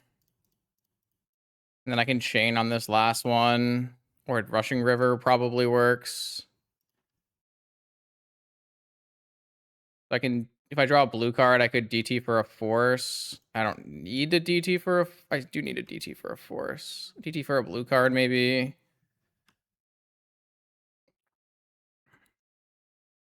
I don't know. Just gonna DT for... a blue card, I guess. And then I'm going to cast Rushing River. And then I'm going to pass, and then they have to beat me and beat Force.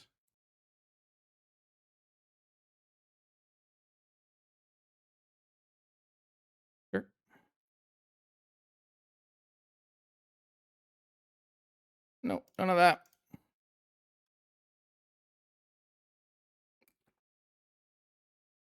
Let's go! What a freaking game, man. Bilbo is so sick in these blue mirrors.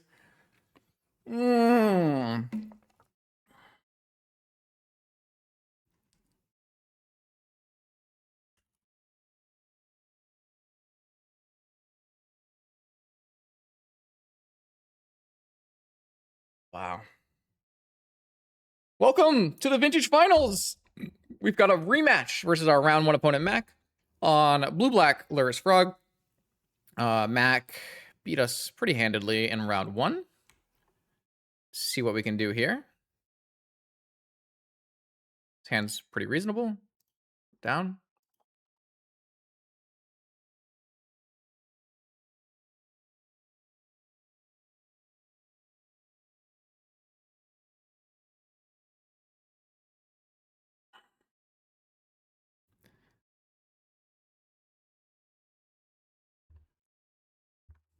See what we can do.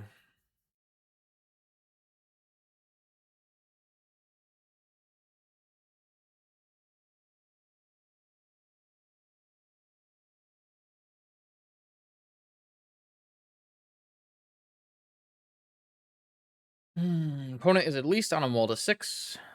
We both have cats. I, of course, have my Brainstorm, which is really bad against Bowmasters. Probably gets pitched to force protecting Bilbo, but we'll see. Not, like, thrilled with this hand, but it certainly plays the game. And we can also get 2 basics, which is pretty nice. No mock start from Mac. Mock start from us. I am in on a mock start. We'll see if it gets spell pierced. No spell pierce. Play Bilbo. I might not force back. I might not force if they fatal push this Bilbo. I don't really have things to get back at the moment. I guess I could force pitching Lorien revealed maybe, but it's like pretty greedy into like a Bowmaster. Wasteland got binned. They plays a frog I have to force.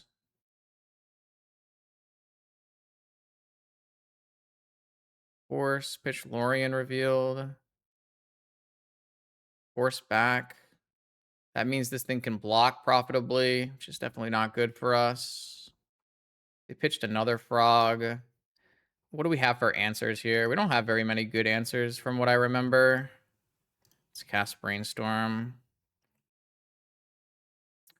Force, second Bilbo.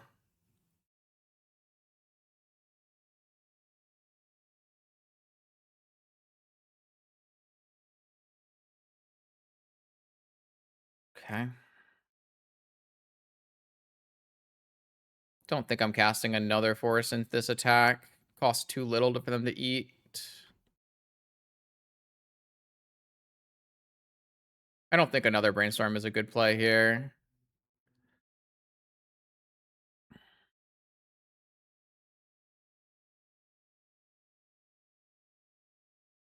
Well, my deck is not designed to remove a frog, which is probably a deck building error. But again, I never meant to play with this deck at all. It was just an idea. I think you should probably play a main deck Pyroblast is probably the answer. But yeah. I don't have enough ways to remove a frog in the middle in the first game. I think that's undeniable fact of what I've done here.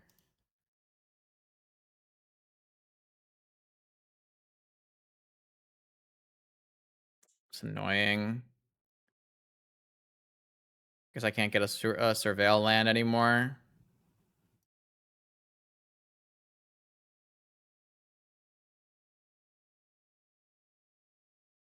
I mean, I just don't have to trade away my Bilbo, and I can just Brainstorm on the next turn. Like, chat, what are we talking about here?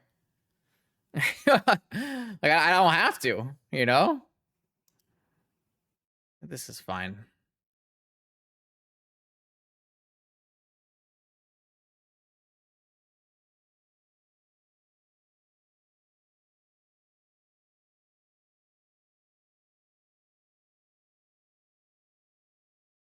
Unfortunately, they are tempoing me out of the game.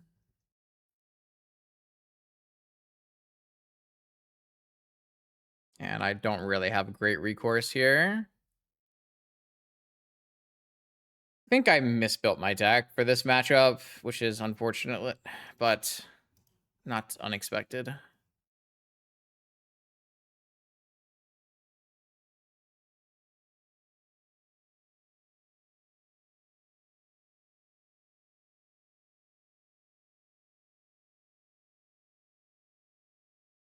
This is the lean, mean fighting machine. Has plenty of main deck removal for Bilbo. Wastelands to keep my mana down. Free counter magic. Instant flow state is fine.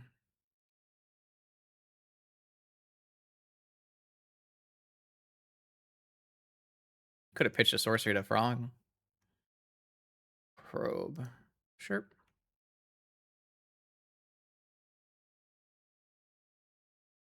Well, Discover End lists have Discover End, right? Simply be better. Simply be better. Yeah, okay.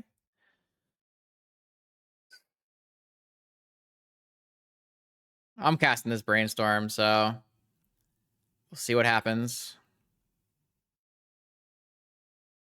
Goat is in fact goated.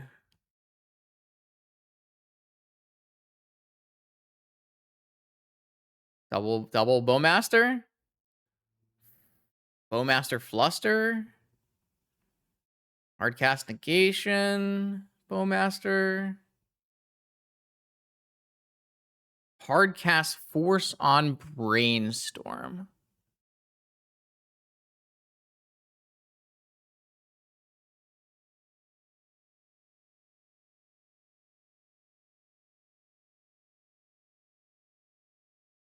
I'm so far away from being able to play Lurrus because I'm trying not to get fucking wastelanded. Yeah, I think this is my time.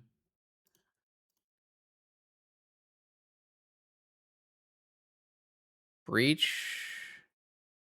Not really close to anything on Breach. I can get a Lurrus going, though, on this next turn here.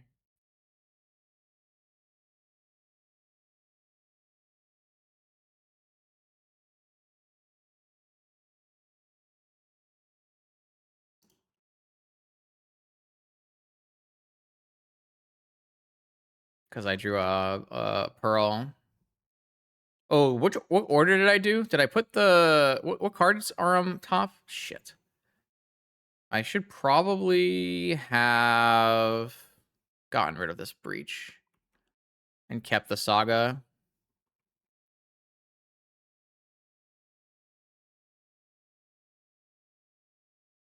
Now the flow state is on. I think we're just dead here. They did tap the Wasteland at least. So maybe I can actually get a Surveil land here. I feel like I probably misordered that Brainstorm, actually.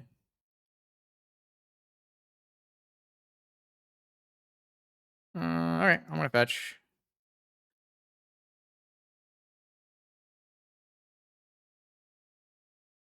That doesn't seem good to me.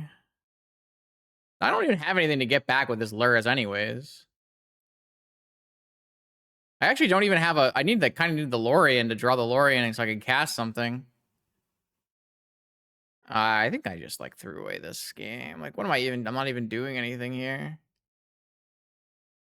I don't even have any spells that do anything. Yeah, that Brainstorm was really poor. I probably needed to... I mean, I think they might have a Bowmaster here, but... I probably needed to keep the Lorien, I guess. Yeah, like, this is fine. Like, I get to go Lurrus, buy it back, so it's not even a big deal.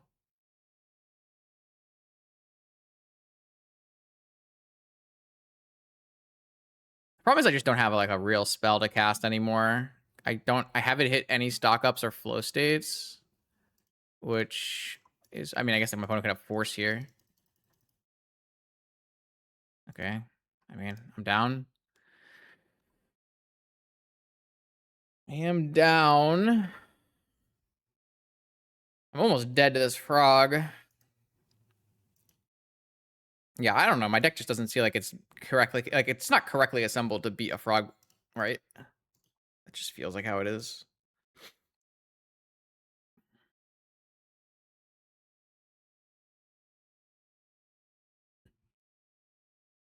If they don't jump here, yeah, I'm about to say. I trust Mac to like play it well. We've got our differences, but I know he's a strong player, so let's see. Another flow state. I really hate that I told people to start playing flow state in Frog.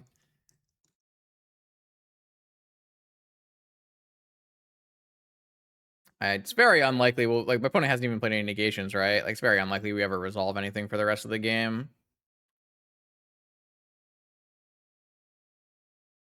Pretty sure we can't win from this spot. This is almost assuredly another Bowmaster as well. This gets negated. It's super bad for us, but it's the right spell. This is the one we wanted to draw, so see what happens. It's like pitch cast negation into Bowmaster. Like we just can't really win, right?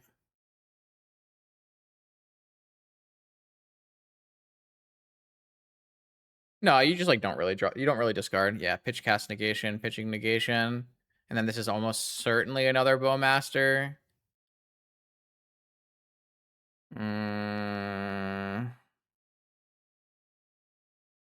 How much life? 3, 5. All right. Well, I'm gonna attack with this Bilbo. I don't think I'm ready to lose this Lurrus yet.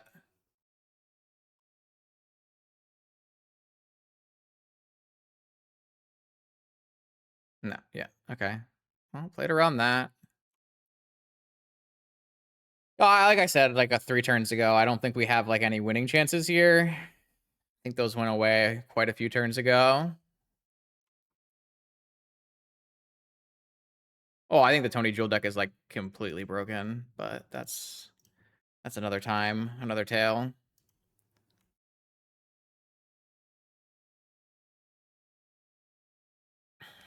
We just do not have the Ghast here to fight through.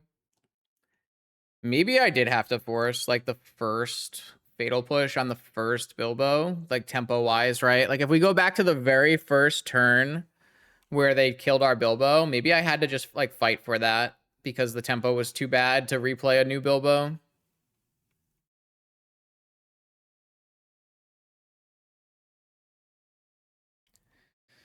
Feels possible. Now they wasteland me. And they fatal push Lurrus. And they frog. All right, this is our time. This is our time. If they're out of counter magic, this is our time. We just need to hit a spell that does something. Oh, because I hate playing it. God damn, this stupid breach card, man. There are just... Ah, man. I have no spells in my yard. I have nothing. That was our turn. We had a decent chance there. I actually cannot play Lurrus. I do not have the white mana to play Lurrus here.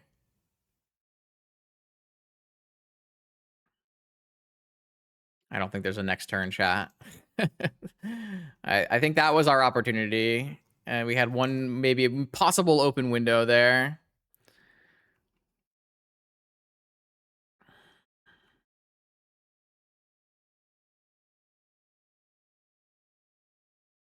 All right, now they have Hardcast Force up. And we've already used Sewers. Yeah, all right. It's likely that wasn't even an opportunity is an absolutely fair point as well. So, all right. We will bring in Dismember, Long Goodbye, Red, and Pyroblast, Hexing Squelcher, and Soul Guide Lantern. Not a bad look. Negations are out. Emerald is out. Bilbo is 1 out. What else was I taking out in this matchup? Like a breach. I feel like a breach is so bad. I feel like the breach card is just so bad. No, I don't like Needle. Nope, nope, nope. I don't like that plan.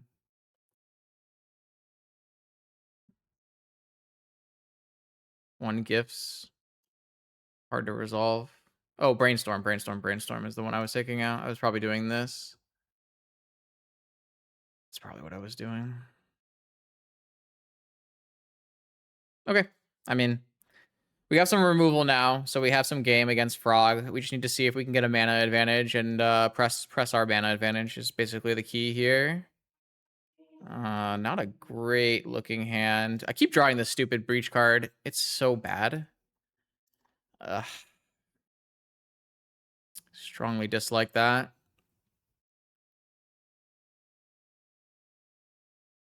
On color Mox is not a good thing for us. See if there's a Frog. There's a Time Walk. You got it.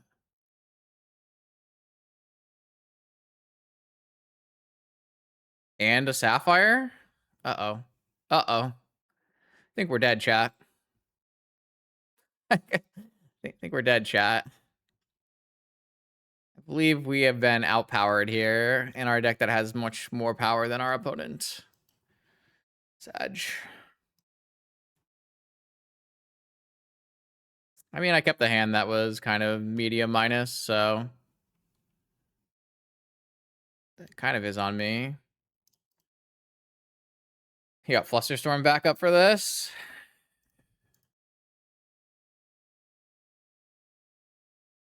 No, okay, that's a plus.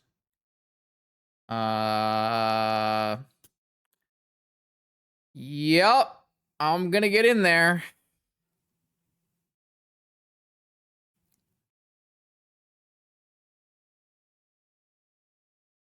Nope, I'm not going anywhere.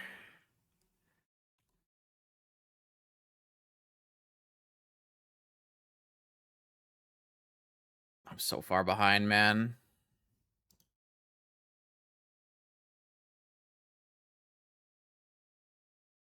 I don't even have Shattering Spree yet. How am I beating constructs from this spot? I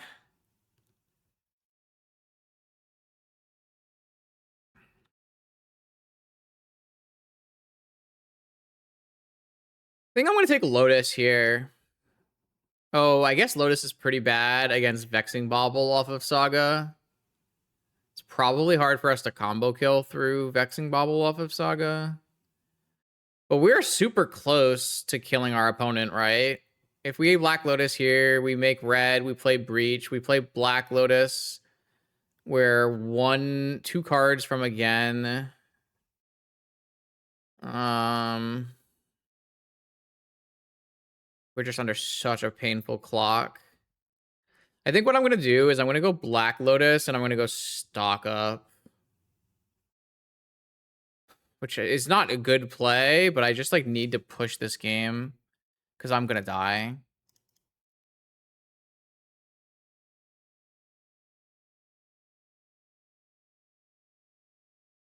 Interesting.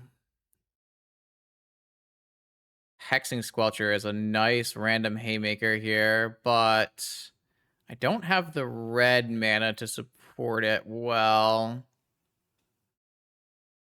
We're so close, though. Maybe I just draw a red fetch land. Maybe I take Hexing Squelcher Sapphire and try to draw a red fetch land.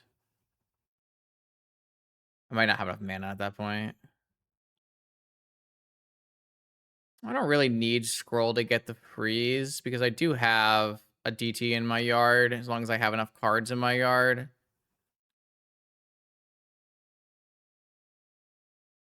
I'm just going to get Hexing Squelcher Sapphire. I mean, maybe they get a Soul Guide. Yeah, that's possible. I guess we just get wrecked by a Soul Guide. I don't know. Like, I can't do nothing. Like, I'm going to get pummeled if I do nothing.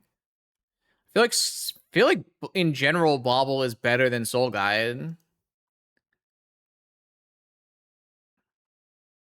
I feel like in general, Bobble is like better than Soul Guide from this spot. So I would normally get Bobble as the opponent. Now they just got a Spell Bomb. I guess I'm just dead. I'm not beating Wasteland anyways. Okay, this is fine. Like I said, I think this matchup must be fucking abysmal. And it's certainly showing to be that way. I feel like the Underworld. Ooh. That's so good if I had like any colors of mana instead of island island.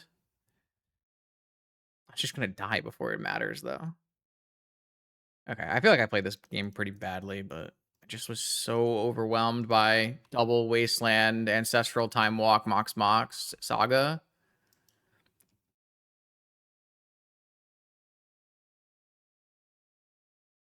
Like this freeze can technically, Jesus. Now they can wipe the yard and then bring back the if they have a land, they can bring it back. The second wasteland is like the game sealing wasteland, right? Well, I just assume all my opponents know my list, to be fair. That's kind of the downside I play with here.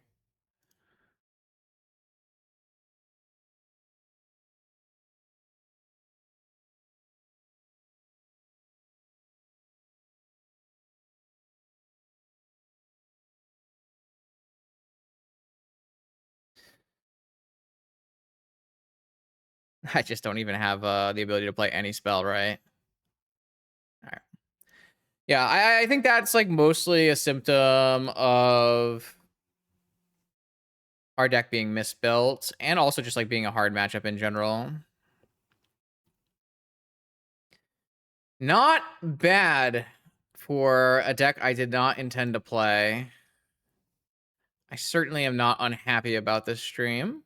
This is back-to-back top 8s for me. A nice challenge second place here with a deck I had no intention of playing and had no reps on. So we'll take those when we get those. Yeah, so this, like I said, this was an experimental deck that I wanted to put together as like an example of a way you could maybe play a Bilbo Breach gifts deck. And it seems to work exactly as we planned. It's possible we have too many lands in this deck.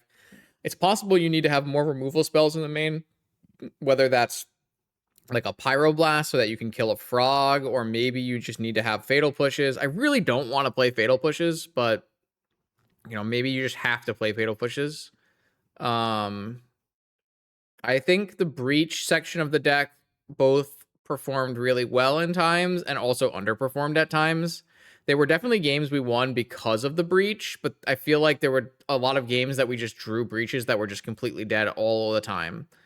I really hope there's like maybe a way you could just like really scale back on these breaches in some like I kind of think like the red splash is just not even good. I think Bilbo is strong enough that you can build your deck around Bilbo without playing like these kind of bad combos. We were Chat and I were actually working on it today during between running the rounds. We were working on this like blue black Bilbo Vault Key deck, which I think has a lot more going for it than playing red for Breach. I think there are upsides now to playing red other than Breach, because I do think that Red Elemental and Pyroblast are good cards, and I think Squelcher is a great card in the blue mirrors. But if I'm not playing Flame of Venor, it's not amazing. I will say that the Suplex overperformed today. The Suplex was good in multiple matchups at multiple times and really was a nice addition. So keep that in mind if you're a red mage trying to remove things like the One Ring. This also exiles Bilbo. We played against Bilbo and it exiled Bilbo, so they couldn't bring back Bilbo with Lurrus. So I think the Suplex was overperforming. The flow states weren't amazing, but the stock ups were obviously great. Bilbo was, I think, the all-star highlight, by far best card of the day. We won so many games on the back of Bilbo casting really strong and powerful cards. Bilbo makes Time Walk a real Power 9 card. Bilbo makes DT an Oops, I Win card. Bilbo makes Gifts Ungiven a playable card. So, like, all of those things were really, really impressive. And I think Gifts today was good. I am still of the opinion that this might be too many gifts. I'm pretty high on Merchant Scroll 1 gifts in these kind of decks, especially the Oswald deck or the Blue-Black Vault Key deck, where you can pair it together with things like Yogwill and Time Vault Key and have a couple extra options, whereas this deck was a little bit one-dimensional with its gifts. Though, to be fair, we never really went for Breach combos with gifts. We went for Breach Time Walks, almost entirely Breach Time Walks with our gifts. So, things to think about. I think you need to make sure you're mitigating for games that you don't have Mox in. Like, those games are going to happen. You can't just open with Mox in every single round. So you need to make sure that your deck can play Magic when you don't open with Mox in. And I think that is one of the hallmarks and great parts of playing the FLS, Flow State, Lorien, Stock Up Shell. So I'm really impressed with the shell. I don't know that I'm impressed with the current flavor we chose tonight, which was like Lurrus Breach stuff. I highly doubt I will play another league or stream with Breach, but you will see me playing Esper and Blue-Black Vault Key variants in the near future. So shout out to Rushing River. Won a game with a Rushing River today. Shout out to Commandeer. We commandeered a 1 ring today. We Shattering Spreed an entire board today. So the sideboard actually looked pretty good. So I agree. But like, playing a bad card like Mana Drain to make your other bad card Gifts Ungiven good is not a vintage level strategy. Typically, trying to play 2 bad cards to make them both good is worse than just playing good cards, which is why we are playing Flow State, Stock Ups, and Loriens instead. So I think cutting down on gifts, cutting down on POs, it feels like the way to make your deck leaner and more consistent in a vintage metagame. And I think you will see less Lurrus PO and less Lurrus gifts, like full like gift drain, as we refine, because the Flow State and Stock Up Shell is just really, that's how good it is. So thank you for watching to the end of this video. Hope you enjoyed the back-to-back top 8s. Congrats to Mac on his win. And I will see you for more vintage content on this YouTube channel every Monday, Wednesday, and Friday. I'll see you then.